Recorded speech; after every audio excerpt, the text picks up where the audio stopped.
The monster roared, its fangs bared and its eyes burning with rage. It looked ready to tear someone apart. Ryu Hanbin blocked the monster's attack with his sword, the impact sending vibrations up his arm. He glared at the beast, his face set with determination. He pleaded, begging for just one chance to escape this hell. The monster leaped at Ryu Hanbin, claws extended, ready to strike. The young man stood his ground, his grip tightening on his weapon. He screamed, desperate for just one chance to change his fate. Ryu Hanbin looked absolutely ready to explode. His eyes burned with determination as he prepared to strike, not backing down for even a second. The force of the strike was insane. The air cracked as the weapon connected, and the sound echoed through the wasteland. The ground exploded from the impact. Rocks and debris flew everywhere, showing the raw power behind the attack. Ryu Hanbin was lying on the ground, completely beat. He looked like he had used every last bit of strength he had. The monster looked furious, its eyes fixed on Ryu Hanbin. The young man stared back, a question mark hanging over his head, wondering what was going on. Roar! And immediately, the hell dog lunged forward, its massive jaws wide open and ready to tear him apart. The thing looked absolutely rabid. Ryu Hanbin didn't hesitate. He swung his weapon with all his might, hitting the monster head on. The force of the impact made the air crack. He was starting to lose hope. There was nothing in this hell-like world. Please, just once, just this once, let me leave! Ryu Hanbin had just killed another hell dog. The system notified him that he had exterminated a LV4 hell dog. Ryu Hanbin was getting desperate. He was all alone with these monsters that just kept showing up. He didn't know how much longer he could take it. And then the system spoke up, telling him that he had gained experience. The young man looked down at his sword, praying for a miracle. He begged the system to let him leave, even just this once. The system then told him that he had met the required amount of experience. He waited with bated breath. The system window popped up again, telling him that he had gained a level. Ryu Hanbin couldn't help but smile, finally seeing a glimmer of hope in this awful place. But then, the system glitched out again. The screen filled with errors, crushing his hopes once more. Ryu Hanbin dropped to his knees, panting heavily. He was completely exhausted, but he couldn't stop now. He had to keep pushing forward, even if it seemed impossible. And just like that, the system window popped up again, showing his level dropping from 4 to 1. It was the same old story, the same old glitch that kept him trapped. He was on the ground now, begging for anything to change. Ryu Hanbin was willing to do anything, just to get out of this awful place. He just wanted a break. The system window then appeared, reminding him that the player must be at level 5 to proceed to the next area. The young man felt rage building up inside him. Ryu Hanbin screamed, begging to be let go. He yelled, asking to be allowed to leave this place. He was at his wit's end. The rocky wasteland stretched out as far as the eye could see, under a sky stained red. It was a hellish view that never seemed to end. Suddenly, a hell dog appeared, breathing fire. The heat was intense, and the air crackled with energy. Another year passed in that awful place. At the same time, the hell dog flew through the air, dodging attacks. 2 more years crawled by, each one feeling like an eternity. Because of that, the hell dog fell from the sky. Ryu Hanbin fell to the ground, completely exhausted. The young man looked like he couldn't take another minute of this torture. 3 more years passed in that awful place. It felt like an eternity trapped in this hellish cycle. Suddenly, a warning popped up on the screen. It said that with his current skills, he had less than a 1% chance of surviving in the next area. 5 more years went by. At the same time, Ryu Hanbin fought another hell dog, his face covered in blood. The hell dog fell from the cliff, defeated. The scene was a testament to the countless battles he had endured. A strange question appeared on the screen. It asked if he was willing to end his own life. Ryu Hanbin knelt before the wall covered in strange symbols, his hands pressed against the cold stone. He looked like he was begging for something, his shoulders shaking slightly. Another 7 years passed by, each one feeling like an eternity. He thought to himself that it had been 10 years since he had fallen to this world.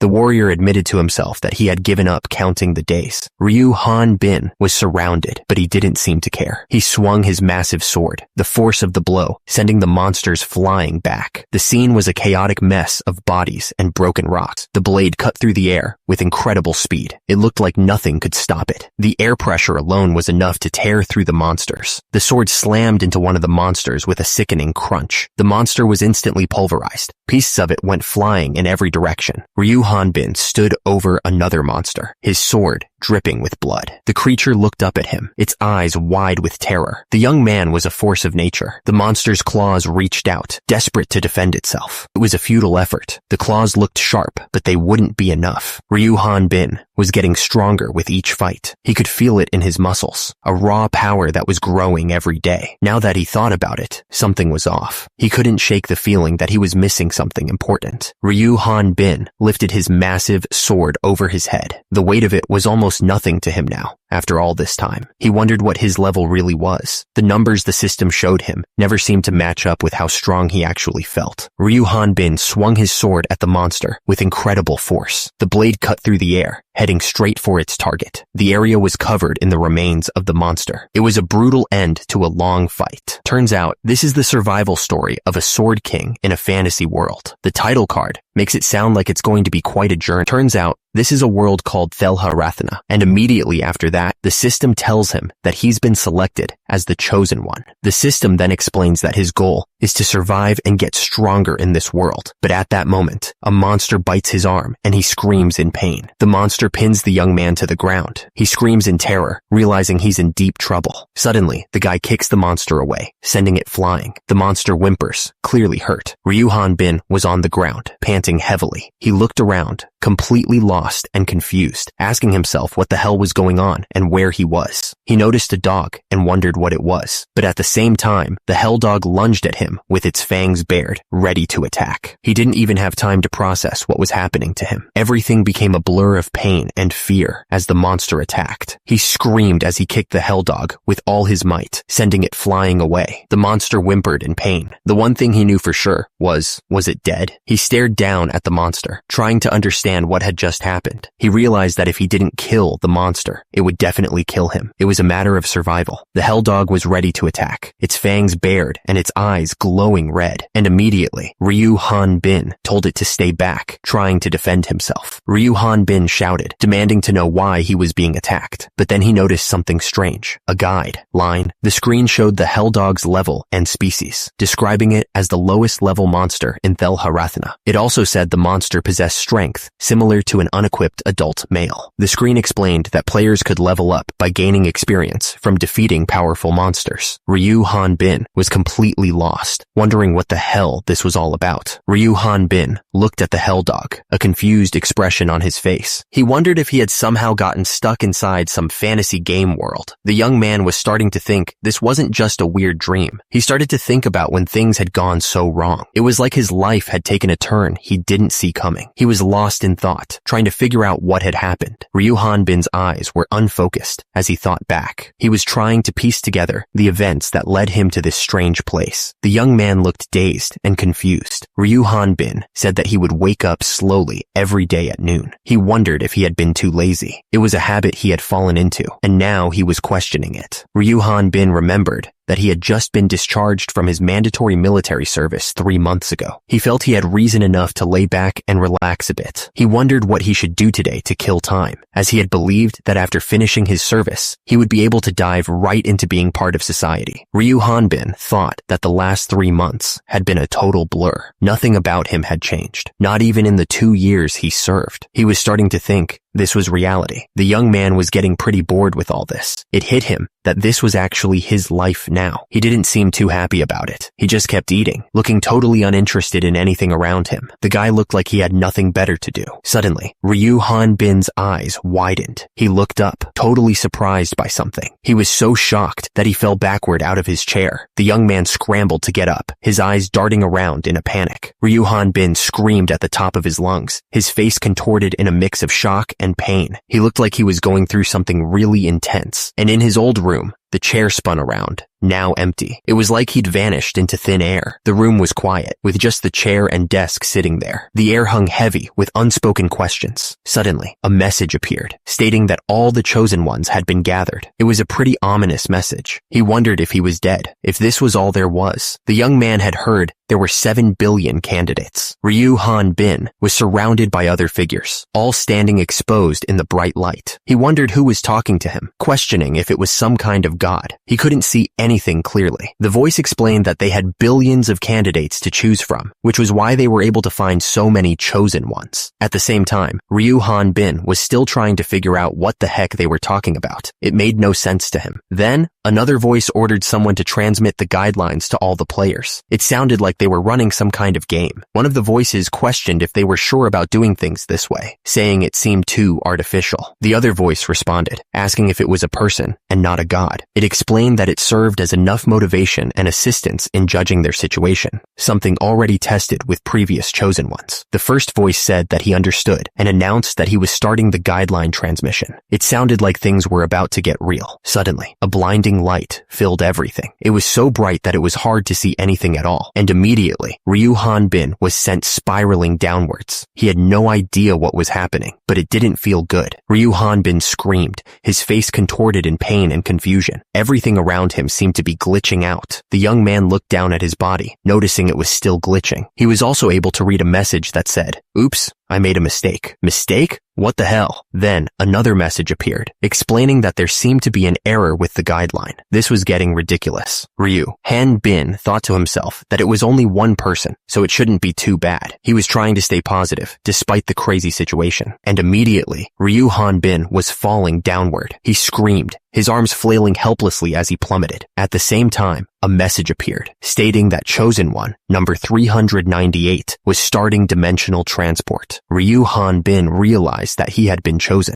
Suddenly, enemies appeared all around him, screaming that he should die. The young man looked terrified, unsure of what to do next. The attacker declared that this was the world of Thelha Rathna, continuing to scream about death. He looked absolutely bloodthirsty. Ryu Han Bin was in disbelief, exclaiming that this was now his reality. A system message appeared, confirming that he had exterminated a level 1 hell dog and gained experience. He questioned if this was truly his reality. The young man gripped his weapon tightly, his hand covered in blood. Ryu Han Bin started to wonder, what about his life before this? He laid there, thinking about his parents. What was going to happen to him, he wondered. The hell dog's mouth was open, ready to strike again. Ryu Han Bin was getting angry. He swung his weapon down with a yell. Ryu Han Bin's hand was covered in blood as he tried to catch his breath. He was clearly exhausted from the fight. He kept panting, still trying to understand what was happening. The young man realized he had just been discharged from military service 3 months ago. He started to wonder why this was happening to him. Han Bin hadn't even dated a girl yet, and there were tons of people who evaded military service. Why him? A system message popped up, warning that he had less than a 5% chance of surviving with his current capabilities in Thelha Rathna. Because of that, Ryu Han Bin was completely stunned. He didn't know what to make of all this, and started laughing nervously. The warrior was in complete disbelief. Ryu Han Bin started to speak, asking if they were really testing his consciousness. He looked up, his eyes narrowed in suspicion. He continued, wondering if they were testing him. The warrior seemed to be talking to himself, trying to make sense of the situation. Han Bin thought about the scumbags who had kidnapped a normal person. They abandoned him in a different world, telling him he had to kill monsters to get experience. He was asked if he would end his own life. The young man was clearly going through a lot. Ryu Han Bin found that hilarious. He wondered if he would be sent back home if he died. He knew he had to stay calm, realizing they would never have kidnapped him if they planned on sending them back home after they died. Ryu Han Bin realized that if he died, that was it. There was no going back. He was screwed if he didn't survive. He decided he needed to focus on surviving and finding a way out of this place. At that moment, a message popped up saying that the Chosen One had discovered his will and fighting spirit, and his strength had been boosted. Ryu Han Bin saw a new window appear, and immediately, it told him to pick a skill. The young man figured that since he couldn't always fight with his bare fists, the system was telling him to pick a class. He seemed to be thinking out loud, trying to understand the situation.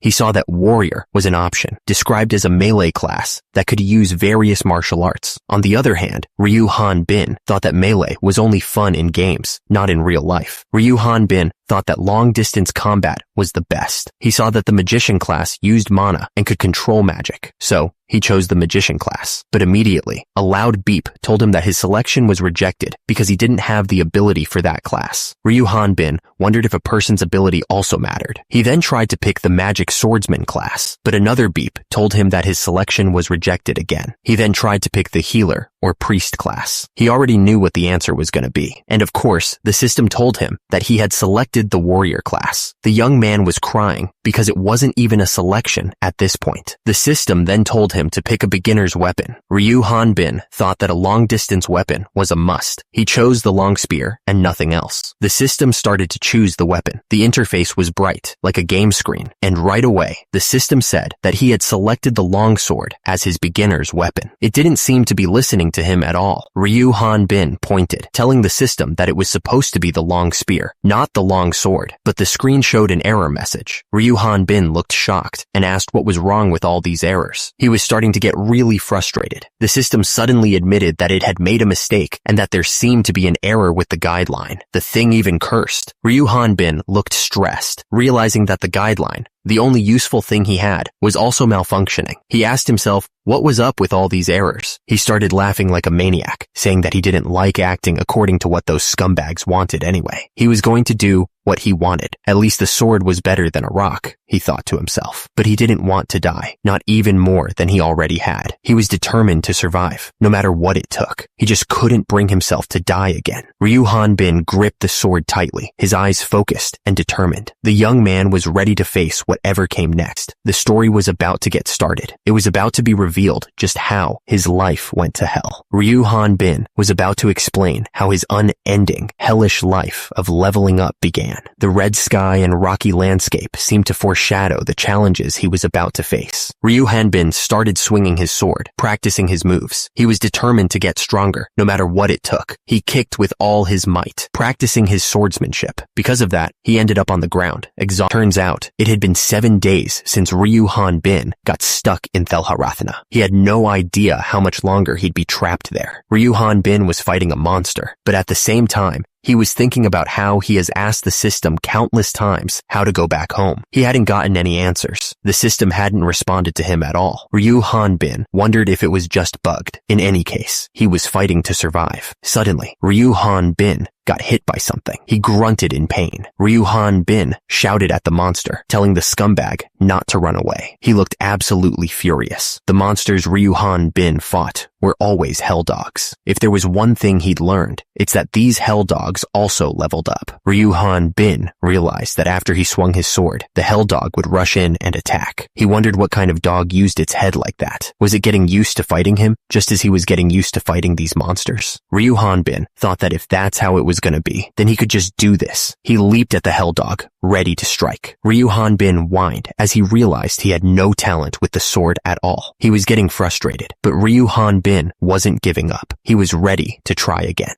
Ryu Hanbin gripped the sword tightly. He focused all his energy on the next attack, hoping it would finally be enough. He swung the sword with everything he had, and a burst of energy exploded from the blade. The force of the strike was immense, tearing through the air. The level 2 hell dog was finally exterminated, and he gained 22 experience. He tumbled to the ground, exhausted but victorious. Ryu Hanbin saw that he had finally gotten a skill when he hit level 2. He had a stab skill. He couldn't believe it. He had finally won. He thought that even though he hadn't properly learned to handle a sword, his stabby skill could be executed so easily. He realized this was just one of the functions of the guideline. If you browse through the system, it says that hell dog meat contains fats and essential amino acids, recommending it to be eaten cooked. It also says that hell dog blood contains moisture, carbohydrates, fibers, and essential minerals, recommending it as a drink. According to the system, hell dogs could be considered the perfect food, but unlike their violent nature, their teeth and claws quickly become dull and cannot be used soon after. Ryu Hanbin thought the meat was so rubbery. He realized that this place is definitely artificially created. Ryu Hanbin was sure there was a reason why they brought him here. The young man thought it wouldn't make sense for them to keep him stuck here for nothing. At the same time, Ryu Hanbin wondered if this was all there was. He had heard that there were 7 billion candidates. He wondered where the other chosen ones were sent as he continued to eat. Ryu Hanbin's eyes widened in disbelief. He was clearly shocked by what he was seeing. The system message popped up.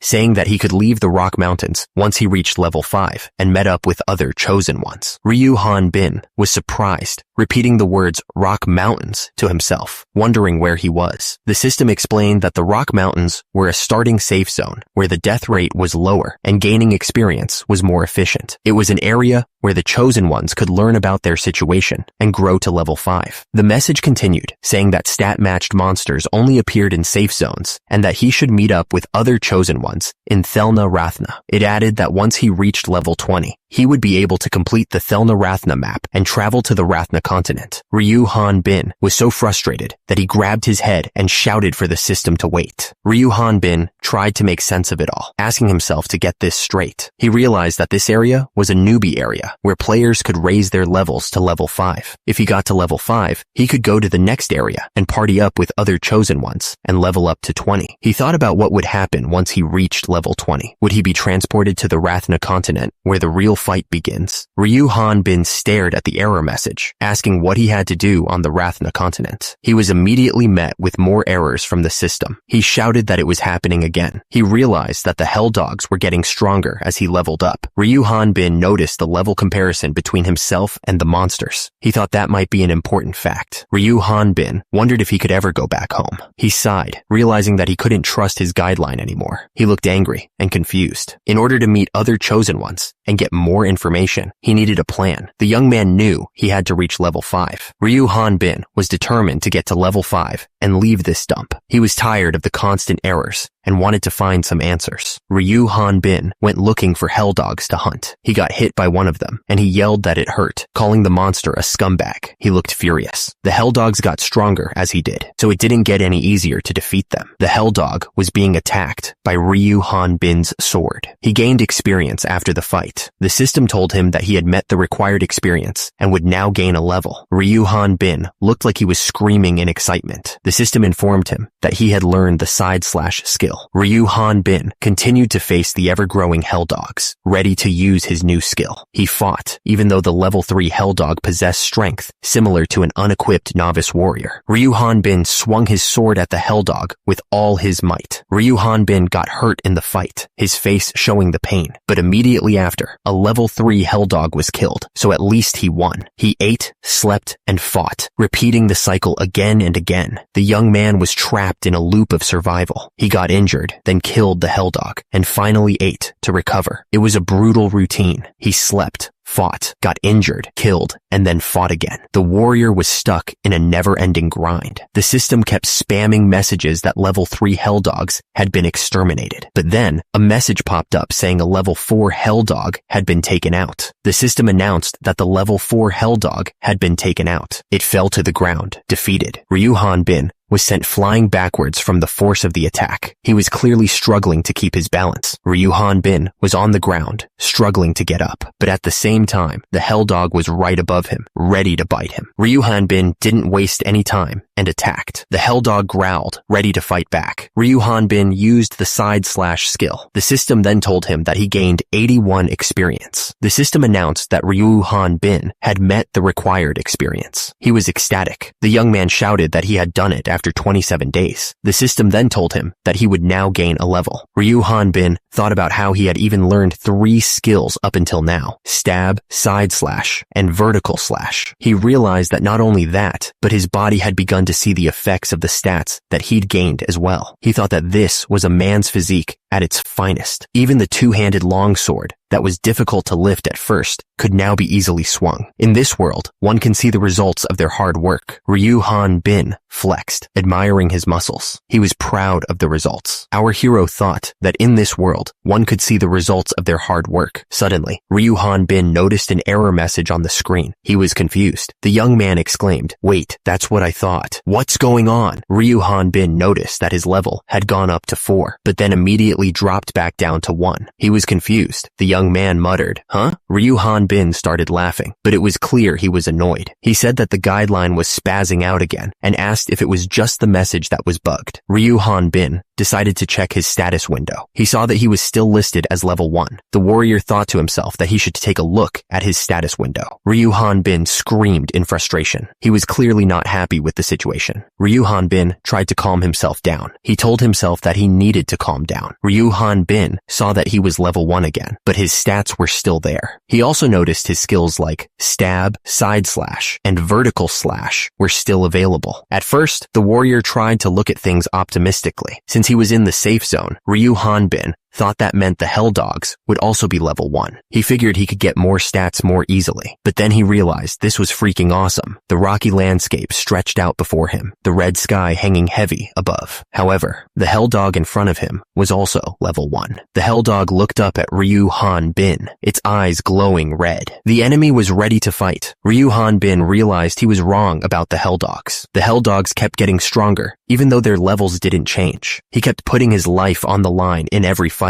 He stood on top of the dead Hell Dog, covered in its blood. At the same time, Ryu Han Bin was fighting. The system kept showing him as level 4 and then level 1 again. He looked frustrated, knowing he was stuck in a loop. While Ryu Han Bin slashed his sword, the screen showed an error message. He hoped that this time, the system would work correctly. Ryu Han Bin was sure he'd get it this time. He was still level 4, then level 1 again, and he was starting to lose hope. Ryu Han Bin swung his sword with all his might. The force of the blow was enough to cut the Hell Dog in half, sending blood splattering everywhere. At the top, the system screen showed Ryu Han Bin's level fluctuating again. At the same time, he looked up with determination, hoping that this time would be different. He just wanted to level up, just once. The screen continued to flicker between level 1 and level 4. Below, Ryu Han Bin looked up with a desperate expression. He pleaded with the system. Ryu Han Bin screamed at the top of his lungs. He was so tired of this happening over and over again. The screen flashed repeatedly, saying that he would now gain. It was a chaotic mess of text. The screen kept flashing the message, "You will now gain," over and over. It was like the system was mocking him at this point. But then, the screen glitched out, displaying a big error message. The system was clearly still broken. Meanwhile, the Hell Dogs just kept getting stronger. Their red eyes glowed with a terrifying intensity. Yep, Ryu Han Bin kept killing the Hell Dogs that kept growing stronger. He kept checking his experience, hoping for a change. Ryu Han Bin realized he only needed 77 more experience points to reach level 5. He hoped that Lucky 7 would finally break the cycle this time. At the same time, a dead Hell Dog lay beneath him, a testament to his endless grind. For the last 7 years, he had been trapped in this hellish situation, constantly leveling from 1 to 4. He jumped away from the falling Hell Dog, already thinking about the next one. Chosen ones don't age, and their recovery ability heals all injuries in a single day. He looked up, exhausted, but knowing he'd be ready to go again tomorrow. The ground was littered with the bones of his enemies. Returning to level 1 didn't decrease his stats, but he couldn't learn a new skill, since he couldn't get past level 4. The young man walked forward, the bones crunching beneath his feet. The only skills he had were stab, side slash, and vertical slash. Ryu Han Bin was surrounded by bones, ready to fight again. The Hell Dog roared, its voice echoing through the rocky landscape. Ryu Han Bin looked down at the dead Hell Dog, realizing how lucky he was that it had crawled out. He muttered that the Hell Dogs only got stronger as his stats increased. He remembered the system said that the monsters were placed to help chosen ones get stronger. The young man wondered if they were just there to be killed. He asked how one could kill something that was already dead. Ryu Han Bin paused, gripping his sword tightly. He thought to himself that the same could be said. He finished his thought, a grin spreading across his face, that the same could be said about him. The system announced that the guideline transmission to the chosen ones was complete. The Jaren Rathna 5th operation was now starting. Ryu Han Bin thought to himself that he had gotten quite used to this, since it was the 5th time. He figured that even if it was another world, players would normally take at most about a year to clear the area. He continued, hoping that there would be some useful players this time around. The young man seemed to be expecting something. Ryu Han Bin wondered what kind of world this was. He asked himself if it was disposed of or broken, finding it quite suspicious. Turns out, Ryu Han Bin was currently logged into Thelna Rathna. He looked calm, but you could tell he was thinking hard. Ryu Han Bin reached out his hand, feeling the soft sheets. The room looked clean and modern, a far cry from the rocky wasteland he was used to. Ryu Han Bin wondered if he was back home. It made sense, since he had just gotten discharged. The young man decided he would sleep a little longer. Suddenly, a bunch of ding sounds went off. It was so loud that it woke him up. Ryu Han Bin saw a message asking if he would end his own life. Our hero's eyes snapped open, focusing on the message. He looked like he was about to explode with anger. Ryu Han Bin slapped the screen with incredible incredible force, completely shattering it. He looked absolutely furious. Ryu Hanbin looked around, confused. He asked where he was, still lying on the ground next to a dead monster. The young man looked up at the sky, remembering his past. He explained that he had been killing hell dogs like crazy for the past 10 years, and it looked like he had survived yet another day. Ryu Hanbin added that falling from a cliff didn't kill him anymore. Ryu Hanbin looked down at his hands, frustrated. He realized he was level 1 again. The warrior started laughing, but it sounded more like he was choking. Our hero looked down, completely dejected. He wondered if he could really say he was living life, and asked if he should just quit. Ryu Hanbin clenched his fist, looking determined. He seemed to be steeling himself for whatever might come next. Ryu Hanbin was agonizing over his choices again. He wondered if taking his own life would send him back home, but if he was gonna die anyway, wouldn't it be better to make it worth something? Still, there was a part of him that didn't want to die, so he decided he would take down one more scumbag. He was ready to unleash more pain. After being stuck in this hell for 10 years, Ryu Hanbin had given up counting the days. He wondered how much longer he had been there after that. 5 years? 7 years? He ended up developing a hobby, and even came up with work to do. Surviving alone wasn't an easy task, but this kept him busy. But this harsh environment didn't allow one to become lazy. This was reality. The young man felt the sword fit perfectly in his hand, ready to strike. Ryu Hanbin declared that this was his reality. At the bottom of the panel, the landscape seemed to echo his sentiment, with its harsh red tones and jagged rocks. He figured that if he couldn't change his situation, he might as well devote himself to what he could do. And since there was nothing but rocks and boulders, he could just make things. So, Ryu Hanbin built a house. He lived day by day with such devotion. He would even comment on the weather, even though it was always the same. Ryu Hanbin declared that he no longer lived with rage. He was still fighting, but he wasn't consumed by anger anymore. He smiled, despite everything. The young man was still fighting, but he was doing it with a sense of purpose. The hell dog was sliced in half with incredible speed. The attack was so fast that the monster didn't even have time to react. The hell dog snarled, showing its sharp teeth. It looked absolutely furious. The hell dog seemed to ask what was happening. It seemed confused by the sudden destruction of the house that took 3 years to build. Ryu Hanbin remembered that this house took him 3 years to build. He had put a lot of effort into it. Ryu Hanbin was furious that the hell dog dared to destroy his house. He thought that maybe he should build a palace next time, since the house was a bit small. Ryu Hanbin looked forward, his eyes filled with determination. He declared that he would take them down with their bones. At the same time, a massive hell dog appeared, roaring loudly. It was the kind that didn't even taste good, according to Ryu Hanbin. Meanwhile, the hell dog prepared to attack. Ryu Hanbin knew that by constantly hunting, he had learned the best strategy to defeat them. Suddenly, the hell dog unleashed Dragon's Breath attack. Ryu Hanbin seemed surprised by this turn of events. The hell dog's attack continued, blasting a hole in the ground. The young man was surprised that the monster was starting with an ultimate attack. The hell dog unleashed a massive explosion of fire and lightning. The raw power of the blast was intense. At the same time, the hell dog braced itself, ready to follow up. The monster looked ready to tear him apart. Ryu Hanbin knew it was impossible to dodge the attack since the area was so large. So, he braced himself, deciding to block it with his strength. Ryu Hanbin complained that the hell dog had burned the ends of his hair. He wondered why it had to do that when there wasn't even a hair salon around. The hell dog was surprised to see its enemy unfazed. It then rapidly cast thunderbolts, light, and fire magic, one after another. Ryu Hanbin declared that he would block the attack by carving up a huge wall of earth. As a result, a massive wall of earth rose up to block the incoming fire and lightning. The hell dog was still recovering from its previous attack when Ryu Hanbin came flying at it. The monster looked up, realizing it was about to take a serious hit. Then, Ryu Hanbin prepared his final strike. The hell dog could only look up in confusion, wondering what the heck was going on. Ryu Hanbin thought to himself that he couldn't really say he had a talent for swordsmanship.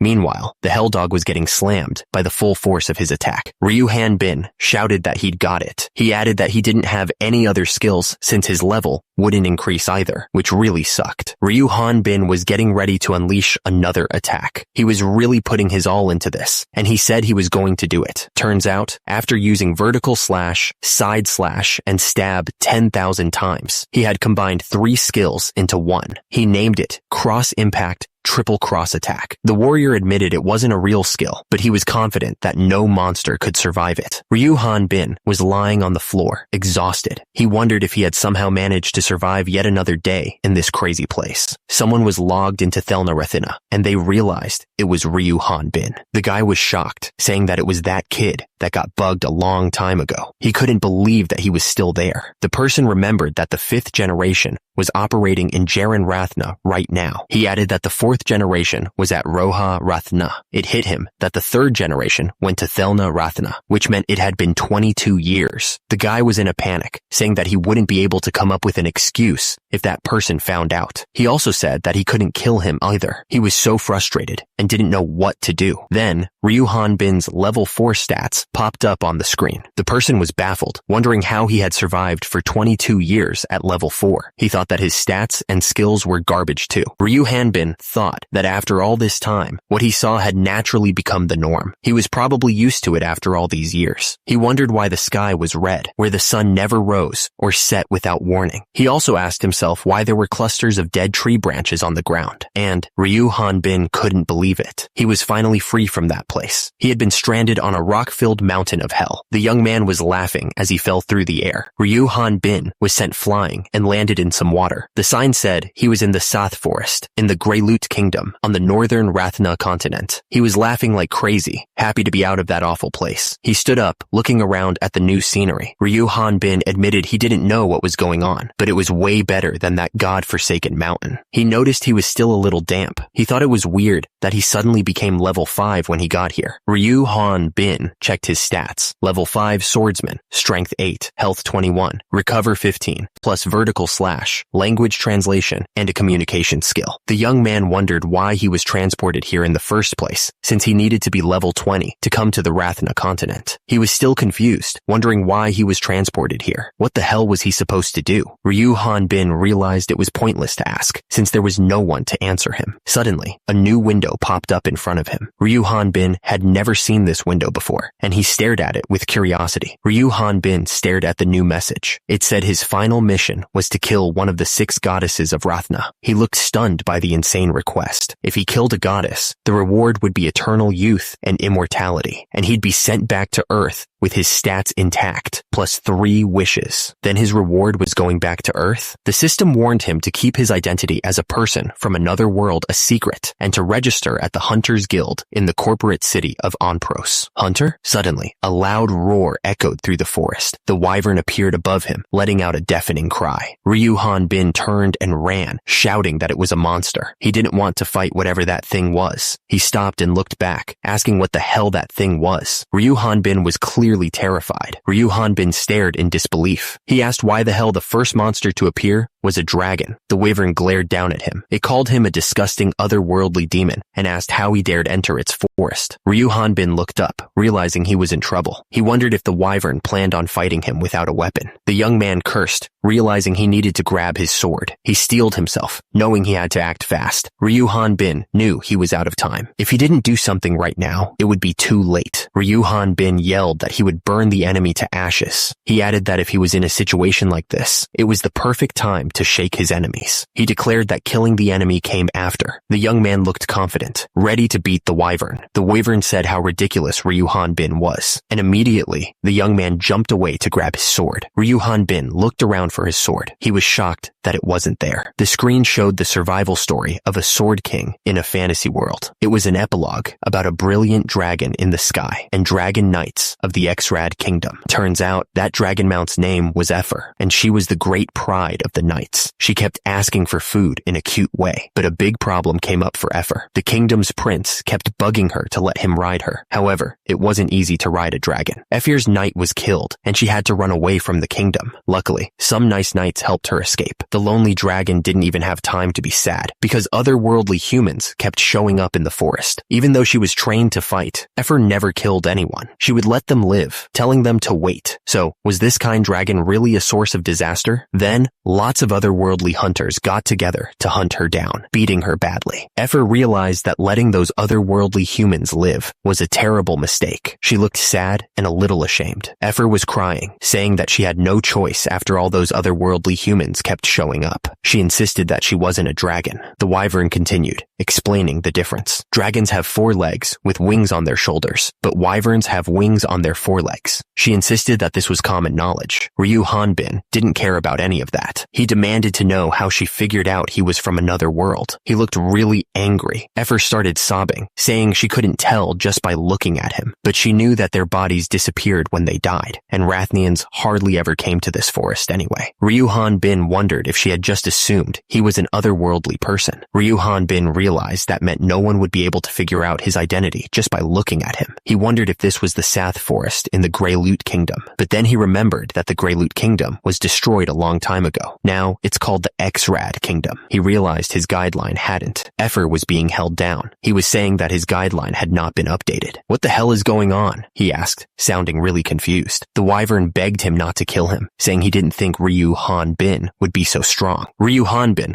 was about to strike him with his weapon, the jagged bone. He was asking if he was calling him an otherworldly demon. He looked furious. Ryu Hanbin was looking down at him. Effer was denying everything, saying it wasn't him and that the goddess had told him. The young man demanded to know more about this goddess. Effer said that otherworldly humans had started appearing in Rathna 40 years ago. The wyvern then said he was in pain and asked if he could go home and put on some medication. He looked like he was trying to distract Ryu Hanbin. Our hero looked absolutely furious and asked if he was doing it on purpose, threatening to hit him again. Effer was saying that at first, the otherworldly humans and Rathnians got along. He then said that if he did anything funny, he would kill him. He looked terrified, but it didn't last long. He continued. Effer explained that otherworldly humans started killing Rathians to get stronger. The wyvern was trying to make Ryu Hanbin understand the situation. At the same time, the more powerful otherworldly humans joined together. They created Great Ursula, which was a group whose goal was to kill the goddess. Ryu Hanbin looked up, thinking about Great Earth. He realized that otherworldly humans were strong. Effer explained that these humans could easily level up just by killing their opponents, just like dragons. The faces of these humans looked evil. It was not a good situation. There was no way to fight against them when they were being led by a leader who was level 100. The chaos of the battle was intense. It was a difficult situation to overcome. So before they came, Barolt the Sword King. He looked like he was ready to fight. He was clearly a very powerful figure. Zenobia the Archmage appeared. The scene showed her power over floating objects. She seemed to be a very powerful character. Then Garhan the Terrible showed up. He had a sinister expression on his face. He looked like he was planning something bad. After that, Holian the Transcendentalist of Life and Death appeared. She seemed to be using some kind of magic. The woman looked very serious. The text explained that the continent's 4 heroes had massacred the otherworldly humans in an instant. After that, the 6 goddesses blessed the continent. It was a time of great change. The text continued, saying that earthlings were considered otherworldly demons who had made contracts with the wicked demon god, which was why they were quickly executed. Ryu Hanbin realized he had been kidnapped out of the blue and left to rot on a rock mountain for dozens of years. He was not happy about it. Ryu Hanbin was not happy at all. He pointed out that after finally getting out, he was being told that the whole continent would become his enemy if anyone found out he was an otherworldly being. Ryu Hanbin couldn't believe it. He asked if the goddesses were scary enough to make that happen, since all this had happened before he was even born. He didn't give a rat's ass whether he made a deal with a goddess or became their underling. The young man was going to kill that demon god. Ryu Hanbin was determined to get his butt back home alive. He looked absolutely serious about it. Ryu Hanbin realized that he couldn't let anyone know his true identity. At that moment, Effer swore that he wouldn't tell anybody, promising to live as a normal wyvern and pretend not to know how to speak. The scream echoed through the mountains, loud enough to shake the trees. 5 days later, after leaving the Sath Forest, a huge castle wall stretched across the horizon. It was Onpros City, located in the northern part of the X-Rad Kingdom, with a large size and population. Nearby was the Sath Forest and a dungeon in the Ifan Plains. Countless monsters continuously appeared in that dungeon. Because of that, many hunters tried to get rich quick by putting their lives on the line. Ryu Hanbin was heading towards the Hunters Guild in Onpros City. The building looked pretty busy, with people coming and going all the time. The people who came to this place were either hunters looking for work or just looking to relax. At the same time, others were getting ready to risk their lives in the dungeons. Some people went went to the guild to become hunters. They were arguing with a woman about something, probably about getting accepted, or they could be otherworldly beings, just trying to find their place. They were walking into the guild, hoping to find some kind of purpose. The man looked absolutely shocked as he saw Ryu Han Bin walk in. He couldn't believe how huge he was, and admitted he'd never seen anyone like that before. The people inside the Hunters Guild looked up, whispering to each other. They were wondering if this guy was from another guild. The woman at the front desk started to get annoyed, but then she saw Ryu Han Bin. She immediately changed her tone, giving the guy a big smile. She asked if this was his first time at the Onpraus Hunters Guild. The lady wondered how she could help him. Ryu Han Bin paused for a moment, gathering his thoughts. He looked determined to say what was on his mind. Ryu Han Bin finally spoke, making his intentions clear. He wanted to become a hunter. A voice echoed from inside the cave, asking if Ryu Han Bin wanted to be helped. The voice sounded cautious, like it wasn't used to talking to people. Ryu Han Bin confirmed that was right. He explained that even if his looks weren't suspicious, the fact that he didn't have any clothes or gear from this world would give him away. He added that the creature would probably kill him after helping him. Ryu Han Bin pointed out that the creature had been killing people because it was a wanted beast. He reasoned that it wasn't like the creature could go around telling people about him. Plus, he added another point. Ryu Han Bin smiled, his eyes crinkling at the corners. He admitted that it had been so long since he'd had a decent conversation like this with another person. He seemed genuinely happy to be talking. The blue creature stared blankly. Meanwhile, a group of people were celebrating, holding the creature's head up as a trophy. The blue creature looked thoughtful. It was probably thinking about whether it was making a huge mistake. The blue creature agreed to help, but told Ryu Han Bin not to tell anyone about it. Ryu Han Bin was super happy and thanked it. He even said, "Okili dokili," but the creature immediately pointed out that nobody says that there. The blue creature suggested that Ryu Han Bin change his clothes, but as the young man started to change, the creature was shocked. Ryu Han Bin asked what was wrong. The creature pointed out that he was exposed. Ryu Han Bin didn't understand what the big deal was. He pointed out that the creature was exposed too. The creature sighed. It said that the clothes were a bit small. It looked like it was going to have to rip off the sleeves to make them fit. The blue creature started explaining some common sense in this world. He told Ryu Han Bin not to take off his clothes just anywhere. Ryu Han Bin replied that he knew that already and asked how he could meet the goddesses. The creature explained that goddesses rarely meet people, even among Rathnians. He added that you either have to be one of the 4 heroes or have done a great service to meet with them and receive their blessing. He continued, explaining that the only way to receive that blessing was to become a hunter who hunts dungeon monsters that were created by the demon god Ormflaus. It sounded like a difficult task. Ryu Han Bin realized that the guideline also mentioned that he would need to become a hunter in order to contact the goddesses. The young man wondered what the guide was referring to, looking at his own hand questioningly. Ryu Han Bin realized there was nothing there for the creature to see. He figured he was the only one who could see it. He explained that it was like a guidance system for otherworldly humans like him. The blue creature asked what the system was saying because Ryu Han Bin mentioned it was broken. The young man didn't answer. The sound of heavy footsteps echoed through the hallway. Someone was walking with purpose, their armor clanking with each step. The man explained that unlike other jobs, a hunter has a more free lifestyle. He added that it isn't suspicious for them to have a high level. The speaker warned that Ryu Han Bin needed to be extra careful. The man explained that many others like him would have gone through the same method. The blue creature told Ryu Han Bin not to act like a foreigner. Ryu Han Bin replied that he wouldn't, but then he noticed his hair wasn't cutting correctly. He wondered if it was because he was putting too much energy into his body and that he couldn't seem to relax because he was so nervous. The guild staff told Eric Garoon not to be nervous and asked if he was from North Kambul. Eric replied that he was, but he was stuttering. He thought to himself that he looked shady for sure. The guild staff welcomed him to the Onpraus Hunters Guild. Eric thought to himself that he was safe. Ryu Han Bin thought he would have been in deep trouble if he had followed the guidelines' advice. He wondered how someone who wasn't even a hunter could travel across the kingdom. The young man told himself that he had to say he came from North Kambul. The guild staff asked if he wanted to transfer to their guild from another. Eric replied that he didn't. The woman then asked what she could help him with. Ryu Han Bin stated that he wanted to become a hunter. He was determined to make it happen. At the top, the guild staff looked at Eric Garoon with a suspicious smile, asking if he wasn't a hunter yet. At the bottom, 2 men were fighting, and one of them was getting knocked down.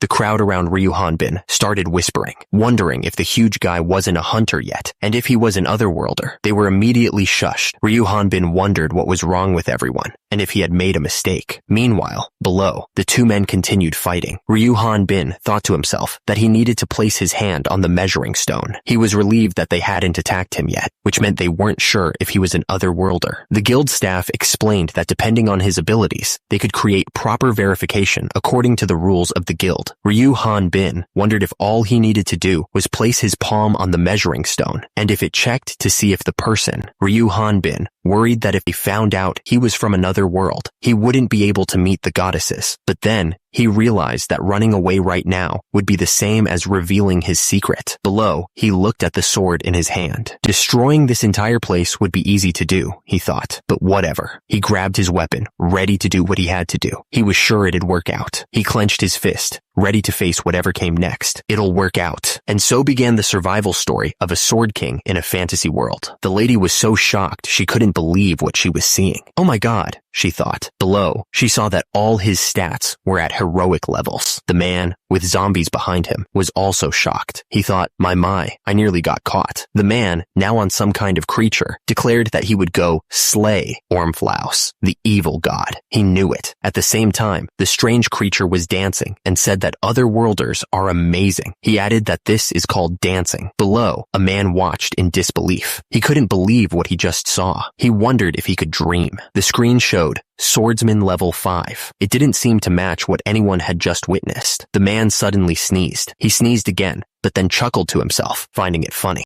Suddenly, the crowd burst into laughter as Ryu Han-bin stumbled and fell. One of them exclaimed that he thought Ryu Han-bin was an otherworlder. Ryu Han-bin looked confused and asked what was going on. He started to apologize, still a little dazed from the fall. The woman explained that most people coming from the backwoods to register are otherworldly humans. She added that if Eric Garoon's level was higher, they would have mistaken him for one. The man at the table scoffed, saying those scumbags always start at level 20. He added that they always say they want to become a hunter, even though they're already level 20, finding it unbelievable. He wondered if otherworlders were really that incredible. Ryu Han-bin thought to himself that the registration was 300 EX. He never thought he'd be happy that his level was so low, calling it a dumbass demon. The lady at the desk smiled, waiting for the young man to pay the fee. He looked nervous, gripping his coin purse tightly. Ryu Han-bin realized 300 EX was about 3 million Korean won. He thought to himself that he didn't know how hard he had saved up 400 EX. The fighter promised to pay the lady back later, wondering if being frugal would make his money last for 6 months. The men at the table noticed the country boy's hands tremble. They wondered how other worlders seemed to take out money from nowhere, but others had money to begin with. The badge replacement fee was 80 EX, and it said he should come back for a new one when he leveled up. The badge identified him as Eric Garoon, a level 5 swordsman and beginner hunter at the Onpraus Hunters Guild. Eric thought to himself that it looked like he was starting from the bottom.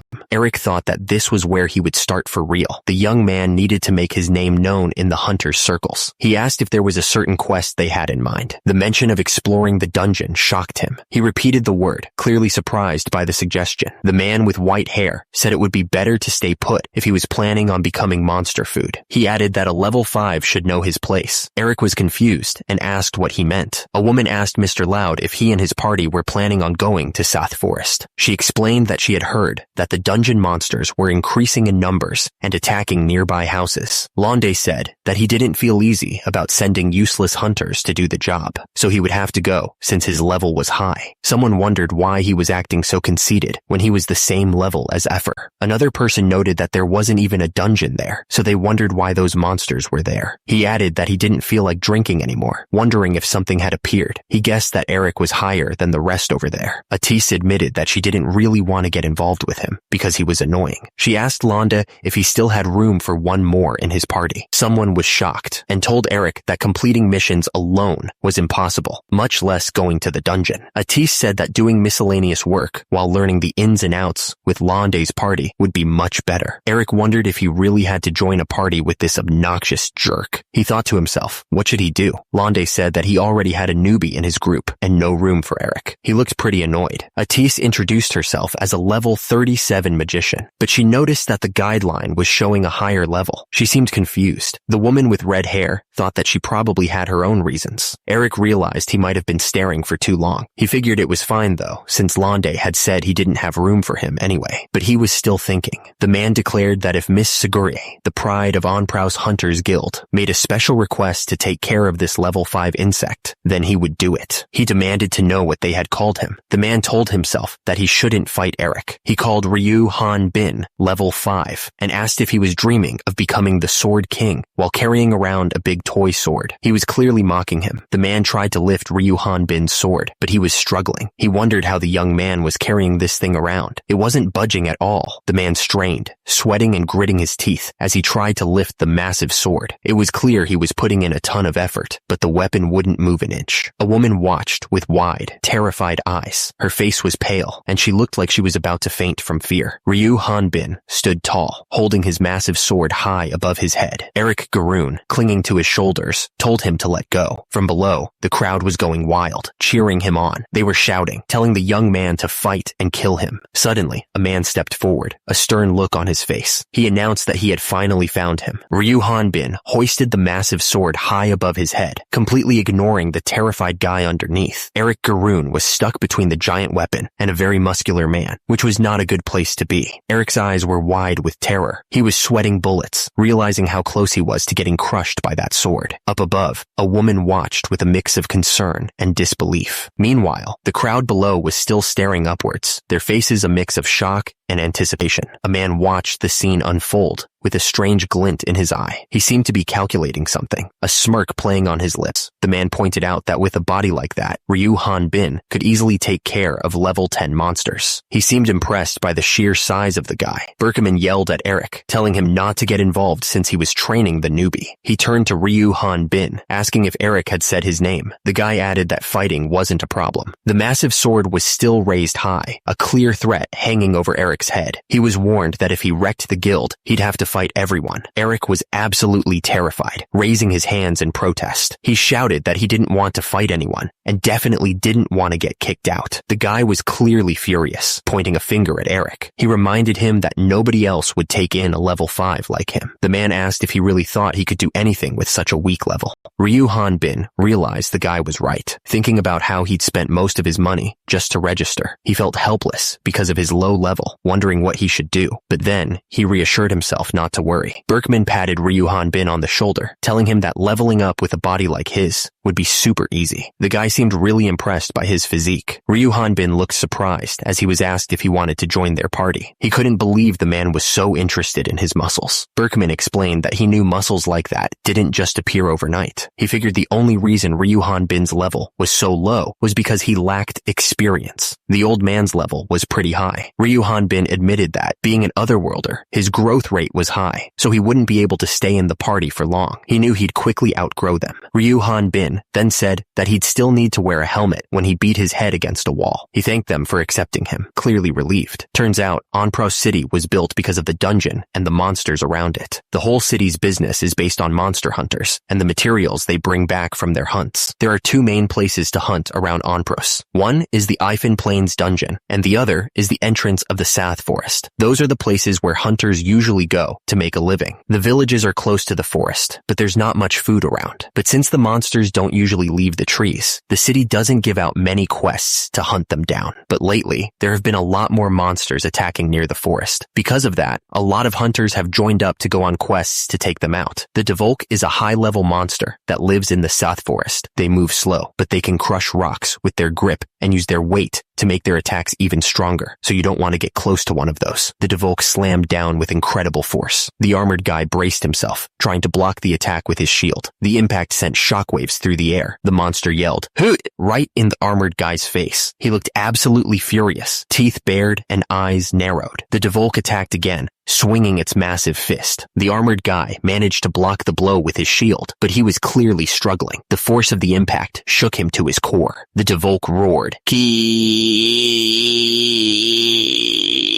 as its fist slammed into the ground. The ground cracked under the force of the blow, showing how strong the monster was. Berkman Ropal, a level 25 swordsman and the strongest tank in Onpros, grinned. The enemy was down. He was clearly enjoying the fight. Berkman realized realized he had been too careless. He had let his guard down for a moment, and now he was paying the price. And immediately, Lord Devolk attacked, going for a pincer move. Berkman managed to block the blow with his shield, but the force of the impact sent him flying backwards. Berkman grunted in pain. He had taken a direct hit, and it was clear that he was hurt. Lord Devolk didn't stop there. He went after Amber Bonnet next, swinging his arm at the woman with incredible speed. She was sent flying through the air, but Amber Bonnet wasn't down yet. She recovered quickly and thrust her spear at Lord Devolk. The attack looked like it hit, but it wasn't clear how much damage she did. Amber Bonnet looked down at Berkman, who was injured on the ground. She teased him, asking if it wasn't time for him to retire, since he was getting pushed back by the Devolk. She then laughed, saying that retirement sounded nice. Berkman's eyes widened as he noticed his injury. Amber told him to step back and get treated, clearly worried about him, but the swordsman dismissed her concerns, saying it was nothing. Berkman told Amber that she didn't need to be concerned about him. The spearman blushed, stammering that she wasn't worried about him at all. Suddenly,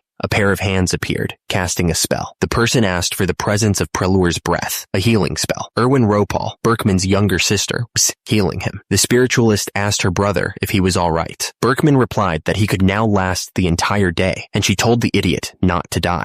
Erwin Ropal looked at the monster with a smile, thinking that her brother couldn't do without her. The monster then bit down on something with a loud snap. Hubert Krutos cast Fire Hammer at the monster. The spell engulfed the creature in flames. Hubert Krutos warned that it was dangerous, Miss Ropal. The level 18 magician, a supporter in the back of the party, wondered if something was there, because everything was so bright. The narrator described Berkman's party as the #1 party when it came to a well-balanced, coordinated team that didn't solely focus on attacks. It could also be called the most reliable party on Pros. Ryu Han-bin thought that there was no better place to be. He stared intently, his expression unreadable. Eric Garoon looked around, saying that his body itched. He noticed an ant, and then said that everyone was like him. The level 5 bag boy swordsman thought it was all so boring. Eric continued, explaining that he had been left out of the main fight because his level was so low. They still let him fight the weak monsters, but they still split the profits equally with him, which was good. The monsters started making noise, saying that things were all well and good, but there was a problem. They all shouted that it was him. Lord Devolk appeared, surrounded by monsters. The level 25 monster said it was ridiculous to think that such a human could be his opponent. Lord Devolk, looking absolutely furious, shouted that he would kill them all if they were lying to him. The enemy was not messing around. The monsters looked down at their fallen comrade, making strange noises at the sight of the red monster on the ground. They seemed confused by the situation. Ryu Han-bin prepared to use a skill, but the system informed him that Stone Bullet wasn't a real skill. He looked a little confused. He noticed that he was the highest level among the monsters there, but the monster's level was still too low for him to gain any experience from it. The young man thought he should ask the party to hunt stronger monsters next time. Amber called out to Eric, telling him that they were done here and it was time to go gathering. Eric replied with an enthusiastic yes. The group headed back towards the village, ready to turn in their quest and get some rest. The monster lay dead, its body being carved open. The scene was brutal, but it was just business for the group. Amber held up a brutal piece of the monster, looking happy. She asked if they could get about 15x for it. The group gathered around the dead monsters, looking at the loot. They noticed a fairly large magic stone and thought they could get a good price for it. Ryu Han-bin thought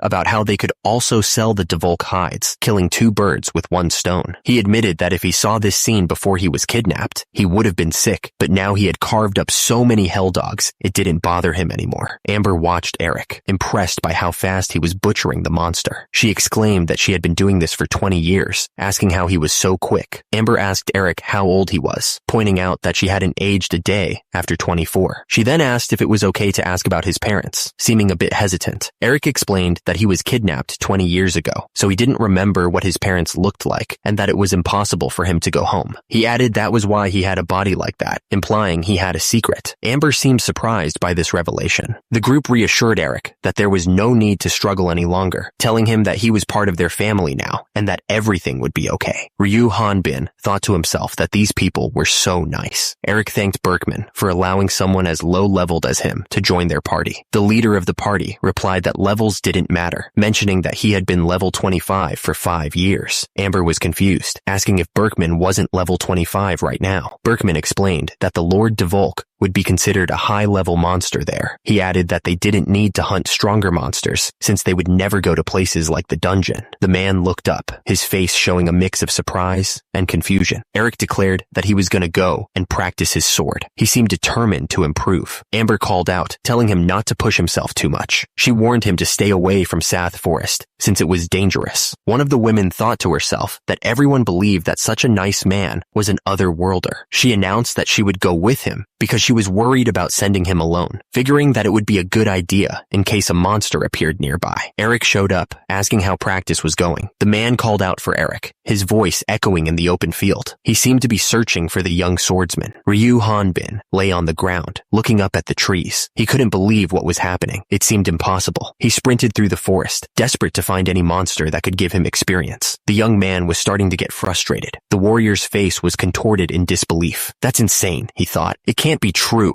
Ryu Hanbin was sure there should be at least one monster around. He knew that there should be at least a level 13 species Haku or a level 21 species Mudian nearby. The blue monster asked if it wasn't scary living here alone. It bragged that there wasn't a monster as strong as it in Sath Forest. Ryu Hanbin looked at the monster with a raised eyebrow. The monster's voice echoed as it spoke. Ryu Hanbin immediately face-planted into the ground, not wanting to deal with this at all. Ryu Hanbin thought that it made sense, since monsters with similar levels as Eifer didn't even give him experience. He wondered what the heck his real level was then. The young man decided he should go back before it got too late. The sky was turning orange as the sun began to set. The air felt heavy and still. Ryu Hanbin's eyes widened. This sounded like trouble, and he could feel a strong presence approaching fast. Ryu Hanbin could sense that this new monster wasn't as big as the hell dog he fought before, but he knew it was still stronger than anything else he had faced recently. He could feel the adrenaline pumping. He knew for sure that this wasn't a normal monster. He thought if he could take it down, he might finally level up. He was ready to test his strength. Ryu Hanbin was pumped up. He figured if he could hunt this thing, he might actually level up. The young man was getting excited at the prospect. Ryu Hanbin shouted for the monster to bring it on. He was ready to fight with everything he had. The warrior felt the anticipation building. Ryu Hanbin swung his sword with incredible force, creating a shockwave. At the same time, a tease was sent flying backwards from the sheer power of his strike. The woman's eyes widened as she was sent flying. She looked completely stunned by the force of the blow. It was clear she hadn't expected that. Ryu Hanbin's eyes went wide with surprise. He hadn't meant to hit her that hard. The warrior looked genuinely concerned. He realized he might have overdone it a little. Ryu Hanbin quickly apologized, saying it was his bad. Ryu Hanbin looked up in shock, seeing someone exposed. The mage from Lauda's party was standing there, trying to cover himself with a red cloth. He was clearly embarrassed. The mage quickly changed the subject, saying that wasn't important right now. He was sure it was weird, but there was no monster to be found. The mage looked around, confused. The mage was sure the sound came from there, though. He apologized, saying he would pretend he didn't see anything. The mage wanted to get out of there fast. Ryu Hanbin stared at him. He thought it was suspicious that the mage would say something like that. The warrior was starting to get a bad feeling about this. Ryu Hanbin realized this wasn't somewhere a level 5 should be. He thought to himself that this wasn't even a public bath. The young man was getting more and more suspicious. The mage thought to himself that he needed to hurry and find the monster. He had heard a huge sound while passing through, so he just thought there would be a big monster. Meanwhile, the woman's face was visible. The mage figured his party should be waiting for him, so he was gonna head back. He started to walk away, not wanting to stay there any longer. The scene showed the forest on fire. It looked like a dangerous place to be. Suddenly, Ryu Hanbin shouted for the mage to stop right there. He demanded that he answer him truthfully, looking absolutely furious. The mage looked back, clearly surprised by the sudden shout. Ryu Hanbin asked if he had seen that monster, warning him that there would be consequences if he didn't tell him. He clenched his fist tightly, showing the raw power behind his actions. The air crackled with energy, emphasizing the force. Ryu Hanbin stood over the woman, looking down at her with a stern expression. He was clearly not backing down from this confrontation, despite her state of undress. Ryu Hanbin insisted he didn't know why she was doing this, repeating that he knew nothing. He also questioned what her deal was with Laude, his voice rising in anger. The woman defended herself, saying she didn't know why he was accusing her of looking down on low-level people. She stammered, trying to explain that wasn't what she was trying to do. The woman admitted that she guessed she was a bit emotional. In the background, someone appeared to be watching them from a distance. Laude looked down, about to say something nasty. His face was twisted in a cruel smile, ready to unleash his anger. Suddenly, Laude charged forward, yelling that Ryu Hanbin was only level 5. He looked absolutely furious. Ryu Hanbin stopped him, asking what was going on. He complained that his wrist hurt, demanding that Laude let go, calling him a jerk. Laude shouted, asking if humiliating Miss Seguria wasn't enough. He accused him of even laying a hand on their party's lady, looking enraged. Ryu Hanbin was confused, wondering what lady he was talking about. The woman thought it might be a good idea to get away from there before things got worse. Laude was getting ready to use a special move, even though it involved a super embarrassing pose. He thought to himself that this was the downside of being a magic swordsman. He was holding his sword with no hesitation. Laude was ready to say one last thing before the fight. Laude shouted the name of the enemy, who would be defeated by his dual blades. But then he remembered that the mage should probably put on some clothes. He quickly realized he had forgotten about that. The man's face was filled with rage. He looked like he was about to explode, clenching his teeth in fury. The man finally made his move, swinging his sword down with incredible force. He was ready to attack. Laude's eyes started glowing with power. He said he was going to show the difference between their levels. Suddenly, a huge blast of energy erupted. It was clear that Laude was serious. Laude was getting ready to use his skill. He shouted, "Light thunder word ring!" The man said he really didn't want to make this into a big deal. He looked a bit annoyed. The swords clashed together with incredible force. The power of the impact was intense. Laude was still blocking the attack with his sword. He apologized, but it was clear he wasn't backing down.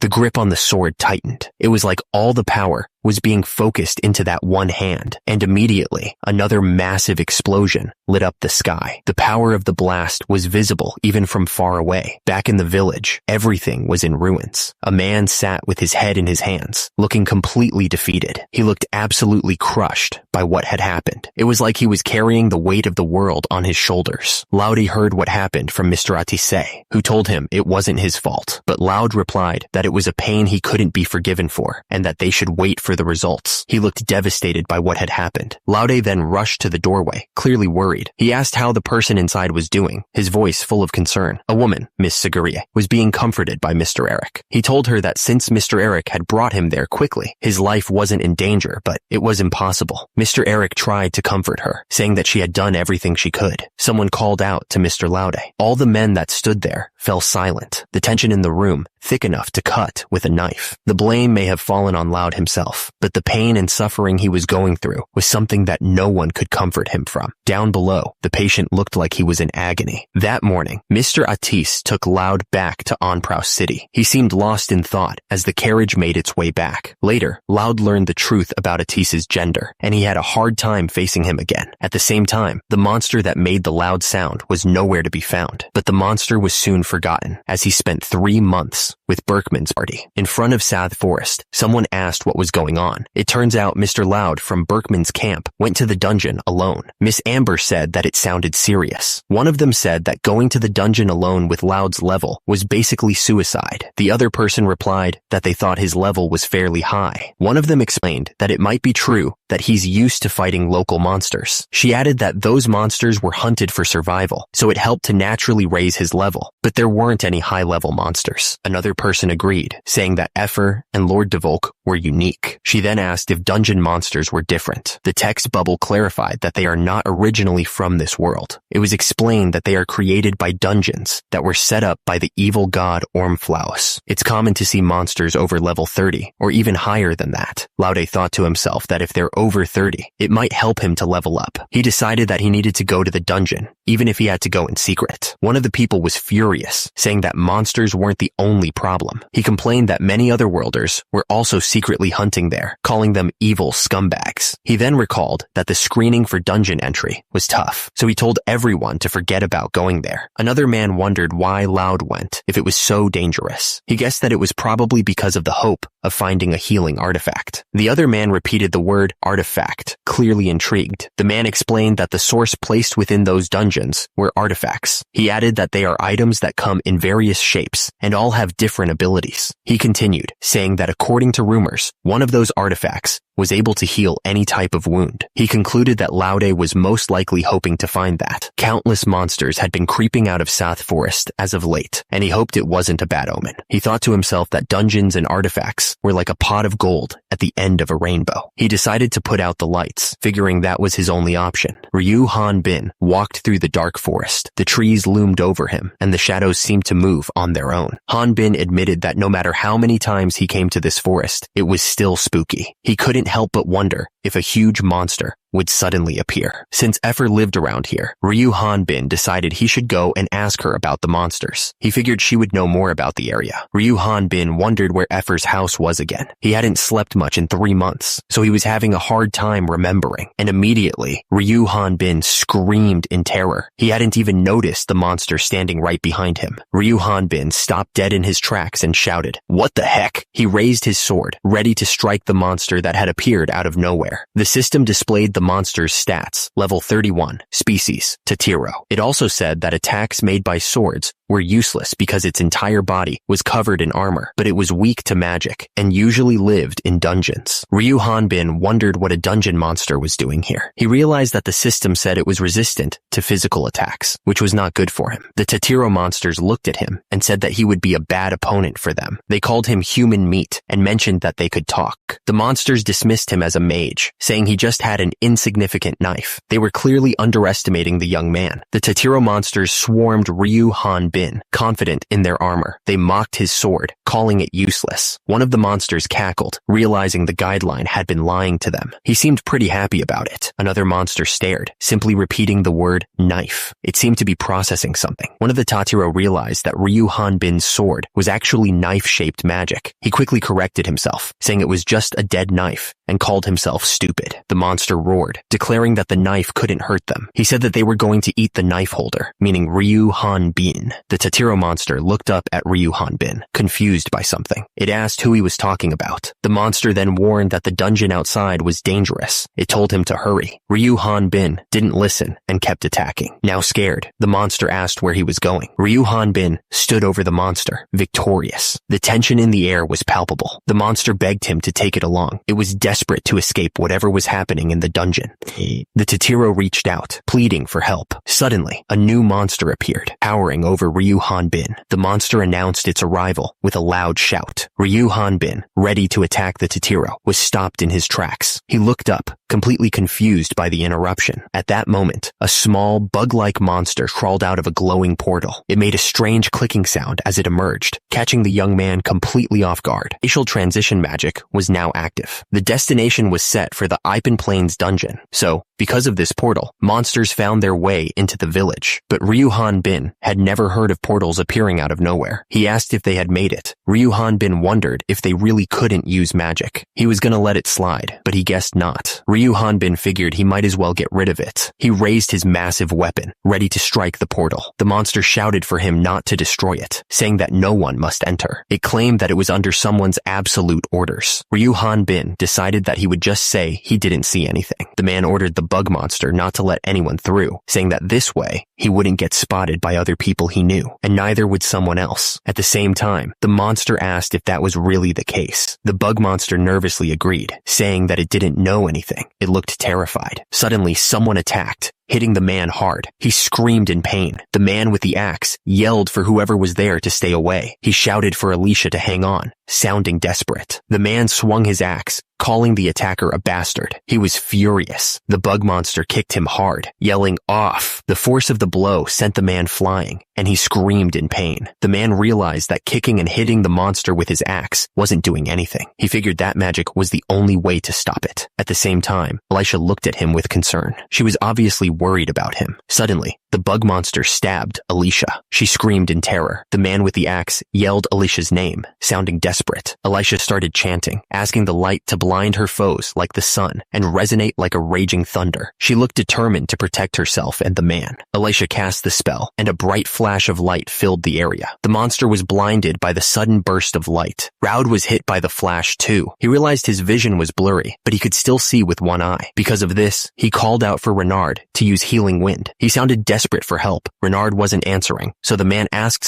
anyone, to please help him. Raud kept calling for Renard, begging someone to answer him. He was clearly terrified. Meanwhile, someone was lying on the ground, covered in blood. Alicia was injured and on the ground. She shouted for the magician to kill the monster, not caring who it was. She was desperate for someone to protect her. Raud was facing the giant bug monster. He looked absolutely terrified, not knowing what to do. Someone begged for help, hoping someone would save them from the monster. The man looked up, his face showing pure shock. He was clearly not expecting what he was seeing. The monsters didn't hesitate. They fired beams of energy at the person, trying to take them down. It was a brutal assault. The man was thinking how it was impossible to one-shot a Tatiro's hard neck. He figured it had to be a chained attack. Tatiros usually push their arms out to protect their heads, and the gaps between the shells are way too small. He realized that the attacker had exposed the monster's head and lowered its guard. The attacker landed a critical hit, attacking between the legs first. The man exclaimed that it was a technique only dual-wielding magic swordsmen could pull off. He asked if they were from the Onfrost Hunter Guild, and if they were Raud, the magic swordsman. Raud seemed happy that he was recognized. He exclaimed that he had started exploring the dungeon by himself a couple of months ago, which was amazing. But he corrected himself, saying it wasn't that, and that he had been lost in the dungeon for 70 days. Raud explained that after that incident, he remembered drinking away in the guild. When he woke up, he was already inside this dungeon. It was a terrible situation. Raud continued, saying he didn't remember coming in and couldn't find a single soul to help him out. He then asked why the man had come here by himself. At the same time, Ryu Hanbin looked surprised. Raud then exclaimed that he could leave now. Raud mentioned that he heard Ryu Hanbin was looking for a healing artifact. He asked what that was and if Alicia was okay. Meanwhile, Ryu Hanbin was pouring a potion. He said that he somehow stopped the bleeding, so she was fine, and that they had some poti. But then he realized it was a high potion and that it was so hard to get. Alicia spoke up, wondering if Ryu Hanbin was doing this just because she was a woman, but then said that wasn't it. She then asked why he would use such an expensive potion. She looked at him suspiciously. Alicia argued that the potion wouldn't help her injuries, and that it would be harder to leave if someone was injured. She would rather have it used than wasted, and promised to pay him back once they got out. Ryu Hanbin replied that it was good because exploring dungeons with that kind of injury was impossible. Ryu Hanbin asked Raud if he was leaving after coming all the way there just to help some stranger out. He looked surprised by the hunter's decision. Raud insisted that he was a proud hunter and told him not to look down on him. He then said not to mind it and that it was nothing and to only think about leaving. He then said that he had a stomach ache and irritable colitis, and he couldn't last long either. Meanwhile, Alicia looked at Raud. Ryu Hanbin thought about how Raud had an injury that he couldn't heal using the high potion to help some strangers like them. At the same time, the dungeon started to rumble. Ryu Hanbin exclaimed, wondering if it was an earthquake. He looked around nervously. The group heard the rumbling, and Raud said that dungeons aren't like the real world, so it couldn't be an earthquake. He figured it had to be a monster. Raud then told them to quickly run through the tunnel, saying he'd rather die than make a fool of himself in front of a woman. Raud yelled at them, asking if they were deaf. He insisted that they couldn't take on all those monsters by themselves. The hunter told them to go because it was coming out. Meanwhile, the group ran through the tunnel. Alicia yelled, asking what Raud was doing. She said that they were only going to be in his way, and they couldn't let his sacrifice be for nothing. At the same time, the group continued to run through the tunnel. Raud yelled, asking why they were leaving. He cursed, saying he should have leveled up a bit while he was in the dungeon. Below, the tunnel was dark and ominous. Raud steeled himself, muttering that he could handle a couple of Tatiros. He looked determined, but also a little nervous. Raud fought against the large monster, yelling. He was determined to hold it off, but it looked like there were more monsters coming, and immediately after, Raud was surrounded by a group of smaller monsters. He looked like he was in serious trouble. Raud ran away from the monsters, yelling at the others to run because it was dangerous. He seemed pretty freaked out by whatever was happening. Meanwhile, Alicia looked shocked and asked what the hell had happened in there. She couldn't believe what she was seeing. The scene showed showed the other side of the dungeon. It was filled with dead monsters and a strange, glowing pool. It looked like a total disaster zone. Ryu Hanbin was surrounded by monsters and yelled as he swung his weapon. He was cutting through them with ease, but there were so many. It was a chaotic scene. Ryu Hanbin was trapped in a web, looking annoyed. He had hoped for a good experience in the dungeons, but it was not turning out that way. He was clearly not happy about it. Ryu Hanbin swung his weapon, complaining about how hard it was to fight in such a small space. He remembered having to hold back his strength when he was with Buckman. The young warrior unleashed his attack. Meanwhile, the monsters below were scared and told each other to run away, but they were also brave. The monster yelled that the others wouldn't pass. It looked determined to stop them no matter what. Ryu Hanbin attacked, yelling that he would stop them. He wanted to get some experience points. The fighter was not going to let them get away. Ryu Hanbin couldn't find any more Tatiros. He wondered where they had all gone. The young man stepped forward. Ryu Hanbin was surprised by what he saw. He wondered if it was an artifact. It was a fireball bracelet power core.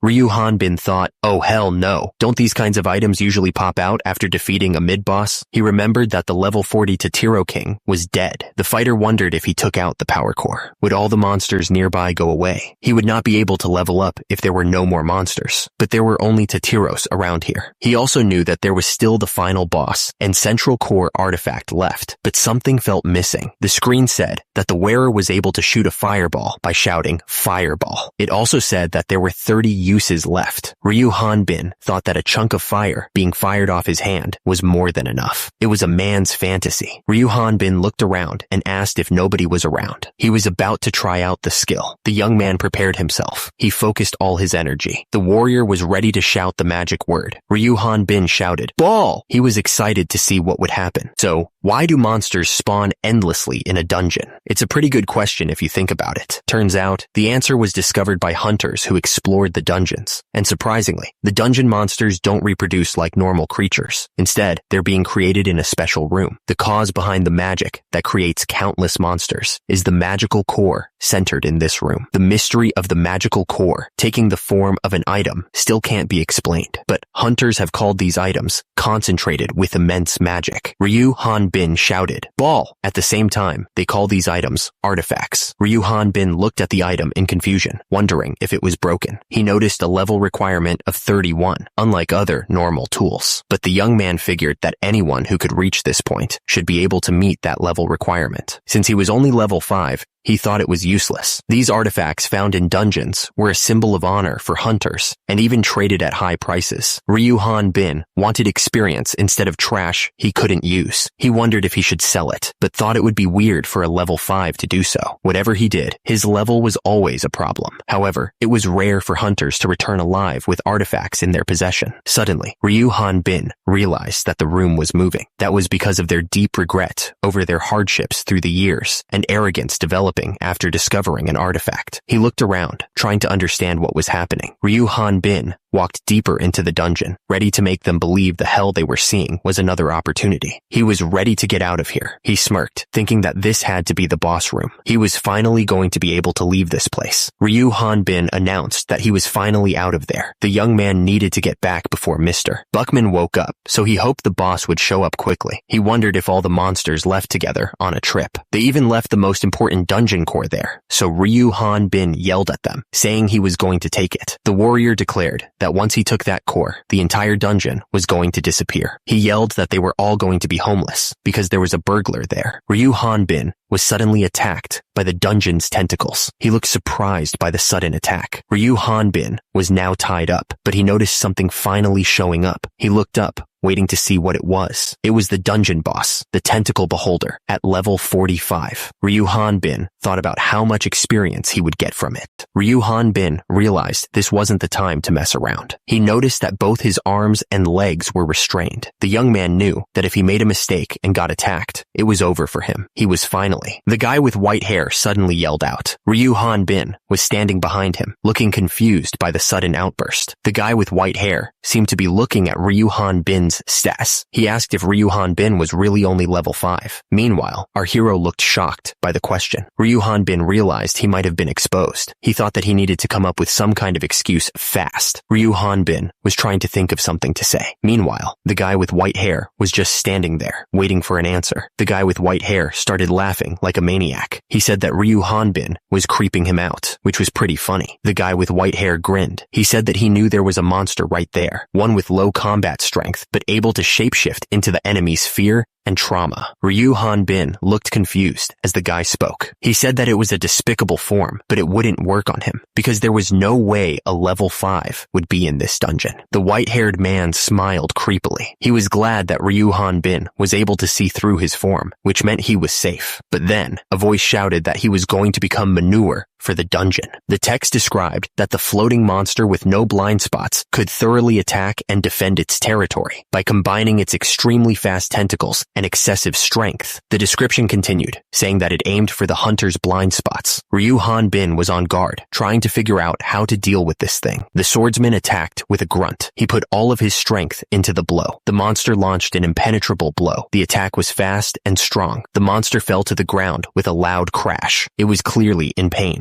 The monster was falling, but Ryu Hanbin had to dodge another attack. He thought to himself how close that was, adding that if he hadn't dodged, his pants would have been torn apart. Ryu Hanbin wondered if the boss monster wasn't too weak. The guy with the sword looked at him, confused. The swordsman yelled that Ryu Hanbin was a total jerk as he swung his sword. He was clearly angry, and immediately, Ryu Hanbin was hit by the attack and exclaimed in pain. The monster was falling after taking a hit. It looked like it was in a lot of pain. Meanwhile, the young man continued to fight, dodging the attacks from the other enemies. The swordsman cursed at Ryu Hanbin, saying that he had lost everything because of him. He was furious and blamed the young man for his misfortune. Ryu Hanbin wondered if he was being seen as a fake and if the swordsman had lost his mind. The monster made a weird noise. It seemed confused by what was happening. The monster continued to fall, crashing through the dungeon. It lamented the loss of his honor within the guild, as well as his party. Raud looked absolutely shocked, realizing that even his egg was gone. He was clearly struggling to understand what was happening. The monster screamed, accusing someone of turning him into a demon. He then mentioned Artis. At the same time, Rude screamed that the monster was lying about having a relationship with Artis. The monster kept screaming for someone to die, over and over again. He looked completely deranged. The enemy was determined to kill the human. The monster and Rude were still fighting each other. Meanwhile, Ryu Hanbin was thinking about what he should do if Raud was being controlled by the enemy. The monster yelled at the human, asking how he dared to play with him like a ball. He was furious and ready to attack. The monster pointed out that he hadn't attacked the human yet. He guessed that the human was either a comrade or a party member. At the bottom, the worms were still slithering around. The monster continued, saying that for someone who cherished their comrade, losing their life by that comrade's hand would be the most horrible thing ever. He looked like he was enjoying this way too much. Suddenly, Ryu Hanbin appeared with his sword raised. He offered the monster his experience. Below, Rude looked absolutely terrified, not knowing what was going on. The monster changed his mind. He seemed to have thought of something even more evil. The monster declared that he was going to turn the human into manure for the dungeon. But then, he decided to remodel him as the dungeon's mid-boss. He would make him slaughter all the humans who dared to set foot in that place and then devour them alive. The monster was still scheming, thinking that his first meal would be someone special. He looked forward to the delicious experience. Suddenly, the monster lunged, screaming that Ryu Hanbin would be his first meal, but our hero was ready for the attack. The tentacle beholder was trying to get into Ryu Hanbin's head, saying that no matter how strong he was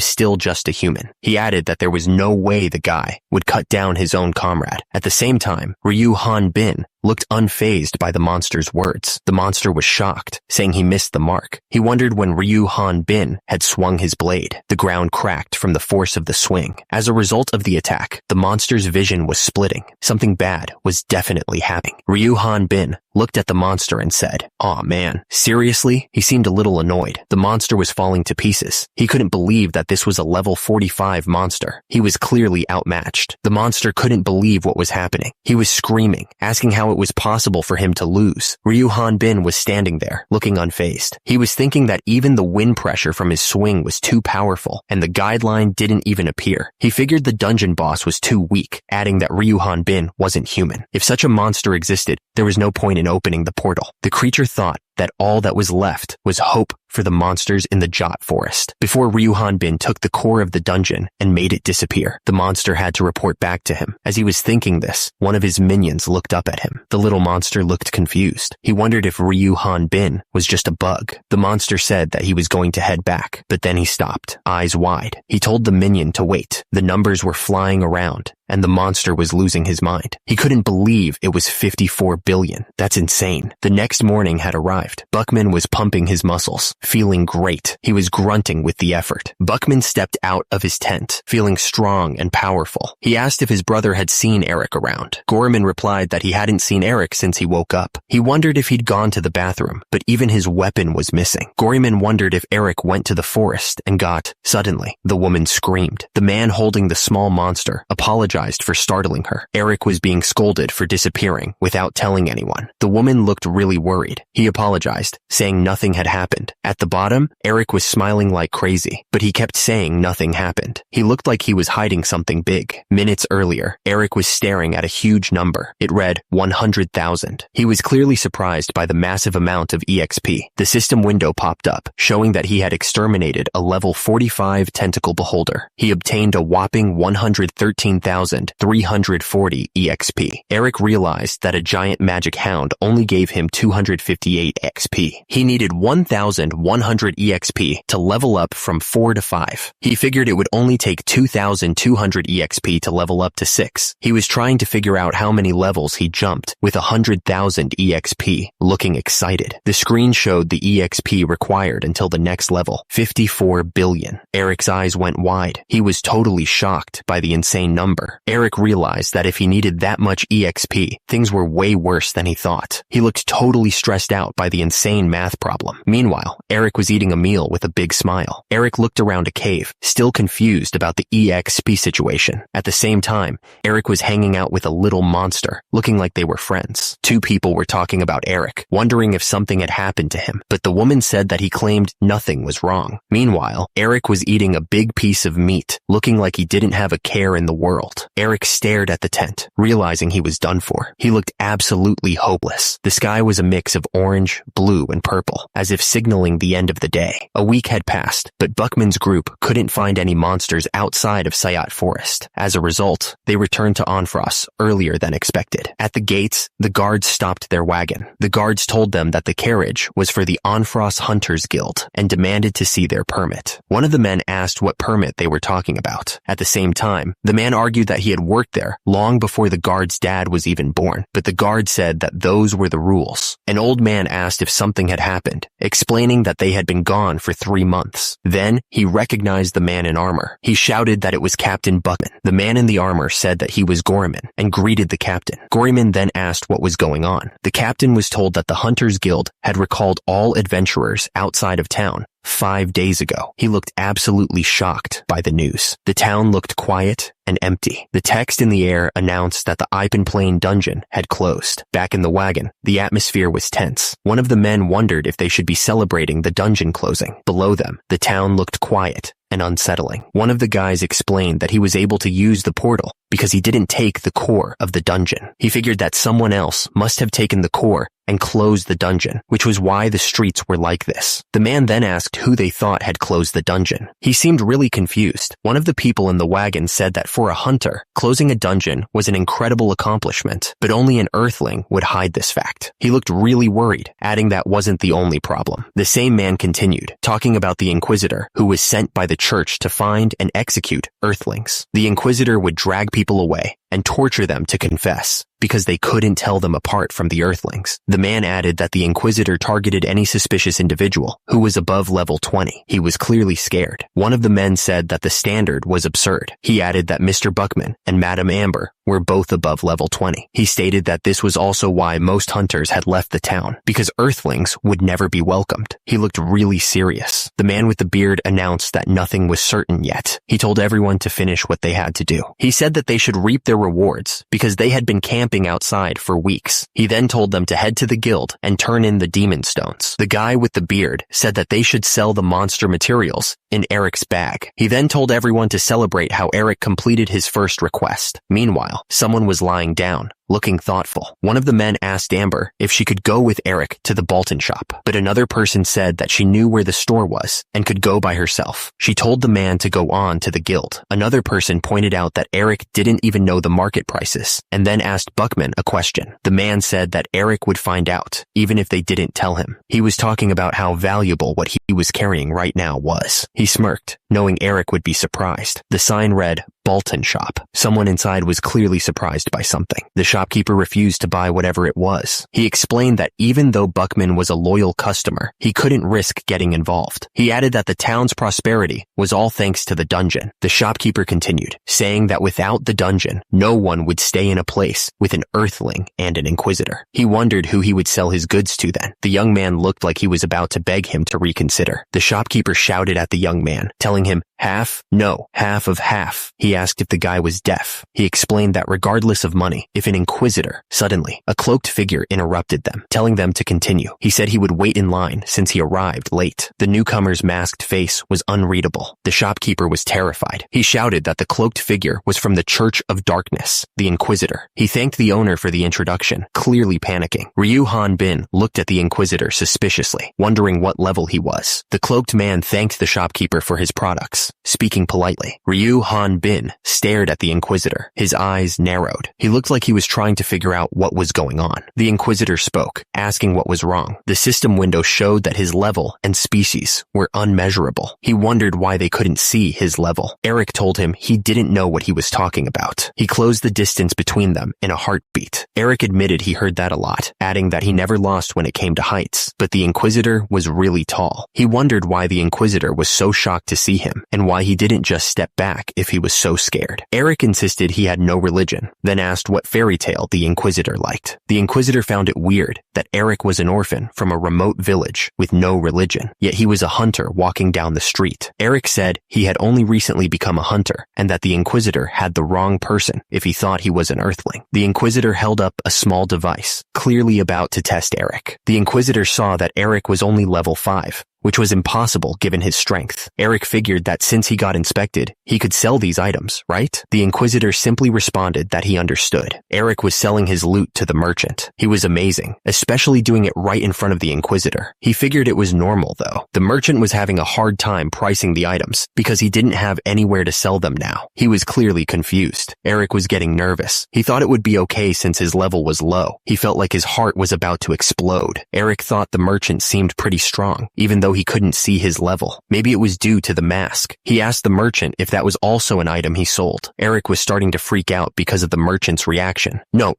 this item, he stammered, and at the same time the merchant was crying as he stared at the item. Suddenly, Eric bolted, trying to get away from the merchant as quickly as possible. He didn't want to deal with whatever was about to happen. But right then, the Inquisitor knelt down, picking up the artifact. The sudden movement made Eric freeze in place. The Inquisitor held the artifact in his hand, examining it closely.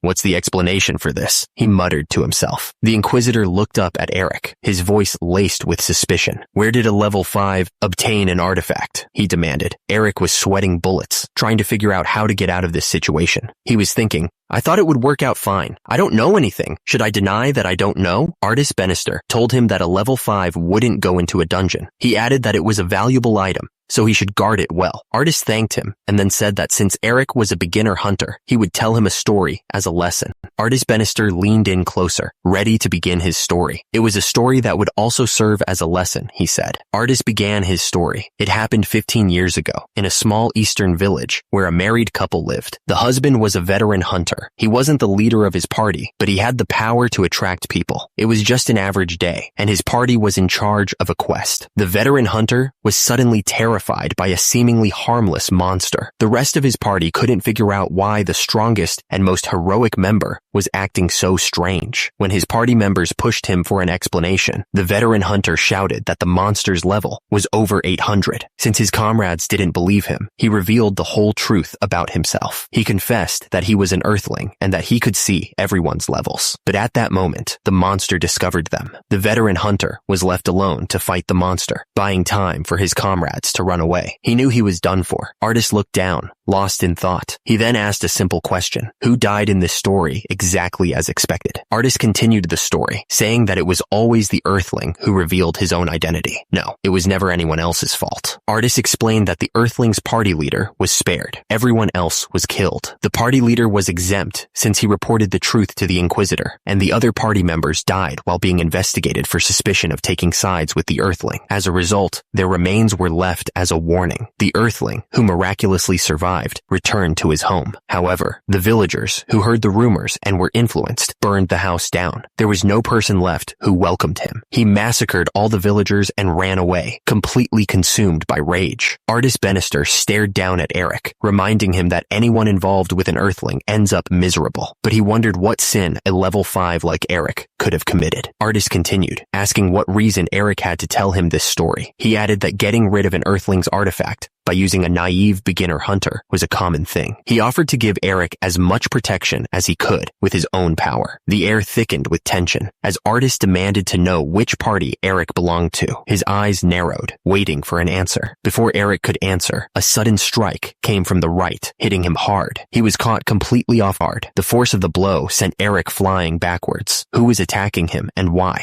Just as Eric was about to speak, a hand slammed down on his head. "Excuse me," the attacker said, his voice dripping with sarcasm. Artist immediately intervened, his expression serious. He told the attacker that the priest seemed to have misunderstood something, adding that what he did was dangerous. Artist turned his fury on the attacker, his face contorted with rage. He screamed that the guy was a worthless, useless buffoon, asking if he couldn't even take care of a simple chore. Artist then blamed himself for leaving the artifact in the attacker's hands. He was starting to think that this was all his fault. Artist snapped, telling the attacker that was enough. He called him a muscle-brained vermin, ordering him to shut his mouth and stay hunched over. But then he paused, asking who he was. Artist Bannister gave a polite smile, trying to ease the tension. He said that he was sorry for the late introduction. Artist explained that he was the 37th head of the Bannister family. He added that they were the dragon hunter Bannister family. He had heard rumors that they had lost their place, but seeing the glowing dragon insignia, he figured it must have been a lie. Artist was still talking to Eric, explaining that he couldn't remove his mask while on unofficial business. Meanwhile, Ryu Han Bin looked confused by the whole situation, wondering if he was helping at all. Artist apologized for the situation, explaining that he had told the guy to bring an artifact to help with research, but things didn't go as planned. He said that he understood the story the other man was setting, and he needed to match it. He then apologized to his master. Artist said that he was still busy with the research. He told them to may the darkness protect them. He then thanked them and told Eric to never attempt to act anywhere else. Eric stared at Artist, pointing out how he hadn't asked any questions about what he saw in the forest. He wondered what would happen if he was a dangerous man, and if the fact that he had an artifact wasn't suspicious. He repeated his question, asking what if he was a dangerous man. Meanwhile, Artist watched him carefully, waiting for his next move. Artist said he just thought Eric was a suspicious person. He asked what part of him was suspicious. At the same time, Eric was wondering about the artifact and what its ability was. Eric described the artifact's abilities, saying it could create fireballs and electric attacks. Below, Artist stared at Eric with a serious expression. Suddenly, Eric apologized. Eric attacked, telling Artist to come quietly. Eric was thinking back to the first day he joined the Buckman party. He remembered fighting a tree ogre. The monster was only level 13. He thought, no. The next monster was a little panic, and it was level 15. He thought, no. He finally escaped from the rock mountain, but he was starting to get annoyed. He wondered if there were only monsters like these mud slimes around, since he was level 21 now. He was complaining that these monsters were trash and didn't give him much experience. He remembered that the magic hound was better than this garbage, since he could at least gain 1 experience point then. Rick was completely focused on leveling up, swinging his sword and yelling about his need for more power. At the same time, below him, Eric's feet were visible, standing still as he observed Rick's battle. Rick suddenly stopped, remembering his name and Eric's. Eric looked up, surprised to be called out. Buckman told Eric not to be too nervous about joining the party, offering him a special welcome meal for the newbie. But then he got annoyed and told someone to stop talking nonsense to the newbie. Another member of the party chimed in, telling Eric to think of going out to the field field as waging war. She said that Buckman might have accepted him, but she hadn't yet. Eric was told that the party didn't need a kid who was picky about side dishes, and he should know that. Someone wondered how long someone like him would last there. Meanwhile, Rick was eating something and thinking that it couldn't be worse than magic hound meat. Rick stared at the food, his mind racing. He wondered how long it had been since he'd eaten anything that wasn't magic hound. How long had it been since he'd even used a fork? He looked around at the others, a strange feeling washing over him. Rick realized he wasn't alone anymore. The party was grilling meat and laughing, enjoying the moment. At the same time, they were all trying to feed Eric, who looked overwhelmed by the attention. Eric smiled, the first genuine smile they'd seen. He said that it was really hot and asked if he could have another bowl. Eric told them that they didn't have to force him to eat it. He said that if he ate all of it, even if they cooked it to play a joke on him, he could still feel that he had escaped the rock mountain. The cloaked figure, holding the other person, spoke calmly Finn as they were fighting. He told the other to please follow him quietly. The cloaked figure paused, sensing the air around them. He realized this wind wasn't magic, or at least he couldn't feel any mana. He thought it was the wind of healing, and that the other guy was a pretty high-level spirit magician. The cloaked figure frowned, realizing the situation was getting complicated. He thought to himself that a high-level spirit magician wouldn't be an easy fight. The cloaked figure looked serious. He realized that if he fought for real, his true identity would be exposed. He then told the other guy not to worry so much. The cloaked figure explained that if he stayed inside, he'd be safe, even if he lost his arms and legs. But he wanted the other guy to walk and follow him on his own 2 feet. The cloaked figure realized that he was running out of options. He asked Ryuhan Bin if he was looking for a dungeon closer. It seemed like the cloaked figure had something in mind. The cloaked figure asked if he could find a dungeon closer. Would Ryuhan Bin promised not to hurt anyone else? He quickly added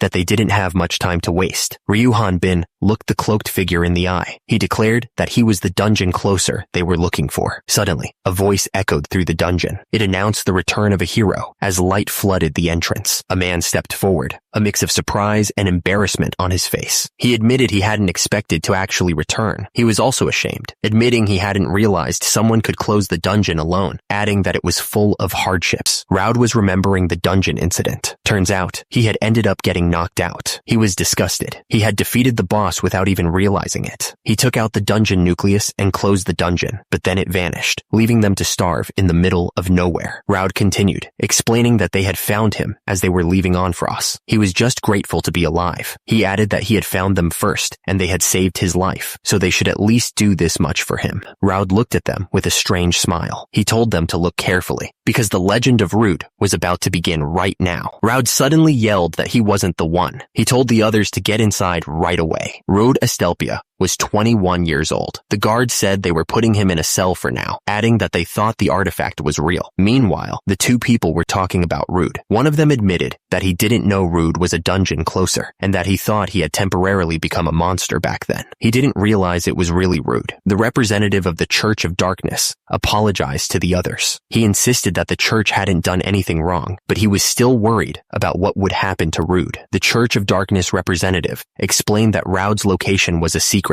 He added that Raud would be investigated and imprisoned soon, but if his story checked out, he'd be released. Eric seemed relieved, just hoping they'd lock him up. Eric was thankful that things had worked out thanks to Rude. Then, he noticed something odd, a car powered by demon stones. He commented that it was pretty rare to see one in the countryside. Eric realized that he had stopped them from selling their stuff. He turned to Eric and asked him to come over for a second. Turns out, Eric didn't have any cash on him, so he asked if he could give Eric a promissory note instead. He figured it would be too complicated for the countryside boy, so he'd have the real recipient sign it. But he hesitated, remembering his mom warning him not to sign anything carelessly. The church member insisted that he wasn't trying to get Eric to join any church, adding that the Church of Light might do that though. He admitted that it was too much money for him to refuse, and then asked Eric to sign the note right there. Eric took the pen and signed the promissory note. He hoped he wouldn't regret this later. With the deal done, the church member placed his hand on Eric's shoulder. As a result, he gave him a blessing, hoping that darkness would protect him. Thank goodness, it ended without anyone getting hurt. But then, Artis called out to Eric from behind. Artis looked at Eric with a serious expression. The voice echoed through the mostly empty hall. He was asking if there was anything he could do, now that he was here. The place was the Onfrost Hunter Guild. Eric looked down, his face showing regret. He told the person that he was sorry. The man told Eric that he shouldn't feel sorry for the guildmaster running away. He added that he didn't know that Buckman's party had disbanded so quickly, with everyone leaving in a hurry like crazy. Meanwhile, the same man asked Amber if she had been able to sell some demon stones. The woman at the table, Amber, told him that she had sold all of the demon stones. She revealed that all of those demon stones only earned 5 silver coins. She said that this was all the money the guild had. The two people at the table looked at each other, shocked by the news. They asked what she meant by that, clearly not understanding the situation. The woman looked absolutely furious. She was thinking that the guildmaster should be ground to dust and drunk. He ran away with all the money, and he didn't even call them because he knew they would notice if they came. The man offered beer, saying it was free, but the woman yelled back, asking how she could drink beer now. She reminded him that they had no money. If the guild went bankrupt, where would they get their commission, and from whom could they receive their money? The man asked Amber if she remembered years ago. He was talking about when he was going to protect a remote village where there were no dungeons or guilds, and insisted he was a lone hunter. He reminded her that he saved her hundreds of times back then. The man told Amber that it didn't matter if there was a guild or not. He had been with her since that day, and his heart hadn't changed at all. He then quickly added that she was like that, and that was why he was still single. He then corrected himself, saying that was not it, and repeated her name. Just then, Buckman arrived, saying that if he wasn't too late, he was with them. He also brought a lot of snacks. Buckman was happy to offer Eric some food, saying they could congratulate him with a fun party. Buckman continued, suggesting they should say more things after the celebratory party for Eric. He also mentioned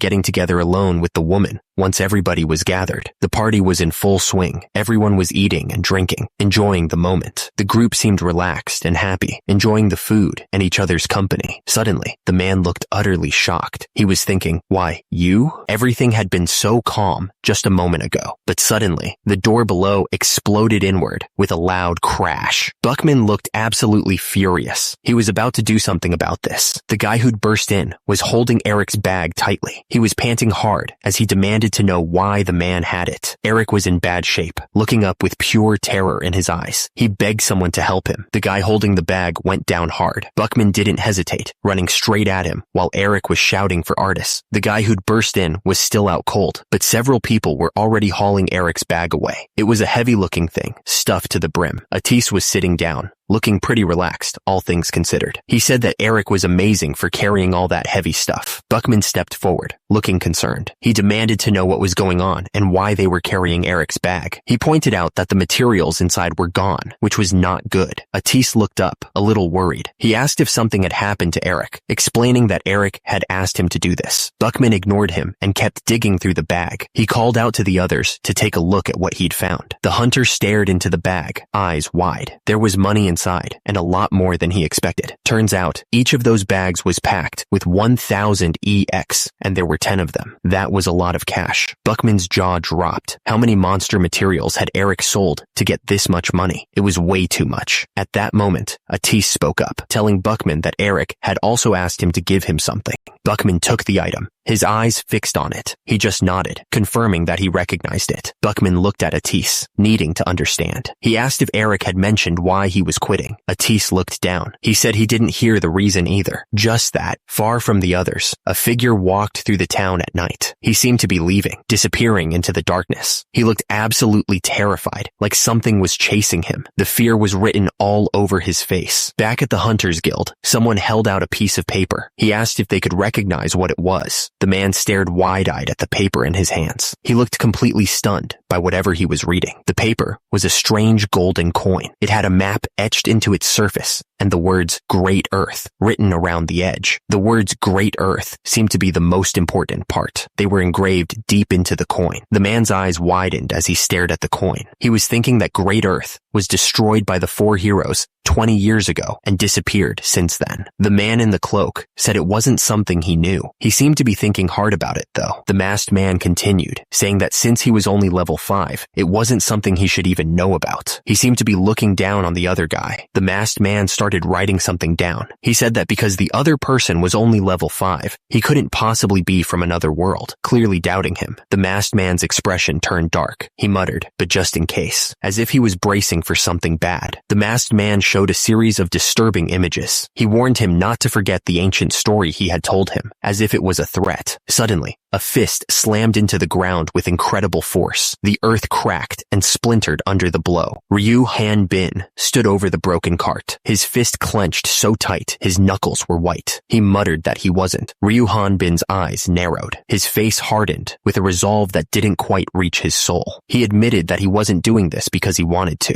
The group of toughs surrounded Ryu Han Bin, their expressions a mix of anger and confusion. The air crackled with unspoken threats. The men's faces contorted with rage, their eyes burning into him. They looked ready to explode at any second. Meanwhile, back at the guild, Amber and the other women were in a panic. One of them said he couldn't just quit like that, and they should go talk to him, asking what more did he need to hear. The man insisted that he was definitely going to tell Eric to think things over again. But then he told the others to stop, calling Artis brother. Artis's brother looked determined, but he admitted that he couldn't force anyone to risk their lives doing their dangerous work. The group looked at Artis, concerned, but one of them just said his name, not sure what to add. Artis's brother added that if they ever met Eric again, they should tell him that they always welcome bag carriers. He added that he would fix him up and re-educate him completely. Amber looked determined and said that she would do her best to get him to come back. She muttered that if that scumbag came back, she wouldn't be too nice to him. Artis told her not to be too hard on Eric, because he might have been too cold to him. Atis looked down, his red eyes intense. He muttered that he didn't know what was going on, but even just a little. Atis's face was close, his red eye filled with emotion. He confessed that he was jealous. Eric was surrounded by a bright blue light that shook the room. Something was happening to him. Someone offered Eric water, and he took it. The old man shouted that he was awake. The other man told the old man to go away, saying he had done good work. Eric looked around, confused, and wondered where he was. The muscle-bound guy pointed a thick finger, accusing the newcomer. He said he hadn't seen him around before, but since he had a sword, he must be a hunter. The accuser added that he had heard the hunter hurt their kids' arms and legs. More people joined in, their faces twisted with anger. They shouted that the hunter had destroyed their stuff too. They demanded to know how he dared sleep in their territory after doing that, calling him a bastard. The hunter apologized for their stuff, but explained that they had twisted their own arms and legs while attacking him. He added that he had no place to sleep and had just entered an abandoned house. The muscle-bound guy didn't buy it. His eyes narrowed. He questioned how a human body could be as strong as a brick. He accused the hunter of using some kind of magic, calling him a bastard again. The hunter denied using magic at all. He challenged them to try hitting him if they didn't believe him. He taunted them, asking if they were just a coward who couldn't do what the guy behind them said. The muscle-bound guy shouted that it wasn't right and that he hadn't said any of that. Ryu Han Bin looked up at the mob, saying it was a lie. Ryu Han Bin didn't even hesitate. He threw a punch with so much force that the air around his fist seemed to crackle. The muscle-bound guy was clutching his hand, looking completely shocked. Ryu Han Bin saw the system flash a screen in front of him, showing that the guy was only level 11, a total weakling. Ryu Han Bin stared into the distance, his mind racing. He wondered what he should do now. The crowd was whispering, trying to figure out if he was a spirit magician or a magical swordsman. Ryu Han Bin realized it would be easy to destroy the place and run away, but he wasn't sure if he should. Ryu Han Bin realized that drawing more attention to himself wouldn't be good. He tried to explain that he'd only caused a commotion because he thought there was a monster attack. An old man dismissed the threat, saying it was just a runaway dog. The younger man with him still looked worried, saying that this place was dangerous, but the old man brushed it off. Ryu Han Bin glared at the old man, asking why he was calling him a dog. He added that he hated dogs. Ryu Han Bin's eyes narrowed as he said that the dogs probably hated him too. He asked if the old man wanted to know why. The old man smirked, saying that Ryu Han Bin was trying to look fierce. He wondered if he was from Rock Mountain. The old man argued that they couldn't just let Ryu Han Bin go. He demanded to know why they were letting him go when they had no idea what he was capable of. Ryu Han Bin stepped forward and asked what they'd do if they didn't let him go. He added that if he'd wanted to, he could have turned everyone into mincemeat. Ryu Han Bin looked surprised, almost caught off guard. He asked how the old man knew about Rock Mountain. The old man chuckled, a sly grin spreading across his face. He suggested that if Ryu Han Bin was so curious, he should come work with him. After the dungeon was destroyed, the world was still trying to recover. The destruction had changed everything. The story now takes place in Onfrost City, specifically in the suburban area on the East Castle Wall. It was a place trying to rebuild. Many houses were damaged and people were trying to fix them. The whole area looked like a disaster zone. One of the robbers laughed, saying the house was pathetic. He ordered his people to take all the kitchenware and furniture they could find to sell for money. A woman holding her child shouted, asking why they were doing this to her family. She said they must not have heard who the man of the house was. The robber grinned, boasting that they would end him today. He even added a deer to the end of the threat, like he was talking to his wife. Suddenly, the old man burst into the room, looking absolutely furious. He shouted at the robbers, asking what the hell they were doing. The old man warned that they were in his house, messing with his family. He told them not to lay a single finger on his loved ones. The robbers sighed, saying the old man was making him tired. He ordered someone to get the hammer. The old man stared at the weapon in disbelief. He stammered, asking if that thing was really a hammer. The attacker just shrugged, carrying the massive rock hammer over his shoulder.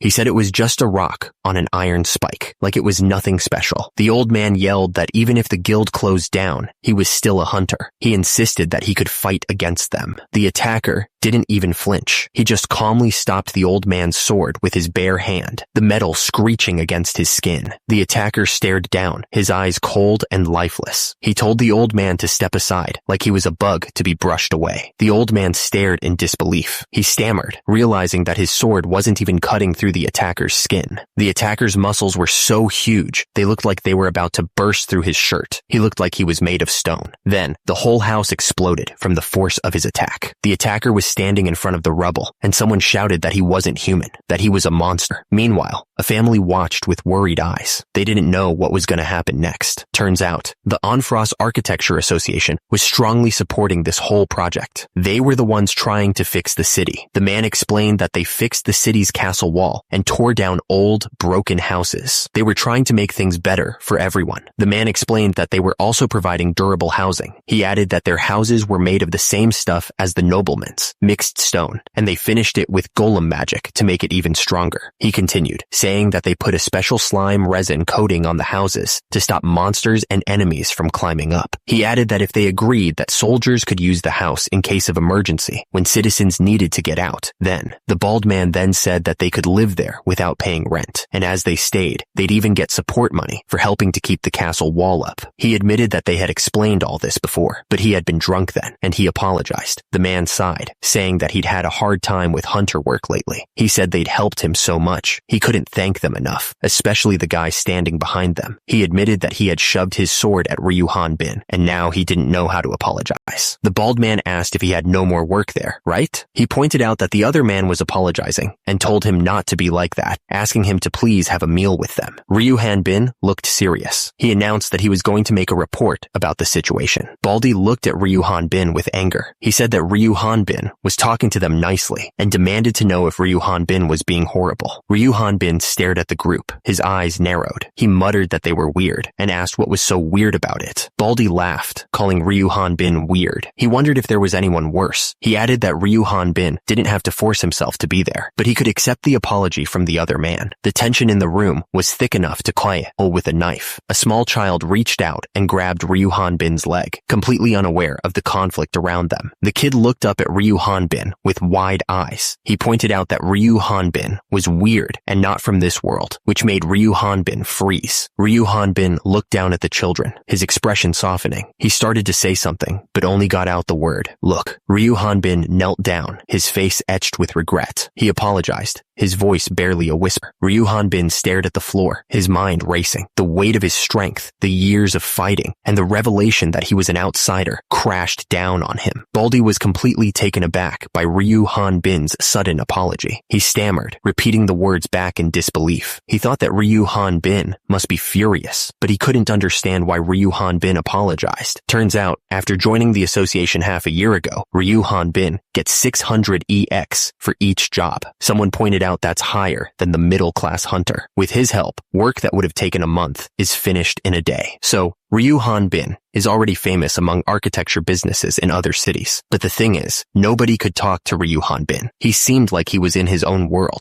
Suddenly, Ryu Hanbin burst into the room. The old man looked up, surprised. He demanded to know where Ryu Hanbin's manners were, and that this wasn't his room. Ryu Hanbin pointed at something, his face angry. The old man said that there was no such building design there. Nobody here must have seen a building like that. Ryu Hanbin looked absolutely furious. He shouted that he'd been sent there after paying a lot of money, but he wasn't doing anything. He complained that he never talked, and everyone thought he was mute. Ryu Hanbin slammed his hand on the table, making the old man jump. He demanded to know if he was kidding him, or if he was playing with him. Ryu Hanbin towered over the old man, his voice rising. He pointed out that he had done what the old man wanted for 5 months after he talked about Rock Mountain. Ryu Hanbin's anger reached a boiling point. He shouted, demanding to know what more the old man wanted from him. Papers flew everywhere as he gestured wildly. Ryu Hanbin collapsed to the floor, his anger suddenly gone, replaced by despair. He asked quietly what he was supposed to do. The old man looked at Ryu Hanbin with a deep frown. He told him that he sucked. The old man continued, saying that years ago, everyone lived like humans, including them. Ryu Hanbin looked at the old man, a strange glint in his eyes. He said that people from another world were involved, and he thought the old man knew about it. Ryu Hanbin pressed on, recalling how the old man couldn't sleep comfortably and ate food while hiding. He asked if the old man knew why he didn't talk. Ryu Hanbin admitted that he was from another world, but that wasn't the whole story. The old man stared at his own reflection, a sad look on his face. He told Ryu Hanbin that it was because he didn't live like other people. The old man continued, explaining that to people from another world, they only saw hunters. He recalled how, years ago, when the first person from the outside came, there were a lot more people in jobs that had nothing to do with hunting. Meanwhile, Ryu Hanbin listened intently, his expression unreadable. The old man said that if he didn't fight and lived quietly, nobody would think he was weird. The old man looked up at Ryu Hanbin, his voice filled with a strange emotion. He pleaded that if he wanted to live like a human. The old man warned Ryu Hanbin not to get associated with hunters after this job. He added that this was a hunter job request. A gloved hand knocked firmly on the wooden door, the sound echoing in the room. The person on the other side declared that they had no reason to accept whatever was being offered. Ryu Hanbin stood tall, holding some papers, while the old man sat behind his desk. The old man stated that such work didn't help him at the moment. The old man leaned forward, his expression intense. He admitted that someone had told him that Ryu Hanbin would take the job no matter what he said. Ryu Hanbin turned his head slightly, looking into the room. He told the person on the other side to come in. Ryu Hanbin's face was set with a serious expression. His eyes narrowed slightly. He waited, his expression unreadable. Ryu Hanbin watched as the person walked into the room, his expression still unreadable. He waited, trying to figure out who it was. Ryu Hanbin stared, surprised. Then Eric entered, looking relieved. Eric exclaimed, "Thank God you look healthy, Artis." Ryu Hanbin started to panic, pointing at the old man. He asked how Artis knew he was here and came looking for him. He added that he had to hide his face and wondered how the old man was going to hide his huge body with that piece of fabric. The old man adjusted his glasses, looking unconcerned. He told Ryu Hanbin not to panic, that everyone knew. He explained that Artis visited him a lot, so he wanted to hear Ryu Hanbin's story as well, so he let her come in. He promised to make sure that she didn't get involved with him anymore. Ryu Hanbin looked down, his expression troubled. He apologized for Artis, but asked the old man if it would be best if she wasn't concerned for him anymore. Artis stepped forward, smiling. She said it was her first time properly introducing herself, and that she was Artis Bannister from the Onfrost Hunter Guild. She added that they should drop the formalities. She mentioned that Eric used to be a hunter in the past, and she already knew about it. The old man slammed his fist on the table, looking absolutely furious. He said that Eric was now working for the Architecture Association, so he was family. The old man shouted, accusing Artis of looking down on their Architecture Association and demanding if she wanted him to just hand Eric over. Artis calmly explained that she wasn't asking for Eric on behalf of her guild. It was a personal request, and there seemed to be a misunderstanding. She then asked what Eric had to do with him. Artis paused, looking thoughtful. She said that their party had been different back then, and she didn't know Eric well at all. Artis explained that when her party members saw her with Eric at the Saat Forest, he protected her. She asked why Eric would hide being with her, just because they were in different parties. She didn't go into too much detail, but she made it clear that the old man was misunderstanding something. Artis continued, saying that after the Raud incident, Eric seemed to be tormented with guilt. The old man was getting even more worked up, denying that he was thinking anything weird. Artis added that after Eric came back to the city, things were difficult difficult. Artis explained that Eric had requested to give a promissory note of 1 million EX for her at the Hunter Guild. She said that Eric had paid her and he could quit being a hunter. Suddenly, Eric went flying out of the building, crashing through the wall with a loud creak. The old man shouted that if Eric caused such a serious incident to a woman, he should be responsible for it. He added that he had nothing to say to Eric until he finished his business with her. Artis was glad that the old man gave his permission so easily. She thought that too many things had been left out of the story, and she didn't want to talk about the Inquisitor. Eric thought the situation was horrible. He pointed out that he had stopped being a hunter a long time ago. He corrected her, saying it had been 5 months, not 1. Artis tried to reassure him, saying that the duty this time was just exploring Sa'at Forest and collecting samples. She promised there wouldn't be any danger, so he shouldn't worry. Artis promised that if something happened to him, she would protect him. She added that they were comrades now, so he should talk to her comfortably. The next destination was Sa'at Forest. It looked peaceful from a distance. They walked deeper into the forest together, but Ryu Hanbin was lost in thought. He followed Artis for now, but wondered why she had asked him to come along. Ryu Hanbin wondered if Artis had realized something about him after the last incident. She asked if he was doing okay, and to tell her if he was having a hard time. He thought to himself that it had only been 10 minutes, but it had already been 5 months since Eric had stopped being a hunter, so why now? He remembered the old man's advice. If he acted natural, people wouldn't be suspicious. Suddenly, the system flashed a screen. Race, Kellogg, a low-level monster who lives in the forest. Level 2. Ryu Hanbin stared at the monster, surprised. What? It is so cute! Artis, stop for a second! He then asked, do you like me so much? Ryu Hanbin was getting too close to the monster. He asked Artis if they could take it as a sample and raise it. Suddenly, Artis yelled, fireball. Artis rushed over, checking Ryu Hanbin for injuries. She asked if he was hurt and that there could be poison, so he should take a potion. She noticed the bite on his hand, but was relieved he wasn't injured. Artis told Ryu Hanbin to call her straight away if he found a sample next time. She then asked if his blood was blue and was relieved to see it was red. After that, their exploration continued. Ryu Hanbin looked down. A baby Kalak perched on his shoulder, but then Artis just torched everything. The trees went up in flames. She torched everything in sight. Ryu Hanbin just stood there, watching the forest burn. And then Artis torched the forest again. She said that this forest has a lot of dangerous monsters. Artis looked at Eric, her eyes full of worry. She asked if he was hurt. Ryu Hanbin said that he was okay, but he forbid Artis from using fire magic for now. He told her not to worry about the forest, because if he stopped the magic power, the fire would be extinguished. Artis looked up at the sky and said that she would try as much as she could. Wow. Then, the sound of wood splitting echoed through the forest. It was a strange sound to hear after all that fire. Ryu Hanbin asked if Raud's group was the first one Atis had ever joined. Atis confirmed that it was. Ryu Hanbin looked concerned and said that wasn't good at all. Atis explained that he felt awkward around Rude, and he actually didn't have any experience with parties. He added that it was his first time even sleeping outside. Ryu Hanbin asked why he joined the Hunter Guild then. Atis said he thought it would be fun to collect research materials on his own.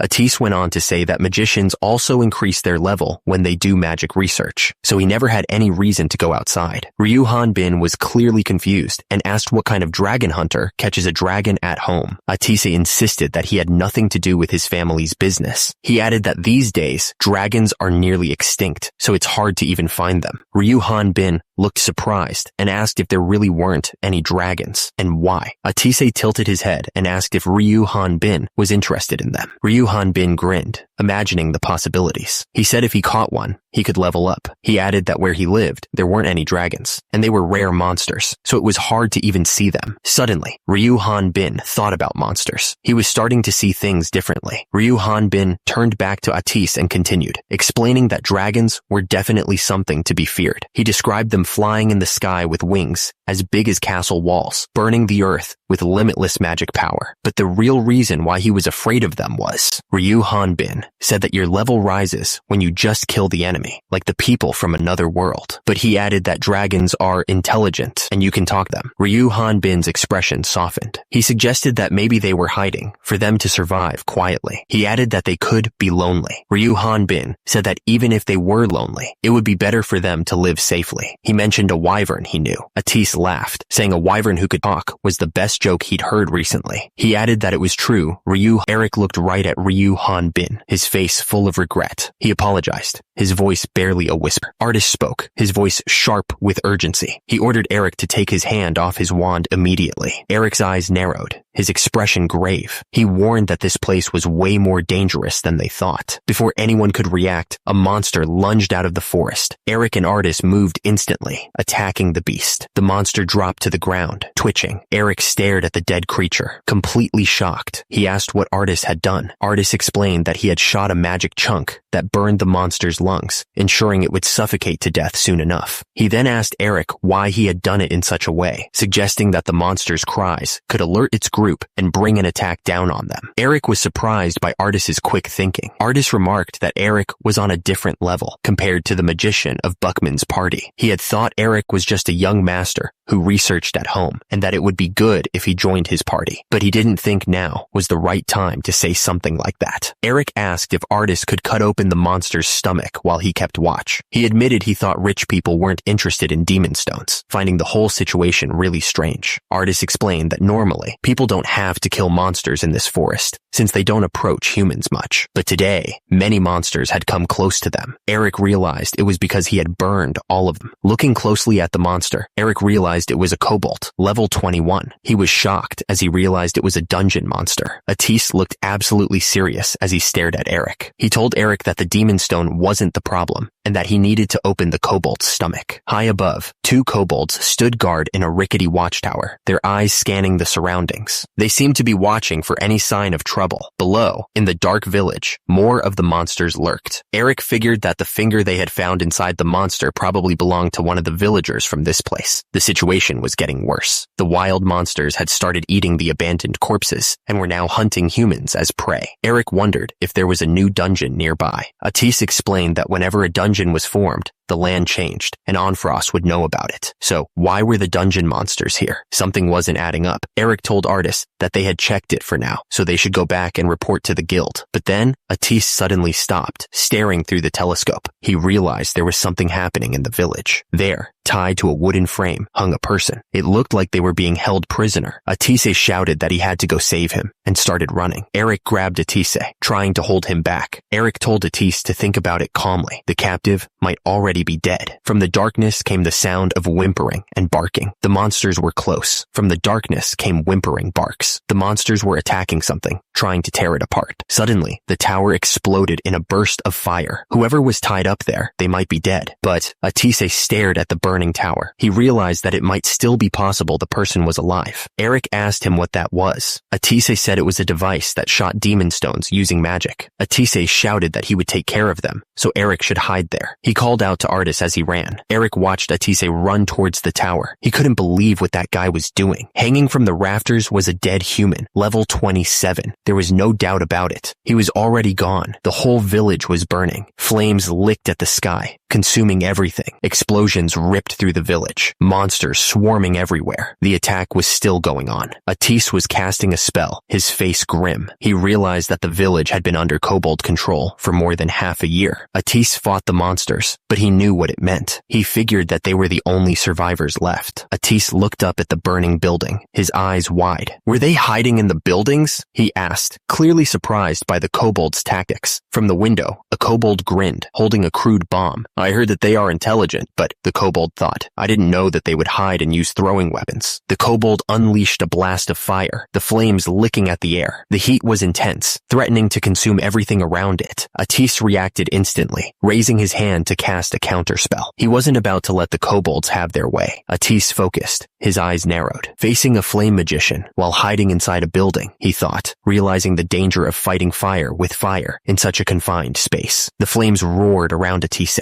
threatening to engulf him completely. He had been too reckless, and now he was paying the price. Atise glanced down at his hand, realizing he'd overdone it. The monster behind him was ready to strike. The monster roared, its breath hot and foul. It charged forward, ready to tear Atise apart. The monster lunged, its fangs bared and eyes filled with rage. It was moving faster than Atise could react. Atise's face was pale with fear. He knew he was in serious trouble. The explosion ripped through the air, shaking the ground. The monster's face contorted in pain and shock as the flames engulfed it. From above, the village looked like a graveyard. with burnt houses and scattered debris. Atise and Ryu Hanbin stood near a covered body, the only signs of life in the desolate landscape. Ryu Hanbin stared at the body, his expression grim. Burning the mountain with fire was nothing. At the end, you were right, he said, his voice low. This person is dead, and quite a long time ago. Those bastard monsters, they hanged up a man to kill him. It wasn't done by the monsters. He died due to the cold. Atise looked up, confused. Froze to death? I lived here for 1 year and never felt cold. That's not it. Ryu Hanbin nodded grimly. This person. He pointed to the golden card in Atise's hand. He was a level 27 hunter at Onfrost Hunter Guild. Atise's eyes widened. Him too? What do you mean him too? Ryu Hanbin sighed. There was a lot of hunter markings on the trash outside the village. Ryu Hanbin was thinking out loud. Not all the villagers could have been hunters, but the Sot Forest didn't provide much work. If a number of people disappeared like this, the guild would know about it. The hunters must have disappeared slowly to a place where people wouldn't know. Suddenly, Ryu Hanbin's eyes widened. Dungeon! He shouted, the realization hitting him hard. Ryu Hanbin continued. The dungeon at Ipen Plain. Rude closed it half a year ago, so the timing is right. But how do you transport people from Ipen Plain to here? Ryu Hanbin frowned. That dungeon was centered on Onfrost, and on the opposite side, it is too far away. Atise, he said, turning to her. Atise looked up at Ryu Hanbin, pointing towards the glowing portal. Wouldn't it be possible with this? She asked, a glimmer of hope in her eyes. Atise stared at the sight before her, completely shocked. This is, she began, unable to finish the sentence. It was a portal, shimmering with magical energy. A portal! Atise exclaimed. She pointed out the objects floating above it. It's closed right now. Ryu Hanbin turned to Atise, a skeptical look on his face. Could the kobolds make something like this? He asked. He snorted. Kobolds? The only thing they can make are corpses and trash. Ryu Hanbin's eyes narrowed as a troubling thought crossed his mind. Then, what about Totiro? He wondered aloud, his voice laced with concern. Atise shook her head, dismissing the idea. Let's stop joking around, she said. A short-distance portal can only be made by a level 40 magician who is experienced with spatial transition magic. Atise stared at the portal, her expression filled with concern. From here to Ipen Plain, she said, her voice trailing off. She looked worried. At least level 60. No, maybe higher. Ryu Hanbin glanced at the portal, a shiver running down his spine. That makes me shiver, he muttered, steeling his resolve. Atise turned her gaze back to the swirling portal, a new worry etched on her face. The magician who made that portal, what if you meet him as your enemy? She asked, her voice laced with concern. Ryu Hanbin stared at the portal, his expression hardening with resolve. Of course then, he said, his voice grim. His eyes widened in disbelief, her face paling. This can't be. Lich, she exclaimed, fear creeping into her voice. Ryu Hanbin's expression turned grim as he assessed the situation. It seems so, he muttered, his eyes narrowing. Also, it seems that its level is high. Suddenly, the system identified the figure as a lich, a level 72 magician who had slowly transformed into an undead monster, resurrected with a destroyed body. The lich cackled, its voice echoing through the ruins. This one didn't expect that a guest would come and left a seat empty. The lich scanned the devastated village, its skeletal fingers twitching. Well, I still see no trace of him. It looks like my kids played well with you, the lich said, its voice dripping with amusement. Let's see. A trace of burned mana. The firepower is good too. The lich's gaze snapped towards Ryu Hanbin and Atise, its eyes burning with an eerie light. You there! The lich boomed, its voice echoing. Are you a magician? And is there another person? Atise quickly silenced Ryu Hanbin, putting a finger to her lips. What's wrong with him? Shh, she whispered. She explained that the lich had probably lost his 5 senses when he became an undead. Instead, the lich was sensing the mana around him. Atise explained. Even if the lich sensed her as a magician, he couldn't sense Ryu Hanbin because he has no magic. Atise looked at Ryu Hanbin with worry. Eric, if it's you, then you might be able to escape, she said, her voice laced with concern. Suddenly, the lich's voice echoed, demanding an answer to his question. If a question is asked, you have to answer it, he boomed. A green light flashed in his empty eye socket. Ah, now I can see a bit. The lich's voice thundered through the air, singling out his target. Eric, he shouted, his skeletal hand outstretched. Eric tried to reassure Atise. It's all right. He missed, he said, trying to sound calm. He told her not to worry about him and to keep her eyes on the lich. Eric knew the lich wasn't going to let them go. He was sure of it after getting hit. Eric and Atise stared at the lich, Lich, a chilling realization washing over them. Eric admitted that they were no match for the Lich if Atis fought alone. Eric paused, his mind drifting to a distant memory. He remembered once asking his married colleagues, "What is a married couple?" He recalled the answer, the words still echoing in his mind. It was about sharing a vision, looking at the same place together, as a couple. Eric's thoughts turned to James and Katerina. He'd been so impressed by the idea of shared vision that he'd brought them into existence. The Lich's face contorted in rage. Husband and wife. Of course, Katerina refused my confession and dated James, but who cares? He shouted. Suddenly, a blast of magic erupted from below, interrupting his rant. The Lich's eye sockets narrowed, his gaze intense. "By the way, are you even listening to me?" he demanded, his voice echoing through the battlefield. The Lich gestured dramatically, his voice booming across the battlefield. "Now give up," he yelled, his words hanging in the air like a challenge. Eric frowned, watching Artis's movements. "What is it, Artis? Your aiming is weird." "That's not it," he said, concern etched on his face. Artis gritted her teeth, struggling to maintain her focus. "This guy's magic is guiding my mana and curving it. It's a waste of time," she explained, frustration evident in her voice. The Lich's face contorted into a sinister grin. "You can't add an ember to your mana output," he said. "But since it's fun to use your magic as a shadowless spear, let me tear you a bit apart, okay?" Even as the Lich prepared his attack, Artis looked at Eric with pleading eyes. "Even if my level was high, Eric, run," he urged, his voice strained with desperation. The Lich raised a bony finger, his voice dripping with sarcasm. "I already said its use." The Lich's face twisted, and he finished his sentence. "Less." A massive explosion erupted behind them, sending shockwaves through the air. Eric grabbed Artis's hand, and they both sprinted away from the blast, hoping to outrun the Lich's devastating magic. Ryu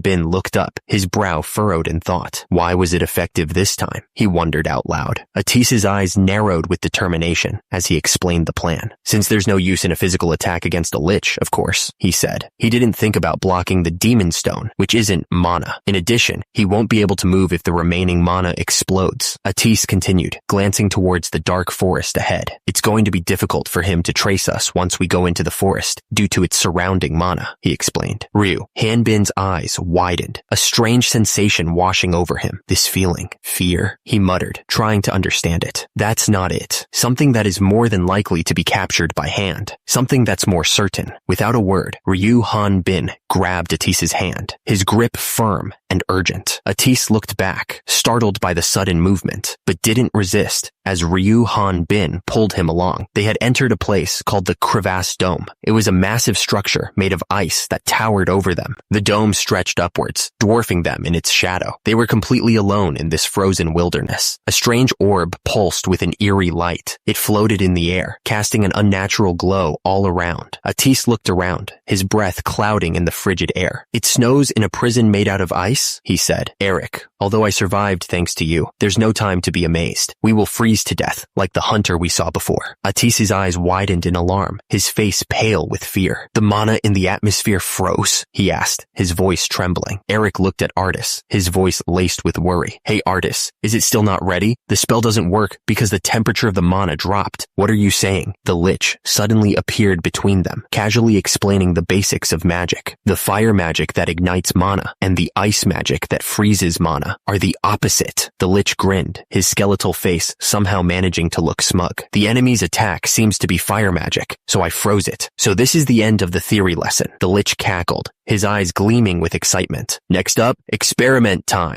The Lich unleashed a wave of freezing energy, creating a massive storm of ice that engulfed everything around them. The air crackled with cold as he summoned the freezing storm. The air was bitingly cold, sending shivers down his spine. Ryu Bin thought to himself that it wasn't so bad that he couldn't handle it. He figured his high stats were probably helping him out a lot. On the other hand, Artis was struggling to endure the cold. The Lich asked how it felt to have his lungs freezing. He added that he wouldn't know since he didn't have lungs. The Lich said, "They say it's painful when the mana inside the body freezes." The Lich leaned in close, promising that if Artis just fainted quietly, he wouldn't do a painful experiment. He swore he wouldn't. Ryu Bin thought to himself that the skeleton wasn't planning on killing Artis right away. He could fight once Artis lost consciousness, so he could live like a human. He was doing this for Artis. Artis fell to his knees in the snow, his breath clouding the air. "I'm sorry, Eric." He looked down, admitting, "I was selfish." Artis was clearly desperate. He began using magic on himself, the energy crackling around him. Ryu Hanbin's eyes widened as he saw what Atis was doing. "What are you doing? Using magic on yourself?" The lich cackled,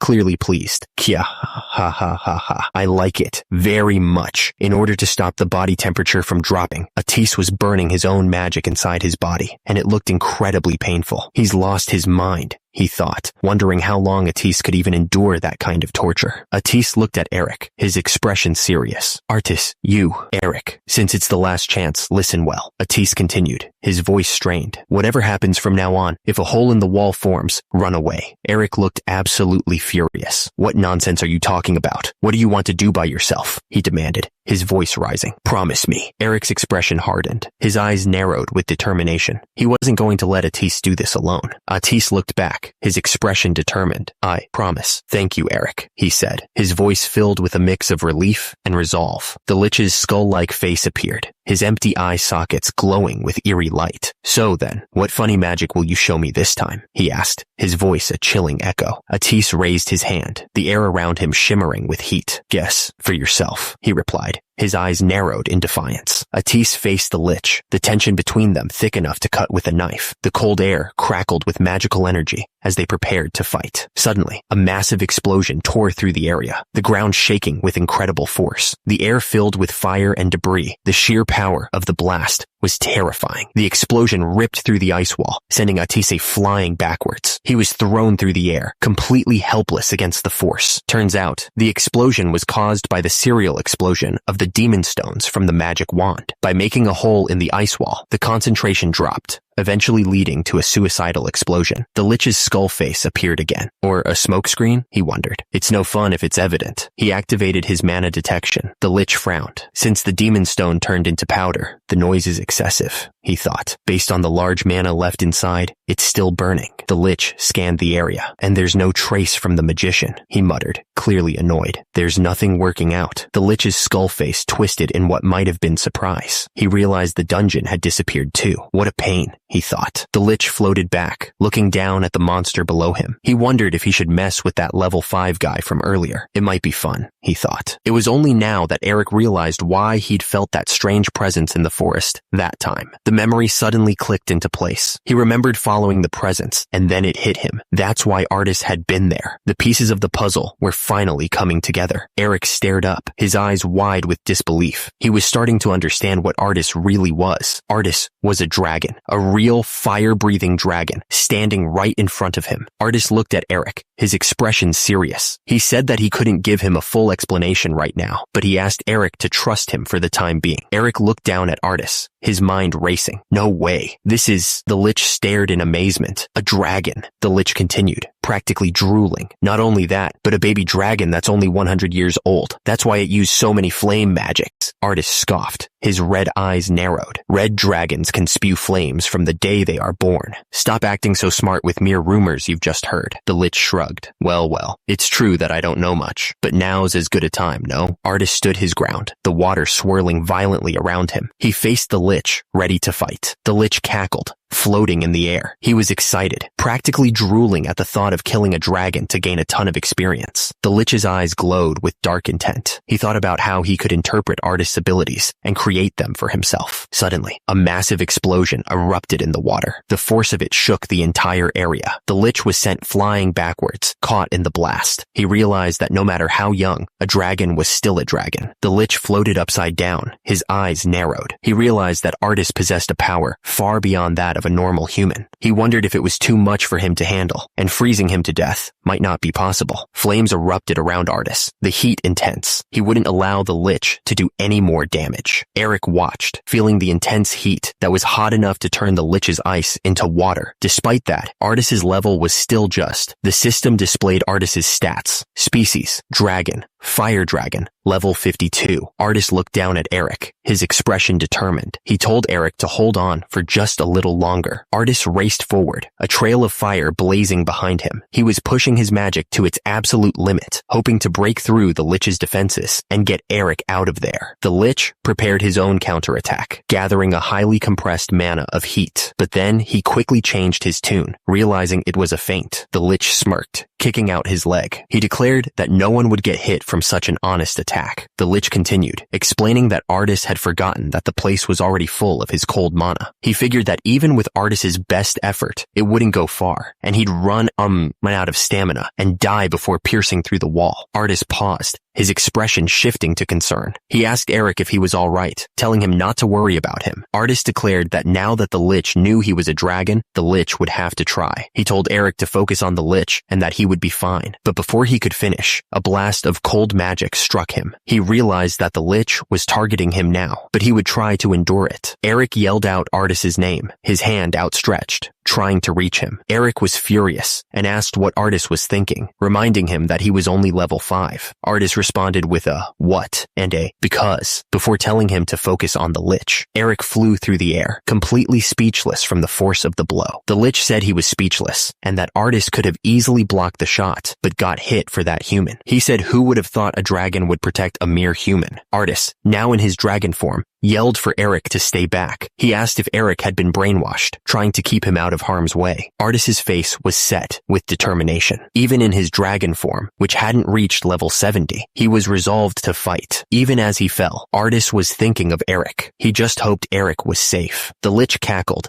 saying he figured out what the human was, a snack. He taunted Artis, saying that Artis must be angry, that he was going to take it away. The Lich then told him to shut up. Artis shot back up into the air, his rage boiling over. He called the Lich a disgusting monster. As Atis was thrown backwards, he heard the Lich's words. He yelled back that the Lich was suddenly saying something very human-like. The Lich's face twisted with anger. He began to rant about why superior beings like them had to live hiding in the gaps of humanity. He continued, his voice dripping with contempt, calling humans weak and inferior. The Lich's skull-like face seemed to leer as he declared that humans should be afraid of them, that they should be worshipping them. The Lich finished his rant, his voice echoing with hatred. Below, Artis watched him, his red dragon eyes narrowed. The dragon, Artis, stared down, his fiery breath flickering below. Eric was sent flying backwards from the force of Artis's punch. He managed to think to himself that it was a dragon's punch. Artis watched Eric struggle on the ground. He commented that Eric's punch wasn't too shabby, but only if his level was a little higher. Eric, his face etched with worry, told Artis that was enough and that he should just faint already. Artis asked if Eric was afraid of him because he was a dragon. Eric glared back, replying that he had seen monsters much bigger than Artis. Artis's voice echoed, taunting Eric. He said that Eric's size was cute at best and asked if it was true that there were no dragons in his hometown. Artis continued, saying he was curious about Eric's hometown, but it looked like his time was up, and he asked Eric to fulfill their promise. Eric's face was filled with disbelief. He asked Artis why he was doing this. The ice wall shattered in a burst of light and force. Chunks of ice went flying everywhere. The Lich's skeletal face twisted in surprise. He wondered aloud if Artis had blown up the ice wall from the inside. Artis roared at Eric to run before the ice rebuilt itself. Eric looked back, shocked, and asked what about Artis himself. Artis insisted that he still needed to stop the Lich. He reminded Eric that they had made a promise. Eric finally understood. Artis planned to fight to the death so that Eric could escape. Eric steeled himself, deciding that he would watch the situation from outside for now. The Lich was stunned. He couldn't believe that Artis would go to such lengths to let a human escape. This was a bit too unexpected. Artis stood at the mouth of the ice cave, watching Eric run. He cursed, realizing all the magic he'd prepared was about to be wasted. The sky above darkened as the Lich unleashed a large-scale freezing magic. A wave of frost and ice spread across the landscape. The Lich raised his skeletal hand, casting Blade Squall. Razor-sharp winds swirled around him, ready to tear through anything in their path. Eric was surrounded by a forest of ice, feeling the cold close in. He wondered where it all went wrong, knowing they were in a desperate situation. Eric thought to himself, was it because he thought he could block the attack, or because he didn't tell Artis that the man hanging was already dead?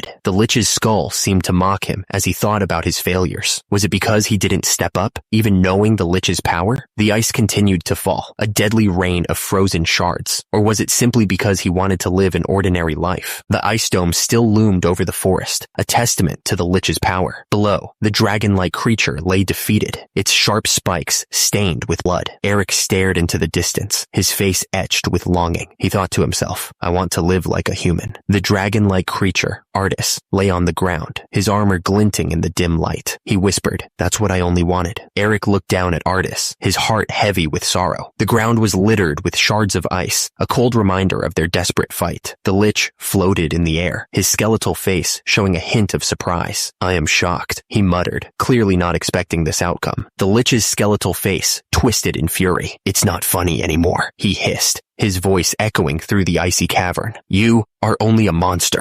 Eric's heart pounded as he looked at the dragon, his body covered in blood. "Artis! Artis!" he yelled, his voice cracking with fear. "Are you okay?" Artis looked at Eric with a tired smile. "I guess you're safe, Eric," he said softly. "I should be the one saying that to you. Don't worry. Dragons are strong." Eric's brow furrowed with worry. "You're not strong," he exclaimed, his voice filled with desperation. How long could Artis last? Eric stared down at the blood pooling around Artis's legs. "The ice from him pierced Artis's wound is melting," he said, his voice trembling. "And the bleeding won't stop." Eric stared at the dragon's massive form, lying still on the ice. "Even after Artis becomes unconscious and I defeat the Lich, can Artis stay alive?" he wondered, his heart heavy with doubt. He glanced at the emergency potion in his hand, his brow furrowed. "Even if he stays alive, I can't just heal his huge body with just an emergency potion," Eric thought. "If Artis sees me fighting..." Eric looked at the dragon, his expression filled with regret. "Don't make such an expression, Eric," he thought to himself. "I'm the one who should be apologizing. It would have been nice if I was stronger." Eric's face twisted in pain. "I promised that I would protect you," he thought, his voice filled with sorrow. "I am sorry, Artis." Eric's eye narrowed, his expression hardening with resolve. "Promise? Just because of that promise?" Eric stood over the fallen dragon, his expression hardening. He knew what he had to do, even if it meant risking everything. The Lich floated in the air, surrounded by shards of ice. "A young dragon raised by humans and became like a human," the Lich said with disgust. The Lich's skeletal face filled Eric's vision, its eyes burning with cold fury. "Do you think it's just for the strong to protect the weak? Do you think it's cool?" the Lich asked. The Lich continued, his voice dripping with scorn. "That's just fantasy made by weaklings. They're just making excuses, trying to make a bunch of powerful people protect them." The Lich raised its hand, and a massive sword of ice materialized above him. "Ice Giant's Judgment Sword!" the Lich shouted, preparing to strike Eric and Artis down. The Lich's words echoed in the air, a chilling ultimatum. As long as Eric lived, there was no guarantee that Artis wouldn't reveal his true identity. Eric glared, knowing what was coming. The Lich's skeletal face twisted into a cruel grin. He demanded that Artis kill the human. Only then would he accept the dragon as a comrade. Artis looked down at Eric, his red eyes filled with a strange sadness. He admitted that, from a human perspective, they were both just monsters. Eric spat back at the Lich, his voice filled with determination. He said that giving up on trying to live like a human would only lead to becoming as ugly as the Lich. Eric's eyes blazed with resolve. He declared that even if he were to die in that moment, he would still choose to live like a human. He wouldn't give up on his values. The Lich's skull-like face remained impassive, his empty eye sockets staring down. He waited for Artis to make his choice, his voice echoing in the frozen cavern. "Yes?" Suddenly, Artis unleashed a blast of ice magic. He shouted that it was goodbye. Eric started laughing, even as the ice magic hurtled toward him. He thought that Artis was pushing himself too hard, and that the promise meant nothing.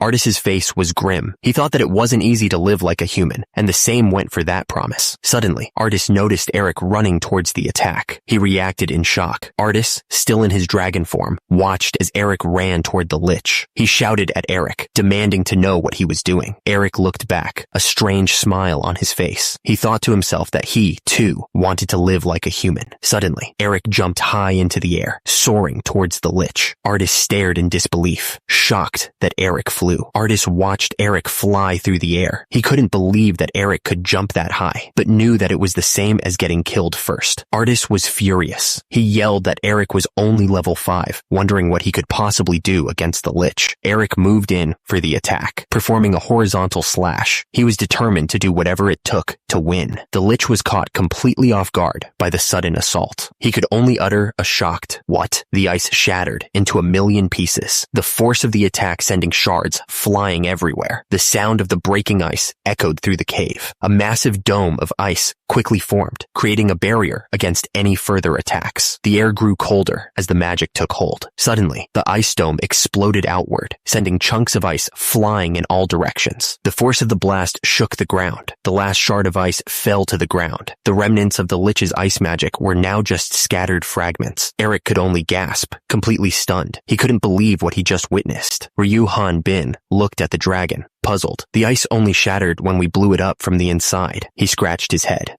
Did I swing too hard? Eric was freaking out internally. Nobody saw it, right? He couldn't believe Ryu Han Bin destroyed it with just one swing. And that was the same Lich who didn't even get hurt when Eric, a dragon, attacked him. Eric stared at Ryu Han Bin, his eyes wide. What's this? I definitely saw you measure your level with the measuring stone. Eric, your level is... He trailed off, lost for words. That is, well, it's a long story. Ryu Han Bin gave Eric a smile, trying to calm him down. We both hid who we really are, so don't get angry, okay? Eric looked down at the skeleton, realizing something. You disguised yourself. Is there a magic which could deceive the measuring stone? That's not it. Suddenly, the words entangle of Gehenna flashed in the air. Massive tentacles erupted from the ground, writhing and twisting like living nightmares. Eric stared in shock as the tentacles wrapped around them. It's summoning magic. What's this unpleasant tentacle? Eric was trapped, unable to move as the tentacles tightened around him. The voice echoed, explaining that these tentacles would get stronger by absorbing his energy and wouldn't stop until he was dead. The Lich's face appeared, grinning with sick delight. He sounded almost giddy at the thought of experimenting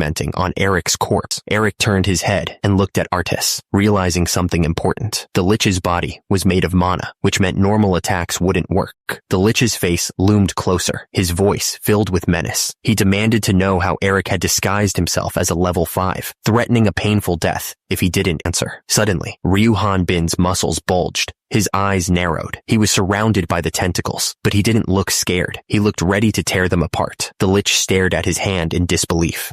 It's dirty, he muttered, clearly disgusted. Ryu Han Bin looked down at the Lich, his muscles still bulging from the effort. He ripped apart the tentacle of Gehenna with his bare hands, Eric thought to himself. Ryu Han Bin glared down at the Lich. Hey, skeleton, let me ask you something. Artis and I have never said it. Ryu Han Bin's eyes narrowed. So how do you know my level? He demanded. The Lich continued to speak, lost in thought. He recalled that he wasn't sad when he learned he had died the first time because he had been chosen. His life on Earth had been hell anyway. The Lich remembered being more careful with his second life. He couldn't afford to die again. He recalled the meticulous planning it took to steal the scroll of the undead. He had conquered them both, death and fear, or at least the Lich thought he should have. The explosion was huge. Back in the present, Eric stared at Ryu Han Bin. No matter how many times he saw it, Ryu Han Bin was incredibly powerful. Artis stared at Ryu Han Bin, his eyes wide. He couldn't believe that Ryu Han Bin had destroyed Gehenna's tentacles just by hitting the ground. Ryu Han Bin frowned. He was pretty sure that he'd shattered the Lich's bones that time. He couldn't understand how the Lich was still moving. Ryu Han Bin looked up, but it seemed the Lich had already stitched himself back together. He was starting to get annoyed. The Lich stared down at Ryu Han Bin, his voice filled with a mix of anger and confusion. You, who are you? What kind of person are you? That's what he wanted to know. The Lich continued, lost in thought. Until now, not one person assumed that he was level 5 when they first met him. That meant there were two possibilities. Ryu Han Bin stared down at his dragon-bone sword. The Lich's words echoed in his mind, suggesting he was either a gifted fortune teller or something else entirely.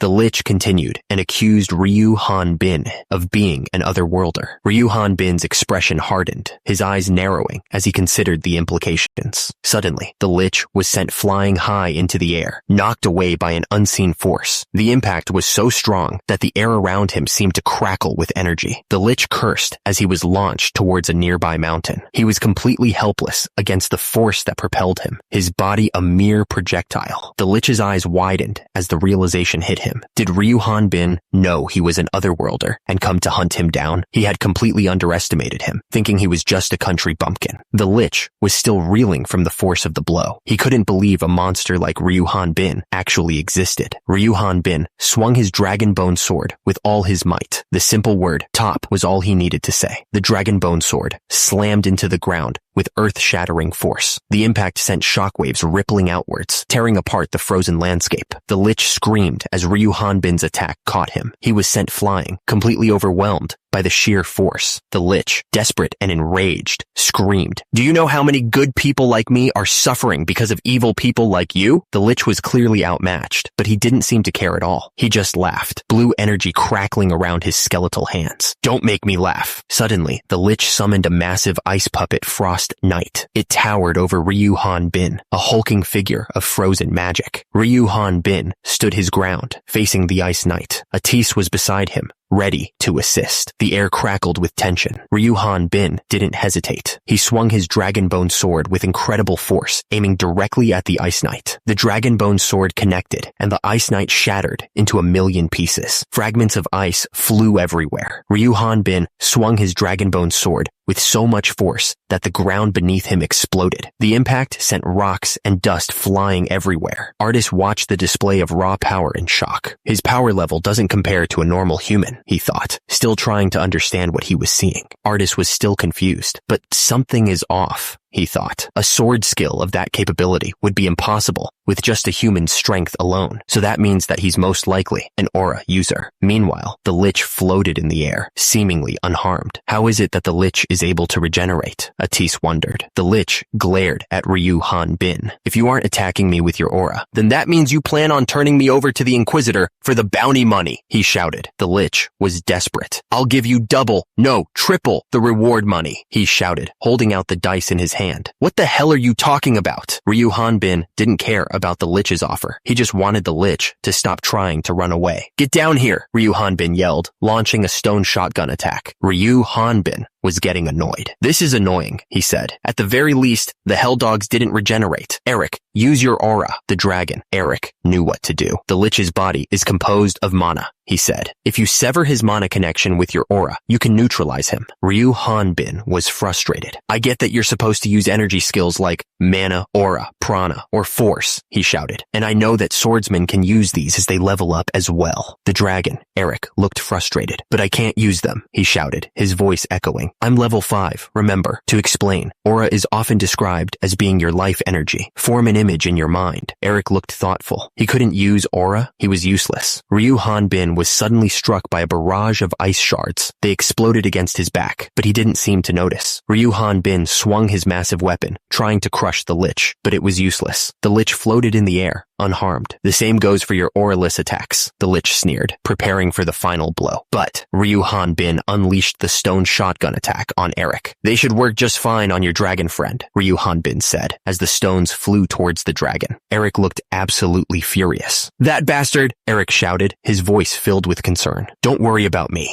Ryu Han Bin ignored Eric's words, continuing the attack. "How can I not worry?" he shouted, firing more stones. "He plans to increase the distance between you and him." Eric looked at Ryu Han Bin, completely confused by what was happening. "What?" he asked, his voice filled with disbelief. High above, the Lich prepared his next move. He summoned massive shards of ice, ready to strike at both Ryu Han Bin and Eric. The Lich cackled, revealing his yellowed teeth. "In other words," he explained, "the reason Ryu Han Bin couldn't use aura was because of that normal human body." The Lich continued his taunt, perched high above. Even if Ryu Han Bin could block liquids made from magic, did he really think he had any protection from the mana itself? A sphere of pure mana began to form, swirling with intense energy. The air crackled around it, a silent warning of the destruction to come. The Lich's skull-like face appeared, eyes burning with malicious intent. He would just super compress the mana energy, he declared. A beam of super compressed mana shot down from the sky towards Ryu Han Bin. The Lich promised to vaporize him. The super compressed mana slammed into the ice wall with unbelievable force. Cracks spread across the surface like spider webs, the structure groaning under the immense pressure. Artist looked up, his eyes wide with shock. The ice wall couldn't withstand the mana's power any longer. It exploded into countless shards, scattering across the frozen ground. Ryu Han Bin, seeing the wall break, didn't hesitate. He dug into the frozen ground with his bare hands, throwing up a makeshift barrier of ice and dirt. He dug up the frozen ground with just sheer strength, but the mana beam was relentless. The newly formed wall groaned and buckled, cracks appearing almost instantly. "But this wall won't hold for long." Artis, seeing the danger, yelled at Eric to get out of the way. The dragon knew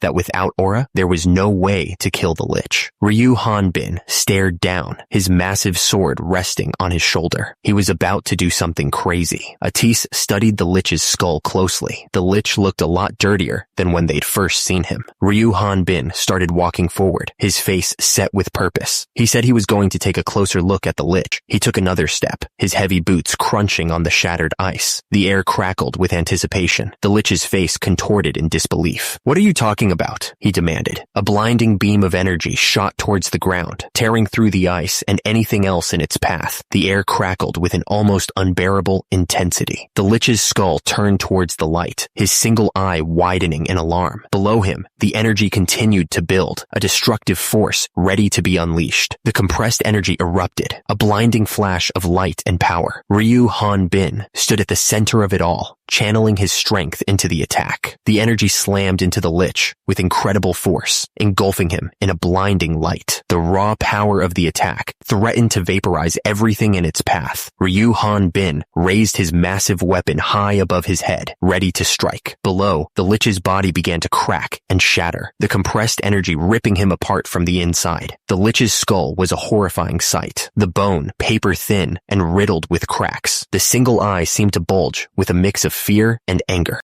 Ryu Hanbin stared down at the Lich with a cruel smile. Well, would you look at that?" he said. "I don't remember these cracks on your skull before." The Lich's skull was now a shattered mess, the cracks spreading like spider webs across the bone. One of his eyes was bloodshot. The Lich's face was a mask of terror as a hand reached out to grab him. He was in real trouble now, and he knew it. Ryu Hanbin raised his massive bone weapon high above his head, ready to end this fight. He was going to smash the Lich to dust. Ryu Hanbin stared down at the Lich, a cruel smile spreading across his face. Well, would you look at that?" he said. Ryu Hanbin continued to taunt the Lich, pointing out the cracks in his skull. "Seeing them must mean that you can't regenerate if I grind you up into dust, right?" The Lich's eyes widened in pure terror. He tried to scream, but only a choked sound escaped his throat. He was done for. Ryu Hanbin's eyes narrowed, and blue lightning crackled around him. He looked absolutely focused. Ice shards exploded outwards, littering the ground. The attack had been devastating. The Lich was sent flying through the air, surrounded by the ice shards. "That's insane! Don't mess with me!" he yelled. The Lich's skull seemed to be cracking even more. He was clearly in a panic. "I've killed countless high-leveled people and monsters," he shouted. The Lich continued to fly backwards, his words tumbling out in a rush of fear. He didn't want to die from a musclehead who couldn't even use aura. The Lich crashed to the ground, his legs twisted at unnatural angles. He looked down in horror. "My legs!" he cried out. His skull was now visible, the cracks spreading like a spider web. The Lich's single eye darted around in panic, searching for any escape. Ryu Hanbin stood over the Lich, his massive dragon bone sword raised high. The air crackled with blue energy as he prepared to strike the final blow.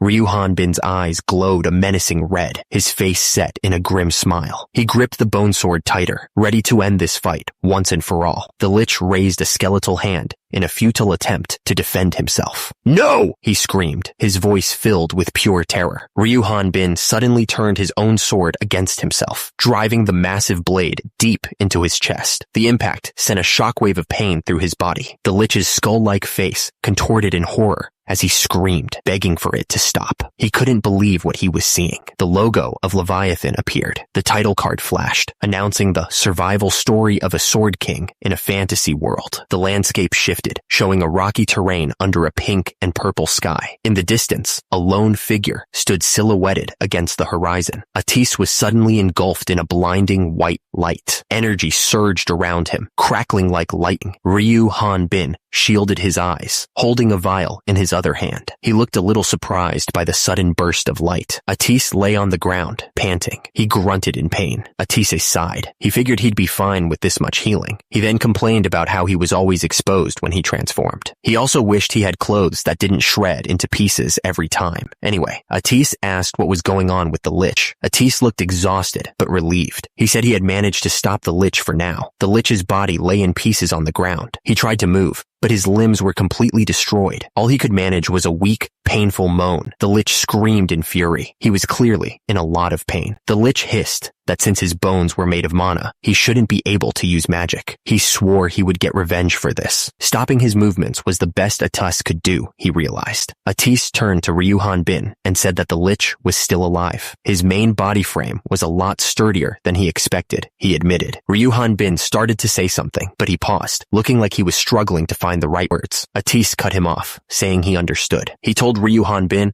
not to worry about it, since capturing an enemy without killing it wasn't easy. Ryu Hanbin continued, saying that just like Atise, if the enemy was a dragon, he would never have been able to kill it. Atise interrupted, asking Ryu Hanbin if he knew his identity. In any case, he added, there was still something they needed to find out from the lich. The lich's skull turned towards them. He asked if they were looking down on him in his human form, and what was this about a dragon? The lich's bones glowed intensely, pulsing with mana. The backlash of energy from the destroyed body was clearly doing a number on him. Atis stared down, his red eyes blazing with fury. He was clearly enjoying the lich's suffering. Ryu Hanbin stared down at the lich. I thought liches couldn't feel pain, he said, sounding genuinely surprised. Atis explained that a mana backlash of that size would be uncomfortable for normal people, but for a lich, whose entire body was made of mana, the pain would be excruciating. Atis glared down at the lich, his voice hard. Answer me truthfully if you don't want to die suffering from such pain. Atis demanded to know who the lich's comrades were, and why he had been killing innocent hunters. The lich lay on the ground, his skeletal body broken and defeated. The lich's skull was cracked, and energy pulsed from the fissures. The damage was clearly severe, even for an undead creature. The lich lay motionless on the ground, his bones scattered and broken. He seemed to be dead, finally defeated after all this time. Ryu Hanbin stared at something in his hand. He had found something. The lich's bones began to glow again, and he started laughing. A young dragon really doesn't know how the world works, the lich said mockingly. Atis's eyes narrowed, trying to understand what the lich meant. A 500-year-old dragon would have already figured it out by now, since they've already joined us. Us? She asked suspiciously. Atis's eyes widened as she realized the implications of the lich's words. Great Earth, she whispered, a chill running down her spine. The lich's skull floated in the air, its teeth glowing with an eerie blue light as he laughed. Let's watch the world be destroyed, together, in the afterlife, he cackled. Suddenly, the lich's bones erupted with blue energy, the force of the blast shaking the very ground they stood on. The air crackled with power, a sign of the chaos to come.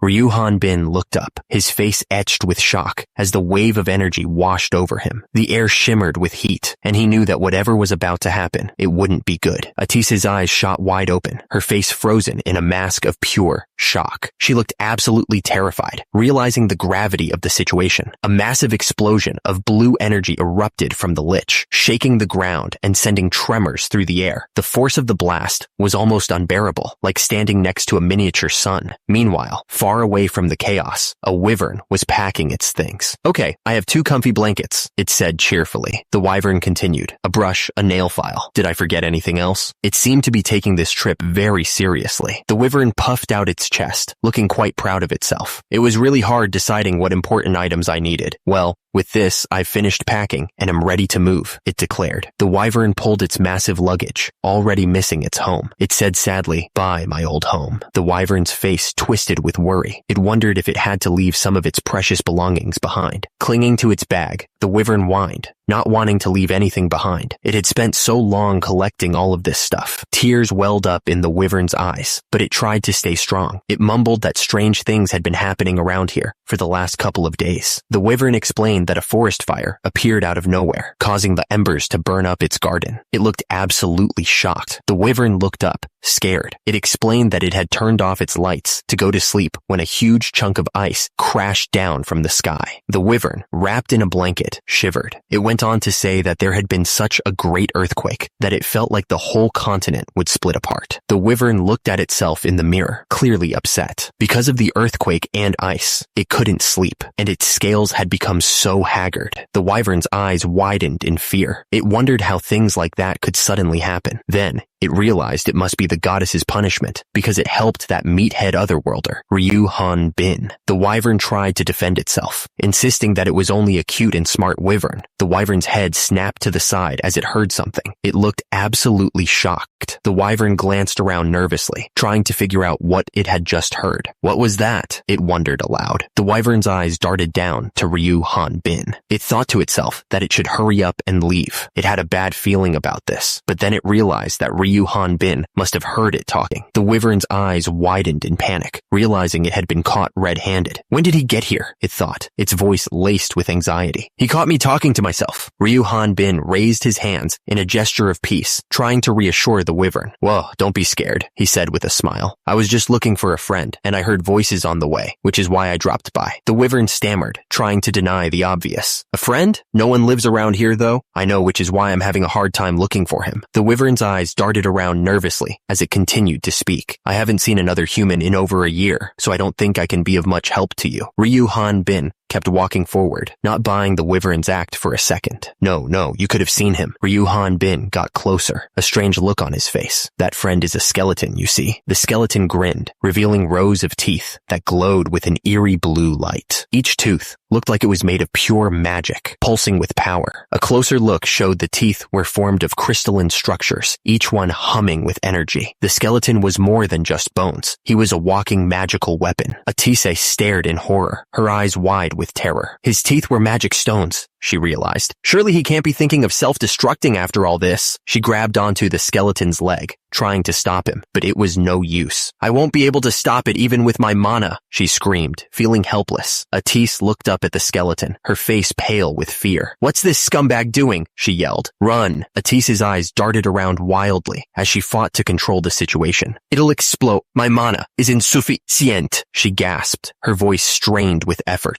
Everything started to blur as Atise felt her consciousness slipping away. The magical energy swirled around her, threatening to overwhelm her completely. I'm losing conscious. The explosion left behind a massive crater in the ground. The night sky was visible above, but the air was thick with dust and the smell of burnt earth. Atise stood beside another man, staring into the massive hole. Was a bomb dropped here or something? The man asked, clearly stunned by the destruction. Atise turned to the man beside her, her expression troubled. What does the guideline say? She asked. Richard? Richard examined the dust, letting it sift through his fingers. Judging by the traces of mana, he said, I'd have to say that the magic happened a week ago. Richard's expression hardened as he came to a grim conclusion, and it points to Shin Ha-jun's self-explosion. Atise looked absolutely shocked by the news. Ha-jun self-destructed? She asked, her voice full of disbelief. Didn't he turn into a lich because he didn't want to die? Alejandro approached Leslie, putting his arm around her shoulder. Leslie didn't look happy about it. What are you doing here, Leslie? He asked. Leslie's hand moved with lightning speed, drawing her sword in a flash of steel. The air crackled with tension as she prepared to strike. Alejandro held his sword to Leslie's neck, grinning. Oh dear, he said, enjoying the moment. Leslie looked absolutely furious. Alejandro, she growled, remembering the warning she gave him. I remember warning you to keep your hands off of me if you wanted to keep them. Alejandro didn't seem to care about the threat. He just smiled. Leslie, if you used your healing magic on me, I think it would be worth it, he said, completely ignoring the danger. Leslie's eyes narrowed, her anger reaching a boiling point. If you don't mind getting sliced to bits, she hissed, ready to strike. Suddenly, a massive explosion of blue energy erupted, shaking the ground. Just as things were about to get really nasty, a voice cut through the tension. Stop it, both of you, the voice demanded, echoing through the area. The speaker, face grim, explained to Alejandro that this was the spot where Shin Ha-jun had died in battle. He pointed out the location of the lich. He continued, explaining that the lich had initiated an explosion that exceeded his healing abilities. Because of this, there wasn't a trace of the enemy to be found. He asked them to at least try to maintain a shred of respect for the fallen.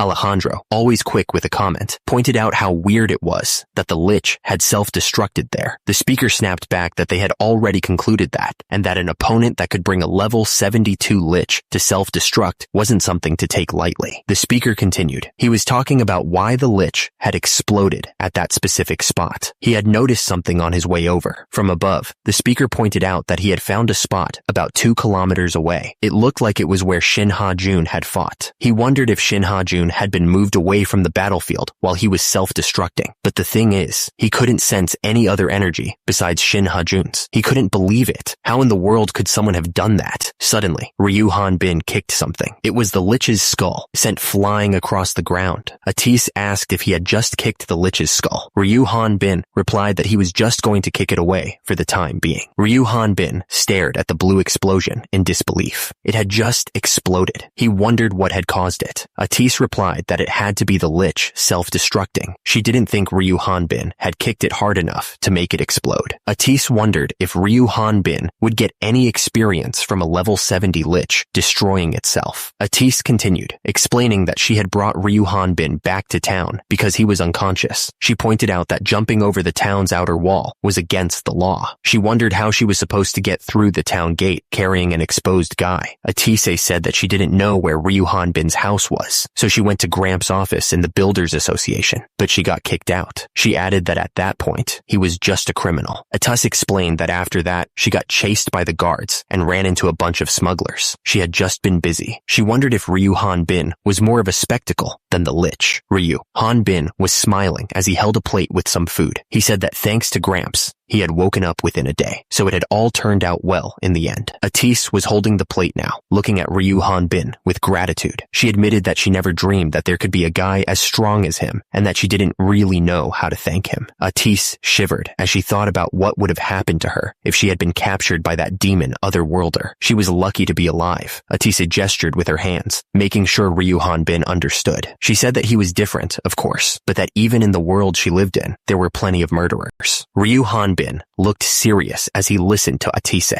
He said that with Ormflaus's mission of infiltrating the Rathana continent and killing the goddesses, he'd rather choose to live the life of a normal person, adapting to this world, than become a crazy killer. Atise told Ryu Hanbin that most otherworlders started out as normal people, but many ended up becoming killers. She added that he was different, though. Ryu Hanbin explained that the one thing that separated him from the others was that he had a defective guideline implanted in him. Atise asked if the guideline was the power that the otherworlders received from the demon god Ormflaus. Ryu Hanbin agreed, explaining that being able to see levels was one of its powers. He thought that there was also a hidden ability that the user wasn't even aware of. Atise looked worried. She asked if Ryu Hanbin was saying that there was something that might make otherworlders commit murder or follow the demon god's commands. Ryu Hanbin stood near the bed, explaining that his guideline might be the reason he was being shown as level 5. He figured that it was also the result of that defective system. Atise listened, her expression troubled. She knew that Ryu Hanbin's defective guideline was a serious issue, but she didn't know how bad it really was. Ryu Hanbin's expression turned grim as he admitted that he didn't know how severe the defect was. He added that he might suddenly go crazy and become a killer. Ryu Hanbin turned away, his voice heavy with regret. He explained that nothing good would come of getting involved with him, given his potential to lose control. Ryu Hanbin continued, explaining that he had a lot of money saved up and that there was no reason for him to stay in the village any longer. He said his goodbyes. Atise gripped the blanket tightly, her knuckles turning white. She was about to tell him something important, and she was clearly nervous about it. Atise straightened her back and announced, "My name is Atise Emphatir Ragnar Aka." Ryu Hanbin listened intently as Atise continued, explaining that she was created to be a descendant of dragons by the great goddess of shadows, Kivriel. She added that among all species of dragons, the fire dragons were known to fulfill their duties. Atise's voice grew stronger as she declared, "And a fire dragon." Atise's red eyes burned with conviction as she finished. "Never forgets the debts they owe." Ryu Hanbin smiled softly, lost in thought. He seemed to be considering everything he'd just heard. Atise was sitting up in bed, recovering, but then a strange thought struck her, and she realized something about Ryu Hanbin. He was a military veteran. The night sky was filled with twinkling stars, a peaceful sight. Hours later, the first rays of dawn began to paint the horizon. A horse-drawn cart waited patiently outside a stone archway. It was time to leave. Someone handed them a map and gave instructions. They were told to take the cart to their destination, using the map to find their way. They should be able to pass through the city gate if they showed the Builders Association documents. The instructor gave Ryu Ryu Hanbin his final instructions, handing him a package. He explained that a broker would deliver Ryu Hanbin's new identity to him. He just needed to meet the contact, leave the goods at the designated spot, and sell the cart. The instructor told Ryu Hanbin to keep the money from selling the cart. He admitted it was worth the cost to get rid of such a troublesome guy. Ryu Hanbin smiled, thanking the instructor and promising to repay him, but he asked one thing in return, a promise. The instructor looked absolutely serious. He told Ryu Hanbin, in no uncertain terms,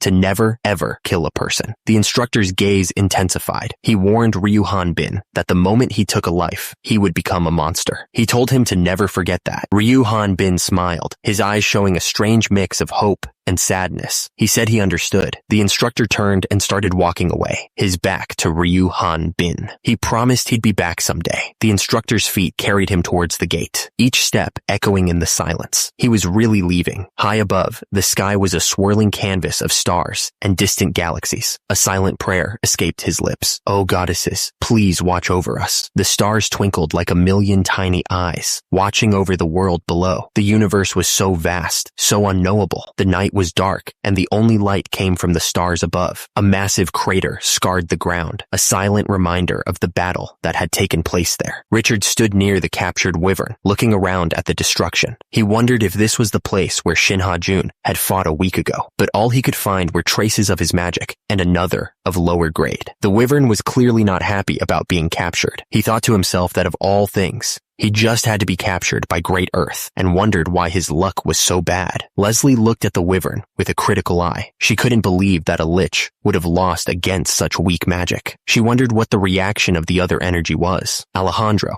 standing close to the wyvern, turned to Leslie, looking a little annoyed. He asked if she didn't remember him saying that he had already checked for auras, pranas, and force. The scarred man looked closely at the other members of the group. He asked if they were saying that the lich's bones were broken and shattered through physical force alone. He then demanded to know why he was being asked this. A dark hand dripped with some kind of liquid, maybe blood. The voice explained that there were some living things that could overpower a lich through sheer force. The man in the coat looked down, lost in thought. He explained that the power of a dragon that had lived over 500 years was more than enough to turn a lich's bones into dust. The scarred man's face was grim. He stated that it was dragon's blood, and they should use the blood on the ground to find its location. High above, the sun shone through the trees, but someone was clearly in trouble, wondering what to do now. The cartwheel was completely busted. It was over for him. He couldn't go anywhere with a broken wheel. At this rate, all the products in the cart would be useless.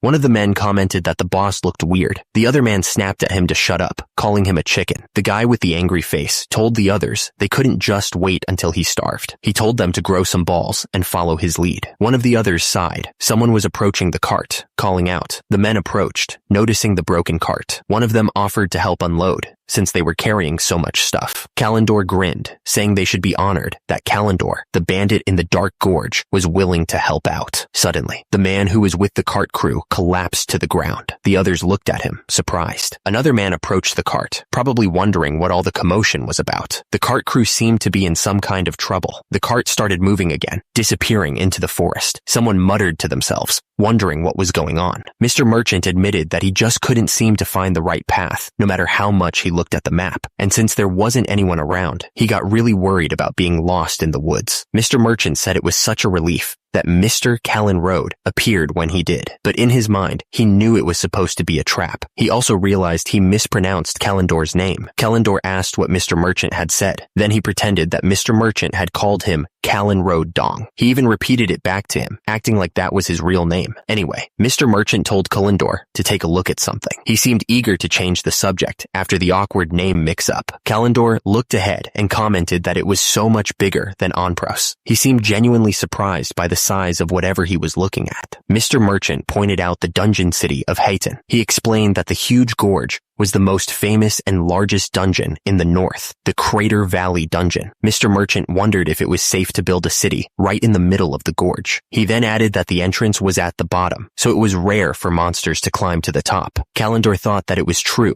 that staying closer to the dungeon was more convenient as a hunter, but he knew that climbing down that gorge to secretly enter the dungeon wouldn't be easy for him. He realized they had arrived. Mr. Merchant commented that there seemed to be a traffic jam. He figured that passing through would be more difficult since the city was so large. Kalindor mentioned that he had papers, but then he paused, confused. He watched as Mr. Merchant suddenly took off running. Mr. Merchant was sweating bullets. He muttered that he almost got caught at the inspection point. Suddenly, Mr. Merchant fell backwards. Kalindor watched him with a confused look. Mr. Merchant was a mess, tears streaming down his face. He begged Kalindor not to let him get stopped by inspection, saying it would be over for him. Kalindor looked down at him, annoyed. He asked why Mr. Merchant was embarrassing him like this. He added that this was his first time there, so he didn't know what this place was like. Kalindor explained that there was a prison camp at the end of Crater Valley. He said that all the criminals from the north were placed there. Mr. Merchant was scared of the prison. He said it was full of monsters, and a small-time bandit like him wouldn't last a day there. It would be better if monsters were the only problem, he thought, but it wasn't. Mr. Merchant continued, explaining that they had recently caught and locked up an otherworlder too. Even the other inmates were scared out of their minds by him. Kalindor looked surprised. Mr. Merchant said that the otherworlder would definitely rip him apart if he got caught. Mr. Merchant was really losing it now. He started rambling about his mother and daughter and what would happen to them if he got caught. Suddenly, a guard walked up and asked if there was a problem. Kalindor ignored the guard and quickly handed Mr. Merchant some money. The deal was done. Kalindor smiled smoothly as he handed over the pass. He told the guard that he was just scolding Mr. Merchant for ditching his work, acting like everything was normal. Mr. Merchant watched Kalindor walk away, confused. He called out, asking what the money was for. Kalindor looked out over the city, lost in thought. He remembered how difficult it had been when he started his new life with nothing but the clothes on his back. Kalindor told Mr. Merchant that he should wash his hands of what he was doing and find a different career. Mr. Merchant just made a noise in response. Kalindor looked down at the gold coins in his hand. He vowed to put them to good use. Kalindor's smile was subtle, almost unnoticeable. He was thinking about his next move, already several steps ahead. Mr. Merchant reached into his pocket, looking for the gold. He was surprised, asking himself what was in there instead. He pulled out his hand and stared at the contents. It was just a handful of copper and silver coins, not the gold he expected. Mr. Merchant looked up and saw Kalindor walking away. He called out to him, realizing what had happened.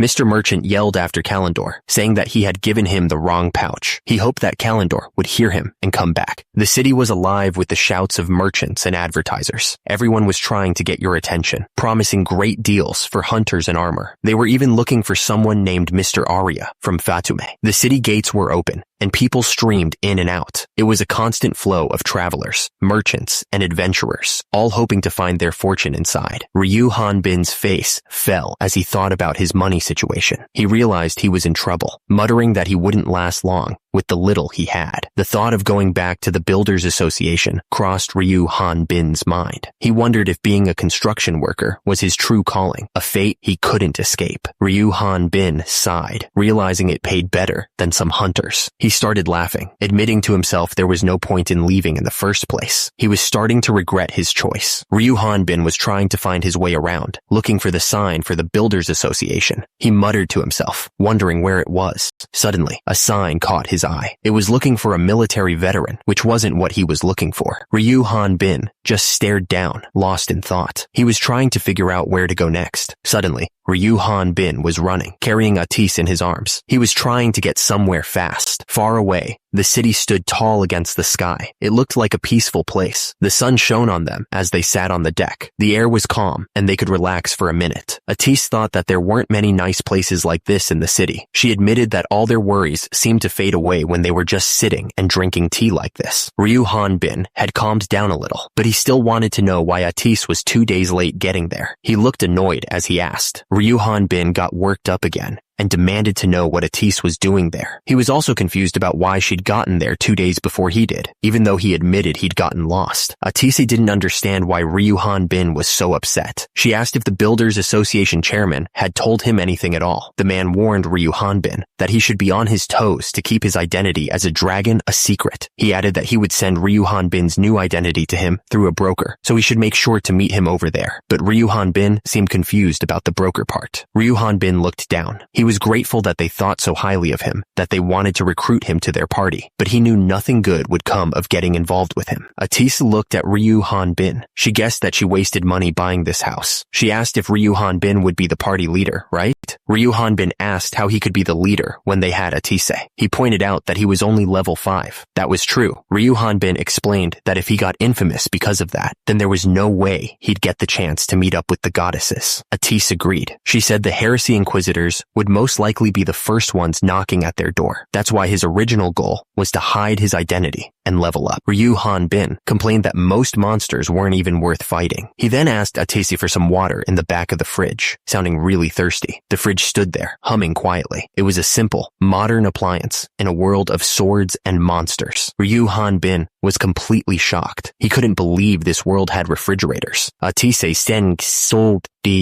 standing next to him, wondered if other worlders always looked down on this world. Ryu Han-bin was practically jumping for joy. He had given up hope after being stuck in Rock Mountain. He wondered if this meant he could have as much cold water and ice as he wanted. Ryu Han-bin rushed over to the fridge, his hand already reaching for the handle. He was eager to taste that cold water after so long. The system suddenly flashed a message in front of Ryu Han-bin. He was too weak to use the fridge. The notification demanded a level of 10 to open it. Ryu Han-bin looked absolutely furious, yelling about the level requirement to open the fridge. Atise flinched, surprised by his outburst. He couldn't believe there was a level requirement just to open a fridge. Atise looked confused, wondering why Ryu Han-bin was so surprised. She asked him why he was so shocked, since it was obvious that a magical tool would have requirements. Ryu Han-bin grew even more frustrated, realizing that magical tools and artifacts were the foundations for dungeons created by Ormflaus, the demon god. He struggled to understand the logic of this world. Ryu Han-bin looked at Atise, hoping for some understanding, but Atise just shrugged, not seeing what the big deal was. Atise looked up at Ryu Han-bin, a spark of mischief in her eyes. She said she had just thought of a way for him to become infamous, even with his low level. Ryu Han-bin looked confused. He asked Atise about magical tools, since she had said there was no such thing as a magical tool that would lie about his level. Atise replied that it was something much simpler than that. Atise stared directly at Ryu Han-bin, her red eyes intense. She told him to take off the Han-bin. They were getting closer. The Highton Hunters Guild building loomed in the distance, a huge building against the sky. Inside a shop, a man wearing armor looked surprised, his eyes wide. The shopkeeper seemed equally stunned. Inside the building, a crowd of people were gathered near a reception desk. The place was buzzing with activity. A woman at the desk smiled. She announced that, according to the measuring stone, his level was 37. His hunter's registration had been completed. The woman with red hair smiled. She said thank you, then added that he was very welcome. The receptionist looked at the muscular man and thought to herself that it had been a long time since a handsome man had come to this place. She seemed flustered by his presence. The receptionist's expression changed. She wondered why she had to help such a pervy guy. She asked Falad Bene if he could. Falad Bene looked around at the other people in the room. He asked if he could wear something, feeling a bit embarrassed. Falad Bene looked absolutely furious. He shouted that he was sorry, realizing he had made a mistake. The receptionist quickly grabbed the measuring stone. She announced that she would now check his level with the measuring stone, but she seemed unsure about it. The receptionist thought to herself that she had never seen such a striking hunter in all her time working there. She knew that guys came in bragging about their great bodies once in a while, but she also knew that just because they had such large bodies didn't mean they couldn't be pierced with a sword. The receptionist hesitated, thinking that it might not be a good idea to use a measuring stone on him, but then she realized they wouldn't be able to register him as a hunter without it. The receptionist put her hand on the measuring stone. She looked at it, puzzled by what she was seeing. Falad Bene looked absolutely furious. He shouted that the stone was evil, his face contorted in rage. Falad Bene flexed his muscles and yelled that he would never let such evil magic touch his pure body. He looked like he was about to explode with anger. Everyone stared in stunned silence at the destruction. The air hung heavy with disbelief as they tried to process what they had just witnessed. Falad Bene crushed the measuring stone with one hand, the magical artifact reduced to dust. But that wasn't the real problem. Not at all. The receptionist whispered that the man had called the measuring stone evil. No way. Atise,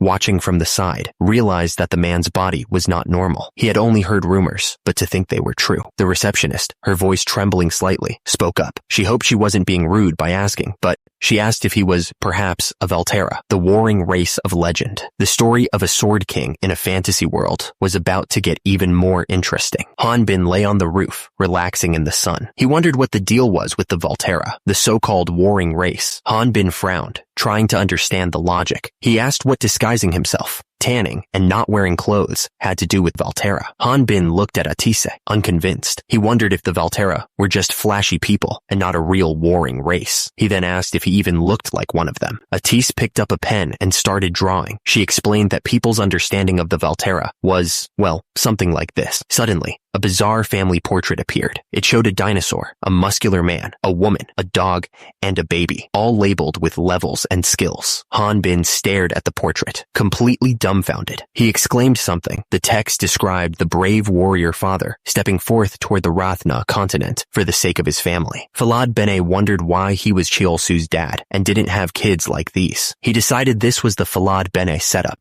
Falad Bene looked at Atise, crossing his arms. He asked what the point was of making this bachelor walk around half exposed, embarrassed to death. He looked absolutely furious. Atise explained that if people really believed he was a Valterra warrior, then he wouldn't have to hide his level anymore. That way, as he got more famous by clearing dungeons, he could eventually meet the 6 goddesses. Falad Bene asked if Atise had forgotten that he had to use the measuring stone in order to become a hunter. He then told her that when that happened, he wanted her to crush it. He looked very serious. Atise asked what he was talking about. She said that she would take care of the rest. She grinned confidently. The people around them whispered, wondering why a member of the Sword King's race was here. They'd heard he was fulfilling his duty on the Rathna continent. It looked like Hanbin definitely gave off the vibe of a Valterra warrior to everyone. Atise scolded Falad, telling him that he scared the receptionist. She pointed out that he didn't have to completely crush the measuring stone like that. Falad apologized, saying he got carried away. He then explained that his friend was still new to things around here. The receptionist explained that magical tools like measuring stones used magic stones, and Valterra warriors were strictly forbidden from having anything to do with items like artifacts. She insisted that they were evil stones. The receptionist assured them that they would be compensated for the broken measuring stone. However, she added that they wouldn't be able to act as a party without registering as a hunter. Atise told the receptionist that she didn't need to register her friend as a hunter. Instead, she wanted to register him as her bodyguard. Falad argued with Atise,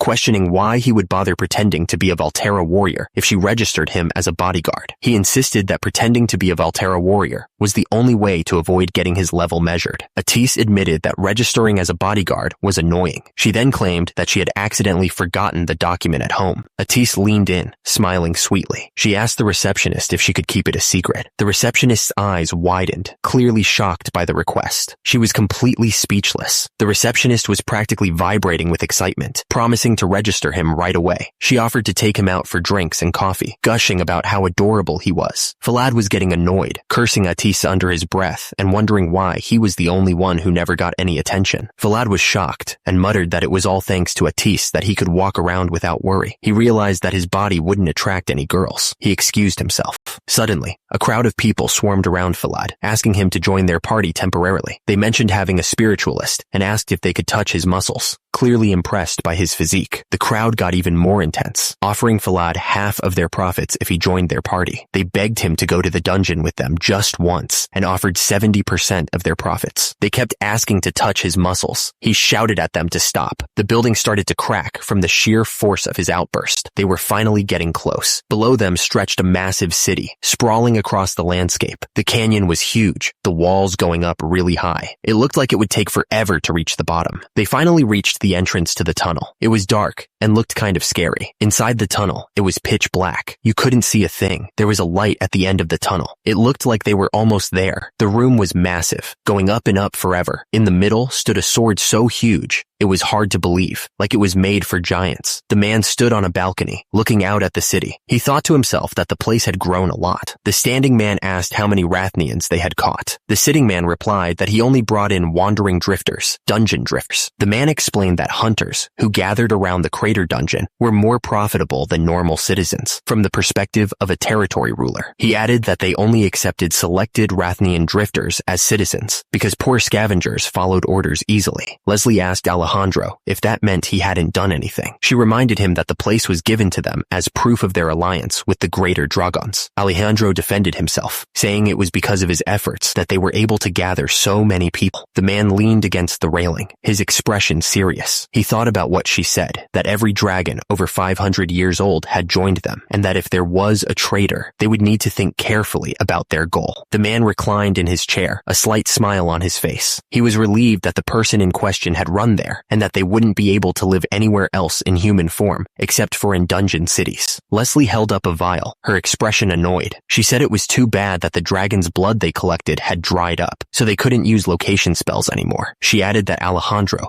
would need to start working hard to find him. Alejandro's face tightened, his eyes narrowing. He defended himself, saying it wasn't his fault that they couldn't find that dragon. The man looked down at Alejandro with a cold stare. He implied that Alejandro was the reason why they were called there. The man's expression hardened. He was ready to make his move, and he started to speak. The man sneered, looking down on someone. He questioned if they thought they could play king in front of them. The stage sat empty, waiting for someone. It was definitely not a stage. The red-haired person leaned forward, giving an order. She demanded that they bring him in, whoever him was. The speaker revealed something about the person they were bringing in. He was an ex-hunter who got caught because the man had a dark side. Ripping apart monsters wasn't enough for him, so he turned to killing female hunters in the dungeon. Apparently, he killed about 25 of them before they stopped him from being executed. The man looked up, his eyes filled with a desperate hope. He asked if he did what they wanted. Would they finally let him go? The red-haired woman pointed out that he was level 37, but looked worn out. She told the man to take another look, hinting that there was more to the story. The woman's eyes widened as she focused on his neck. She realized it was an artificial guideline, a modification she hadn't expected. The woman was shocked. She thought no one could survive having those things implanted. She explained that they had changed their methods, switching from dungeon extraction to human extraction techniques. The scarred man looked serious as he talked about the implant. He wondered if the side effects had been reduced enough. He knew that even with their best efforts, might not meet the expectations of whoever was in charge. The speaker complimented Sir Richard on his quick understanding. He then asked what they needed to do to boost someone's performance. The others in the room waited for the answer. The blue-skinned creature, its face trapped behind a muzzle, croaked out a single word: sacrifice. The word hung in the air, heavy with dread. The speaker sarcastically called the blue creature a kind wyvern. Tears streamed down its face, but it didn't seem to change the speaker's mind. The woman tried to reassure someone that they shouldn't feel sorry. A single tear rolled down her cheek as she told them it wasn't their fault. The woman stood there, a pair of swords in her hands. The light shone behind her, casting long shadows on the floor. She waited patiently. The monster grinned, its face a mess of scars and sharp teeth. It complimented the boss on his refined taste, then asked if it had to kill her quickly. The man smirked, pointing a finger forward. Since they were celebrating his release, he'd give the monster some time to play with its food. The stage was set, bathed in light. Down below, the audience waited with bated breath. The game was about to start. The attacker gripped his sword tightly. He remembered feeling anxious at first, but that had changed. The attacker grinned, a dark glint in his eye. Turns out, the more he used the guideline, the more he began to like it. The attacker sneered, pointing at his level. He told the woman that she should be able to see that his level was higher than hers, and asked if she wouldn't rather beg for her life. The woman's dark eyes narrowed. She said that doing something like that here was useless. The attacker raised the cleaver high above his head, ready to strike. He yelled that this was better for him as he brought the blade down. The woman lay on the cold floor, defeated. She sobbed in pain, unable to move. The wyvern stared blankly, questioning what he was doing. He was scared of the otherworlders, but this wasn't right. He remembered that he was the ace knight wyvern that protected the kingdom. The wyvern decided he needed to look for an opening when the otherworlders weren't paying attention. He had to save the girl and escape from here. The wyvern peered through a crack in the door, his eye scanning the room. He was looking for any sign of an opportunity. The figures moved with incredible speed, their swords clashing and creating sparks. Each strike was aimed with deadly precision, and the air vibrated with the force of their blows. The fighters' feet danced across the floor, a blur of motion as they dodged and weaved. Each step was calculated, a testament to their agility and training. One of the figures paused, confused by the situation. He mumbled, wondering if this was some kind of test test or performance. A voice echoed through the room, demanding a more exciting performance. The speaker reminded them that they had an audience to entertain. The figure retorted that if they wanted a better show, the speaker should have bothered to make themselves look presentable first. The man looked up, his eyes wide with anticipation. He hoped they would like it. His expression twisted into a snarl. He spat out. Atise turned to Alejandro. Her eyes narrowed. She wondered if that girl also had an artificial guideline. It didn't make sense that she was such a high level at that age without one. The woman held her sword loosely, her gaze fixed on the man. She wondered why they wanted to show off that guy. He only looked good enough to use as an experiment. She suggested they take a closer look. The man looked up, his eyes widening in realization. The woman was furious that someone had touched her hair. Below her, the person she attacked lay bleeding on the floor. The man tried to stop the attack, but it was too late. He was already starting to change. His body twisted and contorted until he was no longer human. The monster roared, promising to tear his attacker apart. Atise looked at Alejandro, completely shocked. She demanded to know why the guy was turning into a Totiro. She thought the human extraction technique was supposed to make half-human,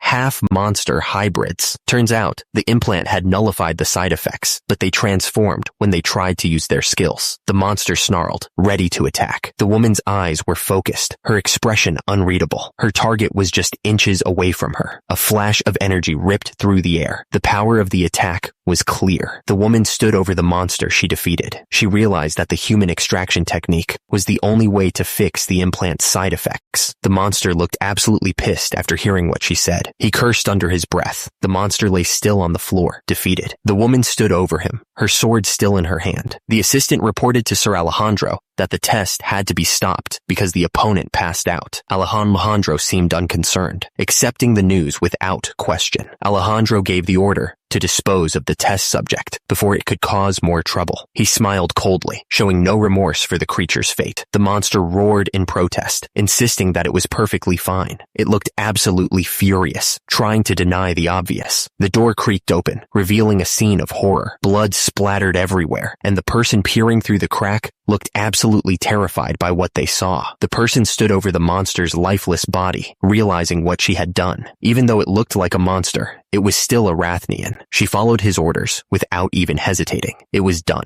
The standing man pointed out that the girl was supposed to be blind. He wondered if her magic swordsman skills and sword skills were being boosted by the guideline. He also noted that her senses were extremely heightened. The seated man asked if that meant the artificial guideline was a success. He wondered why the other man hadn't informed that being. The standing man explained that when a person with an artificial guideline implanted in them killed an opponent, they couldn't gain experience. The seated man reacted in shock, asking if it was a guideline that couldn't absorb experience. He demanded to know why they were still using it. The man explained that absorbing experience, points from defeated opponents, to level up wasn't just something that happened to people from Earth. It also happened to dungeon monsters. The scarred man said that they had tried to experiment on dungeon monsters too, but there were side effects. He added that the ability came from somewhere else. The blue-haired man asked if he was talking about the dragon's core. He explained that they couldn't test it because they had an agreement with the greater dragons. Suddenly, a golden pendant appeared floating in the air, glowing softly. It looked important. The man in the background declared that if there was a traitor, everything would change. He grabbed the pendant, looking surprised. The man with the scar explained that Madam had given them a unique item to use when they exterminated the greater dragon. He added that it was strong enough to deal with a lich, and he wondered if she could handle it with her current level. The man smiled, looking down at the golden pendant in his hand. He thought it was generous of them to be given such an artifact, especially a unique one. Atise said she would inform that being that they were close to completing the artificial guideline. She added that they had work to do and would be going first, expressing her jealousy that he got to catch a greater dragon. She also mentioned that if he ended up making that artificial guideline, he would become quite successful. Atise wished him good luck. The man sat there, quietly looking at the pendant in his hand. The room was quiet as the man sat alone in his chair. He continued to stare at the pendant, lost in thought. Alejandro chuckled to himself, turning the pendant over in his fingers. He muttered that if he didn't find the dragon, it would be his fault. He couldn't believe he'd become such a pushover. Alejandro looked looked up, thinking, how in the world was he supposed to find a dragon in human form if he didn't have any location skills? He clicked his tongue in annoyance. Alejandro called out to Ellie, telling her to have the wyvern come out and clean up the corpse. Then he asked if she was planning on going out. He said he understood. Ellie stood in the doorway, her expression unreadable. She held her sword loosely at her side, ready for whatever came next. Ellie's eyes narrowed slightly as she looked down. She seemed to be thinking hard about something. The wyvern's eyes widened in alarm as he heard snippets of the conversation. He wondered what they meant by experiment, guideline, and greater dragon. He was shocked to learn that the girl, Ellie, was also Alejandro's subordinate. The wyvern panicked, his mind racing with fear. He realized everyone here was crazy, and he'd be killed if he stayed. He had to get out of here, and fast. He knew he had to escape as quickly as possible. He bolted towards the only exit he could see, his heart pounding in his chest. Without slowing down, the wyvern slammed into the wooden door. The wood splintered and cracked as he burst through, leaving a trail of destruction in his wake. He didn't stop to look back, didn't dare to slow down. The wyvern raced across the desert landscape, desperate to put as much distance as possible between himself and the crazy people. The wyvern flew as fast as he could, the sound of flapping wings echoing in the open air. He needed to get away, and he needed to get away now. Someone inside tried to stop him, slamming the door shut. The person shouted. The wyvern was shocked to see someone was already after him. He shouted something, his eyes wide with surprise. The pursuer lost their footing, tumbling down the stairs. She yelled, fighting to regain her balance. Despite the fall, the pursuer didn't give up. She gripped her sword tightly, her eyes narrowed in determination. The wyvern looked up, his eyes wide with terror. A massive bolt of lightning came crashing down towards him. The wyvern barely managed to dodge the lightning. He pushed himself to fly even faster, desperate to get away from the airstrip. The wyvern landed hard on the ground, finally putting some distance between himself and the airstrip. He sighed, trying to catch his breath. He realized how close he had come to being caught, he thought. Suddenly, an invisible force slammed into the wyvern, sending him staggering. He cried out in pain. The invisible force kept pushing against the wyvern. He tumbled through the air, completely helpless against whatever was attacking him. The wyvern looked up,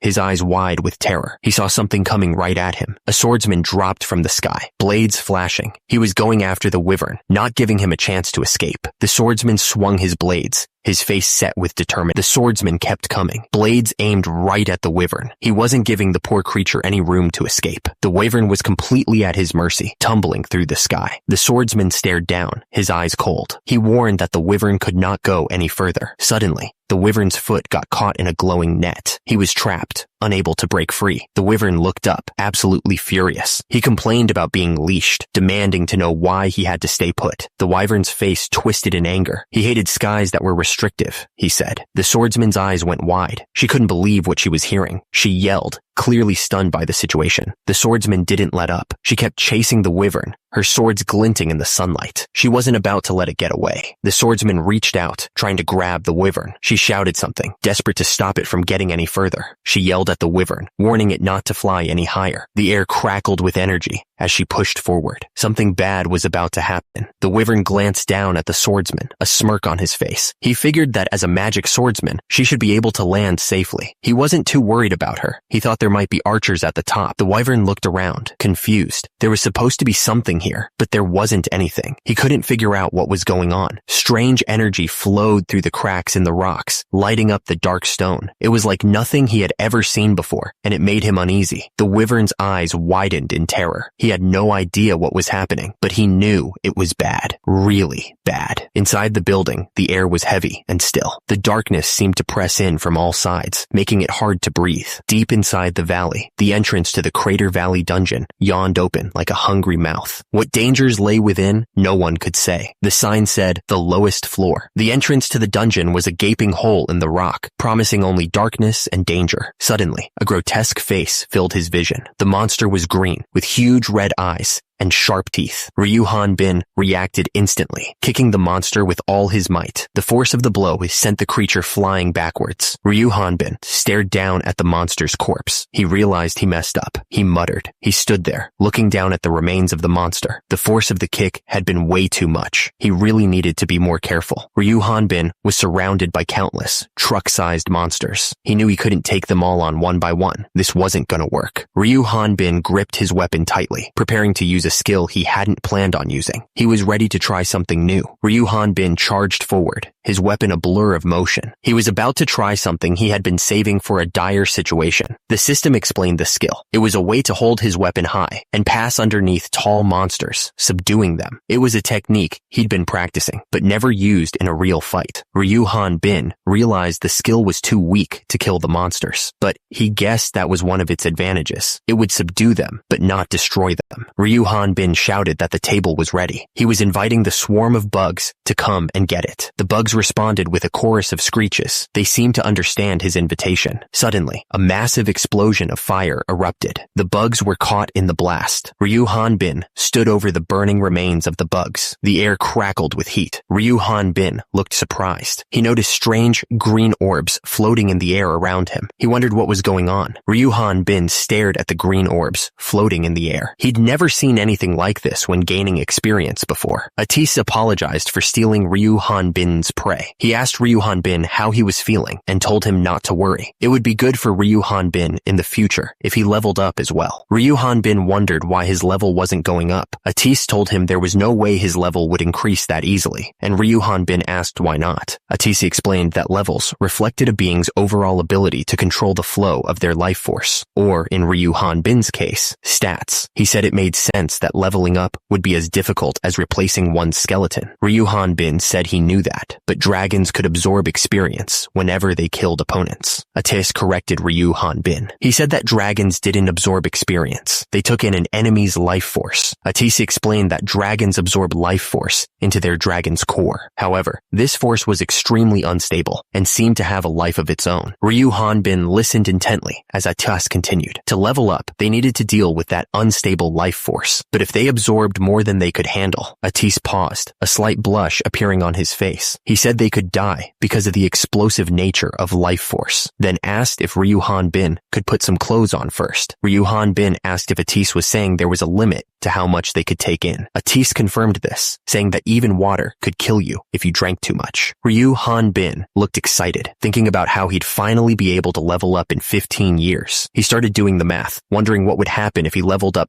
30 more levels. Atis revealed that he was turning 150 years old this year. Ryu Hanbin was shocked, but Atis explained that 150 years was considered to be an adolescent for dragons. Ryu Hanbin wondered how high a level an old dragon could reach, since dragons can live past 1,000 years. He looked absolutely stunned by the revelation. Atis admitted that there was no real way to know a dragon's level. He figured they were probably stuck in the same situation as Ryu Hanbin, unable to level up properly. Ryu Hanbin wondered if dragons couldn't level up because they didn't have anything strong enough to hunt. Atis agreed, saying that there weren't many opponents strong enough, and hunting them was pretty risky. Atis explained that older dragons needed an unbelievable amount of life force to keep growing. He then wondered if they should just stop leveling up at that point, adding that it would be nice if that's what they actually thought. Atis explained that greater dragons were always hungry for more power. They realized that continuously absorbing a small amount of life force wasn't helping them level up. Ryu Hanbin replied that he was in the same boat. No matter how many level 25 monsters he hunted, he didn't get any experience. It only finally counted when he killed a monster over level 50. So, greater dragons believed that gathering a great many life force in a single location was the solution. They needed a place to pool their power. They called it the Life Force Well, a place where dragons could gather and store energy. It was a place of immense power. Humans, on the other hand, called it the Dragon's Nest. It was a place of legend, a place of fear, and a place of unimaginable power. Ryu Hanbin asked if someone like him could go to the Life Force Well to level up. He wanted to know if he could go there without a dragon's core. The image was a logo for Leviathan. Atis told Ryu Hanbin to stop dreaming. He explained that there was no way he could safely venture there without the protection of a dragon, since his physical body couldn't absorb the life force. The energies of the force would cause the body to burst, but also cause it to regenerate. It would be a painful and vicious cycle. That's why it was like an impregnable fortress. At that moment, someone shouted something. The people nearby noticed the wyvern and started to panic. They wondered if that was Sir Alejandro's wyvern and urged everyone to quickly get back inside. The woman argued that if Sir Alejandro didn't tie the wyvern up, it meant it had no more use. Before anything else, she said that if Miss Elijah stayed and got hurt, they would never be forgiven. She repeated that Sir Alejandro would never forgive them if anything happened. The thought seemed to terrify her. The wyvern was still struggling against whatever was attacking it. It was surrounded by some kind of energy, like it was being electrocuted. The woman made the call, and the group started moving. They seemed determined to get out of there as fast as possible. The person's shirt was plain and simple, but the texture of it seemed soft. It looked like it was made of high-quality material. The wyvern was clearly scared. Its eyes were wide, and its mouth was open in a silent scream. A crown floated in the air, glowing with a strange power. It was like something out of a fairy tale, but it felt dangerous. The wyvern looked around, completely confused. It tilted its head and wondered what the hell was going on. The wyvern flapped its wings and soared into the sky, desperate to get away from whatever was attacking it. It disappeared into the clouds, hoping to find safety. The wyvern was completely out of it. It stammered, trying to remember what it had been doing just moments before. The wyvern lay on the ground, helpless. It was a sorry sight, a powerful creature brought low. Suddenly,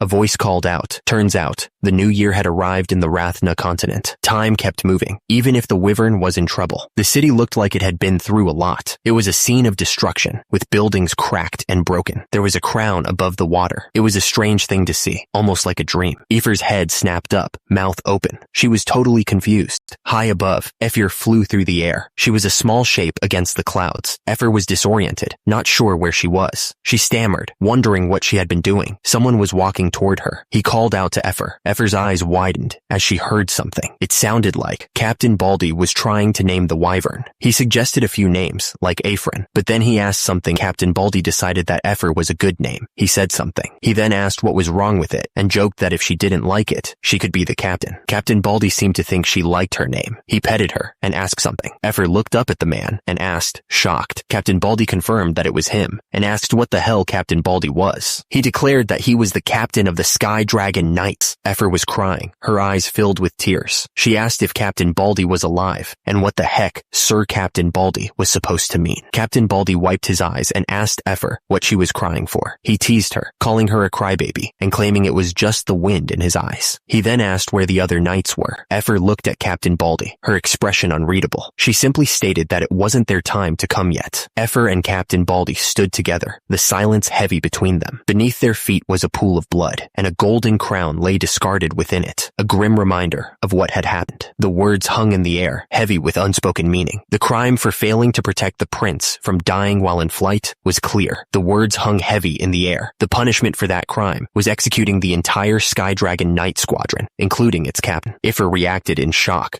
not wanting to believe what she was hearing. She couldn't accept that the captain had done anything wrong. Sir Alejandro spoke calmly to Aoife, trying to reason with her. He told her she was smart and knowledgeable, but also too suspicious of others. Sir Alejandro continued, trying to get through to her. He wanted her to understand what he was about to say. Sir Alejandro told Aoife that she needed to trust people sometimes, especially when the wind got in her eyes as she flew around. Captain Baldy stood in a swirling space of light, his expression soft. He told her she needed someone to wipe away those tears. The energy swirled faster and faster, like a drain opening up. It pulled everything towards the center. A beam of pure energy shot down, slamming into a stone platform below. The impact shook the entire area. A wyvern descended from above, riding a beam of light. It looked like it was being pulled down by something. The wyvern struggled against the pull, but it was no use. It was being dragged down against its will. The person gripped the hilts of the two swords tightly. Lightning crackled around the blades, surging with immense power. The person's eyes narrowed with intense focus as they channeled the energy. Their face was set with determination, ready for what was about to happen. The person stood over the massive creature that had fallen before them. Lightning still danced around the body, a testament to the power that had brought it down. The creature's lifeless eyes stared blankly ahead. It was all over now. A voice cried out. A small figure looked up in shock at a foot that was easily bigger than they were. Miss Elegy rushed to the side of the fallen figure. She desperately asked if they were okay and told them to wake up. The figure was unresponsive. The blue-skinned figure started to stir, their eyes fluttering open slightly. They were confused, but relieved to be awake. It was Aoife. Miss Elegy explained that Aoife had received a massive amount of life force, which had thrown her own energy into chaos. She added that she would heal the outer injuries for now. Miss Elegy called called out for a potion, but then stopped herself. She realized that a potion wasn't needed and would just be a waste. Sir Alejandro walked into the room, asking what had happened. He explained that he had been halfway out, but returned when he saw the flash in the sky. Sir Alejandro coldly stated that he hadn't thought Effer would try to run away. He added that they should just leave her to her fate. Elijah explained that the amount of life force Effer had absorbed was difficult for even dragons to withstand. She continued, saying that a wyvern like Effer had no chance of surviving. Elijah wondered if using a potion to save a single wyvern would be worth it. She then said that she didn't have one on her anyway. Sir Alejandro coldly ordered them to just put Effer out of her misery. His words hung in the air, heavy with finality. Elijah softly asked if her name was Effer, then introduced herself. She gently asked Effer to close her eyes. Elijah focused her energy on healing Effer. She told her to picture herself as a dish overflowing with water, then to imagine slowly forming the water into balls of marble. Elijah continued to focus on Effer, her hands glowing faintly. She reassured Effer that she shouldn't feel any more pain, that the sensation would come naturally.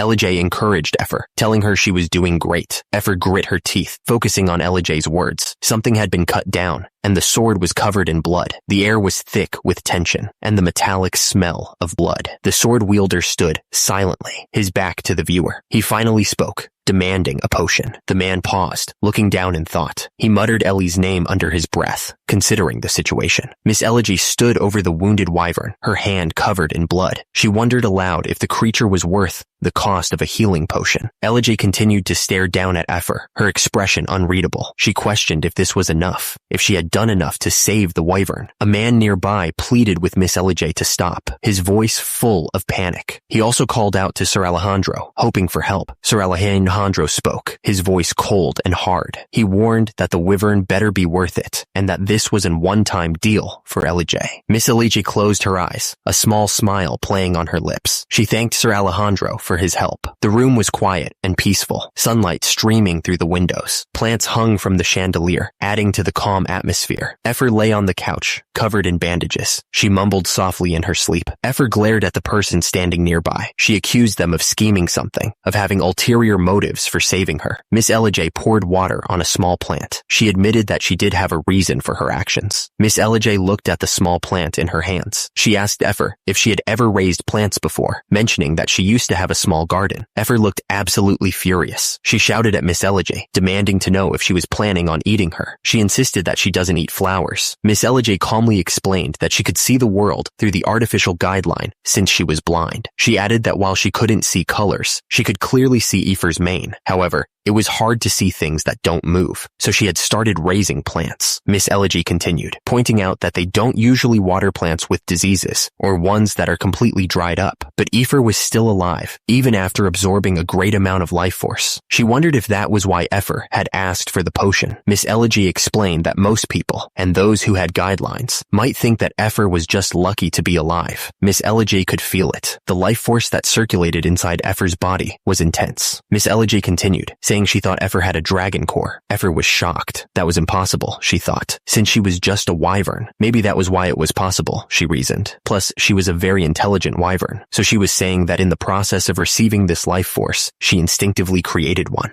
Effer's eyes widened. Wait, she was sure that Sir Alejandro was looking for. Miss Elegy finished the thought. A dragon core. It was the last material needed for the artificial guideline that's implanted in her to be complete. Miss Elegy continued, explaining that she had hidden that from Sir Alejandro and brought Effer here. She asked Effer if she still believed that she was a devoted subordinate. Effer was lost in thought. If she said it that way, it really did seem like Miss Elegy was devoted to her. But no, she could be pretending. But it was lucky that she was even alive, so it would be impossible to say that she planned for all this. No, it could be obvious to say that she'd fly away when she made her escape. No, she wouldn't be able to figure out her true goal if she kept making guesses like these. If that's the case, Effer turned to Miss Elegy. She asked if she could make out forms, even though she couldn't physically see with her eyes. Miss Elegy confirmed she could, and asked why. Miss Elegy smiled, but then spoke a name with urgency. Alejandro. Effer smiled, but then said something completely out of left field. She claimed that cows licked her hair every morning. Effer kept teasing Elegy, asking which cow would be good to lick her hair today. Elegy covered her face, telling her to stop it. Effer suddenly jumped up and ran away from Elegy. Elegy reached out after her, but it was too late. Far from the cozy room, an old house sat, completely completely overgrown with plants. It looked like no one had been there in years. Sir Alejandro listened intently, holding a list of hunters. He checked the names, his expression grim. The man with glasses told Sir Alejandro that the hunter he was looking for wouldn't be on the list. He added that the hunter would already be gone from this place, which clearly surprised Sir Alejandro.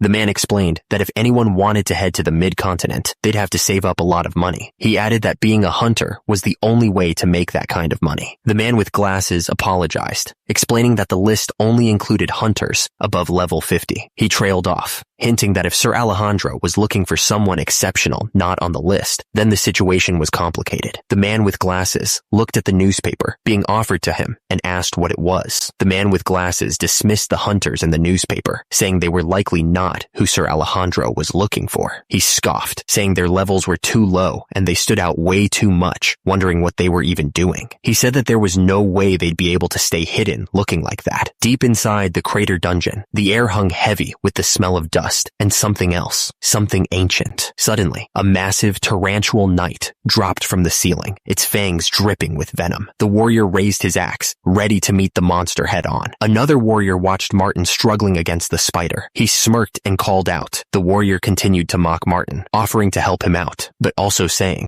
Martin glared back at the warrior, clearly annoyed by the taunt. He spat back and prepared to strike again. Suddenly, a swarm of magically enhanced arrows shot forward with incredible speed. The air crackled with magical energy as they flew. The armored warrior unleashed a powerful spell, creating a massive explosion that ripped through the tarantual knight. The force of the blast shook the entire cavern. Brad and Martin stood back to back, covered in grime and monster blood. Brad grinned and bragged that he was faster and had killed more monsters since they entered the dungeon. Martin looked annoyed and insisted that he had killed at least 10 more than Brad. Anyway, he said that they should get healed first. Suddenly, both Brad and Martin screamed as they were caught in a giant spider web. In the background, the two spiritualists watched in horror. Elja and Fel found themselves stuck in a giant spider web. Fel yelled out in fear, asking where the web came from and telling her friend to look up. A massive spider descended from above. Fel screamed as the monstrous creature approached, its legs reaching for her. Brad and Martin reacted immediately, yelling at Elja and Fuel to stay put. They promised to save them from whatever was going on. Suddenly, Brad was struck by something. He yelled in pain, stumbling backwards from the unseen blow. Brad asked if Martin was okay, relieved that he had barely dodged the attack. He wondered what the hell was going on and what had just attacked them. Martin stared up at the giant spiders, realizing they were tarantual knights. He was shocked that they'd come so far into the dungeon already. He knew they couldn't beat them without some serious buffs. Brad looked determined. He clenched his jaw and insisted that they couldn't run away like this. They had to stand their ground. Suddenly, the air turned ice cold. The chill cut right through him, making his skin crawl. A strange mist filled the cave, swirling around the tarantual knights. The temperature plummeted, and a thin layer of frost began to coat the walls and floor. Brad shivered and wondered why it had suddenly gotten so cold. He questioned if the monsters could use magic. Martin shook his head, saying he didn't think it was monster magic. Someone pointed out that the spiders appeared to be dead. They were lying motionless on the ground. The second man quickly corrected him, saying they weren't dead, just unconscious. He looked up, startled,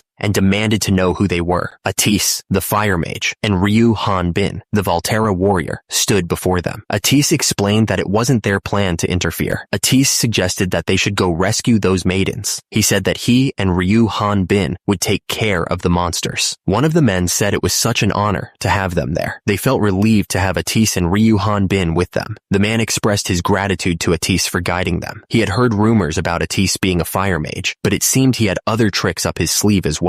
He explained that he had done a lot of research on ice magic after facing a powerful ice mage. Elja and Fuel introduced themselves as spiritualists to Atise. Elja gushed about how she loved a man who lived so diligently. Fel told Elja to be quiet, reminding her that she thought a man's face was important. The man asked Ryu Han Bin if he would be interested in joining their party after this. Ryu Han Bin refused immediately. The man pressed Ryu Han Bin, wondering why he wouldn't join them. Ryu Han Bin snapped back, saying that if he didn't want to, then he didn't want to. Atis explained that his friend didn't like being distracted during his training, which was why they had refused all party offers.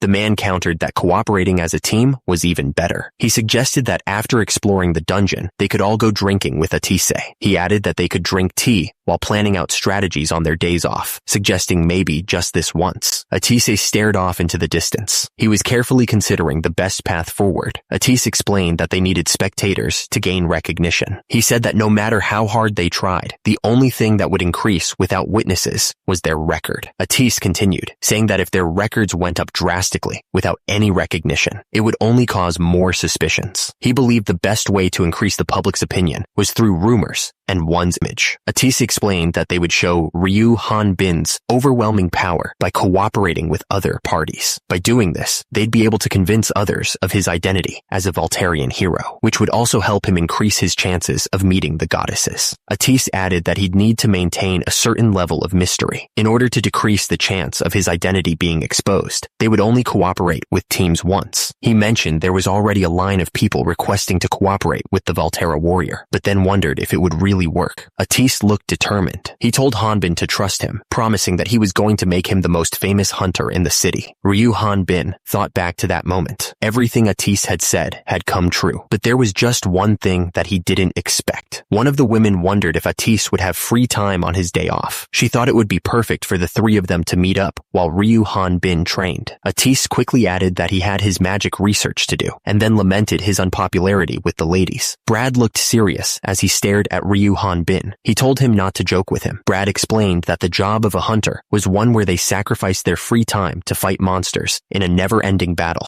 Atis, looking furious, ranted that just because Ryu Hanbin was better looking than him, it didn't mean he should be so popular. He quickly apologized, claiming that a jealous man wasn't popular with the ladies. Anyway, he shouted that Ryu Hanbin was unqualified to be a hunter. Ryu Hanbin looked absolutely shocked by the outburst. He couldn't believe that Atis would say something like that. Brad glared at Ryu Hanbin, accusing him of threatening him for criticizing his master. He added that everyone was looking at him with respect just because he was a Volterra, but he didn't believe that garbage. Brad announced that they had arrived. Ryu Hanbin looked around, wondering what was going on. The walls of the dungeon were lined with strange holes. They looked like empty eyes staring out into the darkness, making the place even creepier. They walked forward, and the tunnel opened up into a vast chamber. Above them, a gigantic spider web stretched across the ceiling, with a huge spider dangling from a thread. Martin realized that the tunnels had been so long because they were close to the mid-dungeon magic source. He wondered if clearing this dungeon would make the whole crater dungeon disappear. Someone in the group explained that the crater dungeon was actually a group of dungeons all located within Crater Valley. They added that there were more dungeons besides the one they were currently in, which meant that clearing this one wouldn't clear the whole thing. The man was relieved that they weren't leaving the city yet. Suddenly, he noticed something and exclaimed in surprise. There it was, an artifact. It glowed with a soft, ethereal light. Brad reminded the others to stay sharp. When there's an artifact, there's always a guardian, he warned. The other man nodded, already knowing it. Suddenly, hanging above them, a giant spider dropped down. It was the guardian they were expecting, the dungeon boss. Martin pointed out that the boss could spit poison from a distance. They needed a plan. He told Brad to stick with him, and they'd aim for the legs first. Brad ordered someone to protect the ladies, along with Sir Atase, until they gave the signal. The man protested, clearly not happy about being told to stay behind, but he wasn't having it. He shouted that he wouldn't let another group take his prize as he charged forward. He called the others idiots. Brad ordered the others to protect the spiritualists along with Sir Atase as he charged into battle. He told them he was leaving the protection of the spiritualists to them. The man in the foreground agreed with the plan. Ryu Hanbin stood with the spiritualists and Atase, but he felt uneasy. Something didn't feel right, he said. Atase murmured in agreement. Atase looked at Ryu Hanbin with concern. He wondered if he really had to go. Ryu Hanbin watched the others go, his expression serious. He decided it was best to observe for now. The spiritualists held hands, golden light flowing between them. They were preparing to cast their spell. Brad yelled that they would use the blitz tactics they had discussed. He added that the other person was being impatient. Brad looked absolutely furious. Brad yelled that whoever killed the monster would win. The other man responded that this wasn't the time for that. The two of them were getting closer to the Tarantual Queen. The Tarantual Queen spat out a stream of green liquid. The attack was fast and deadly. It looked like it could melt through anything. Elja and Fuel began to cast their spell. They chanted about the light of Altia and the blessings of Yesen, asking for protection and strength. Golden light started to flow from their hands. Protected by the spiritualists' magic, Brad and Martin continued their attack. The golden light formed a shield around them, deflecting the Tarantual Queen's attacks. They were determined to take down the monster. Atise praised Elja and Fuel. He told them that they were outstanding spiritualists. He was impressed that they perfectly placed the wall and used supportive buffs. Martin kept up the pressure. He made it so that the Tarantual Queen lost its chance to use long-range attacks. The monster was struggling to defend itself. Brad jumped onto the Tarantual Queen. He yelled that they didn't have time to deal with its legs one by one. He looked furious. Martin raised his weapon, ready to strike. He was going to finish off the Tarantual Queen. He prepared for the final blow. Martin and Brad both struck at the Tarantual Queen's head. The monster reeled from the impact. It was a brutal attack. The Tarantual Queen lay defeated. Atise watched Elja and Fuel, admitting they seemed like skilled hunters, even if they weren't as good as him. Martin agreed, but he had something else on his mind. Martin stared at the Tarantual Queen's corpse. He thought the boss monster was a bit weak. He also thought its level was too low for a boss. Elja and Fel jumped for joy. Elja was so happy they were finally hunters who had cleared a dungeon. Brad grinned, telling Elja and Fel that this was their first time clearing a dungeon, so there was nothing to be surprised about. He seemed proud of their accomplishment. Brad turned to the others, asking what they thought about advancing to the 4th district. He explained that they could become high-ranked hunters that way. A fist shot forward with incredible force, the air cracking around it. The punch was powerful enough to shatter stone. A man with a spear unleashed a devastating strike against a wall of skulls. The impact sent chunks of rock flying, leaving a gaping hole. The man's eyes widened in shock. He looked around, calling out. Elja and Fuel stared upwards, their faces etched with disbelief. They seemed frozen in place, completely stunned by something above them. Martin looked up, his expression a mix of surprise and confusion. He was clearly not expecting whatever was happening above him. The leg of some huge monster loomed above Atise. It was so big it blocked out the light. He stared upwards, knowing he was about to face something truly terrifying. The Tarantual Queen was massive, easily big enough to crush him. Atise was just a tiny speck in the middle of its lair, surrounded by the monstrous spider and its smaller minions. The system flashed a warning. Species Tarantual Queen, level 50. The monster's face was a nightmare of fangs and claws,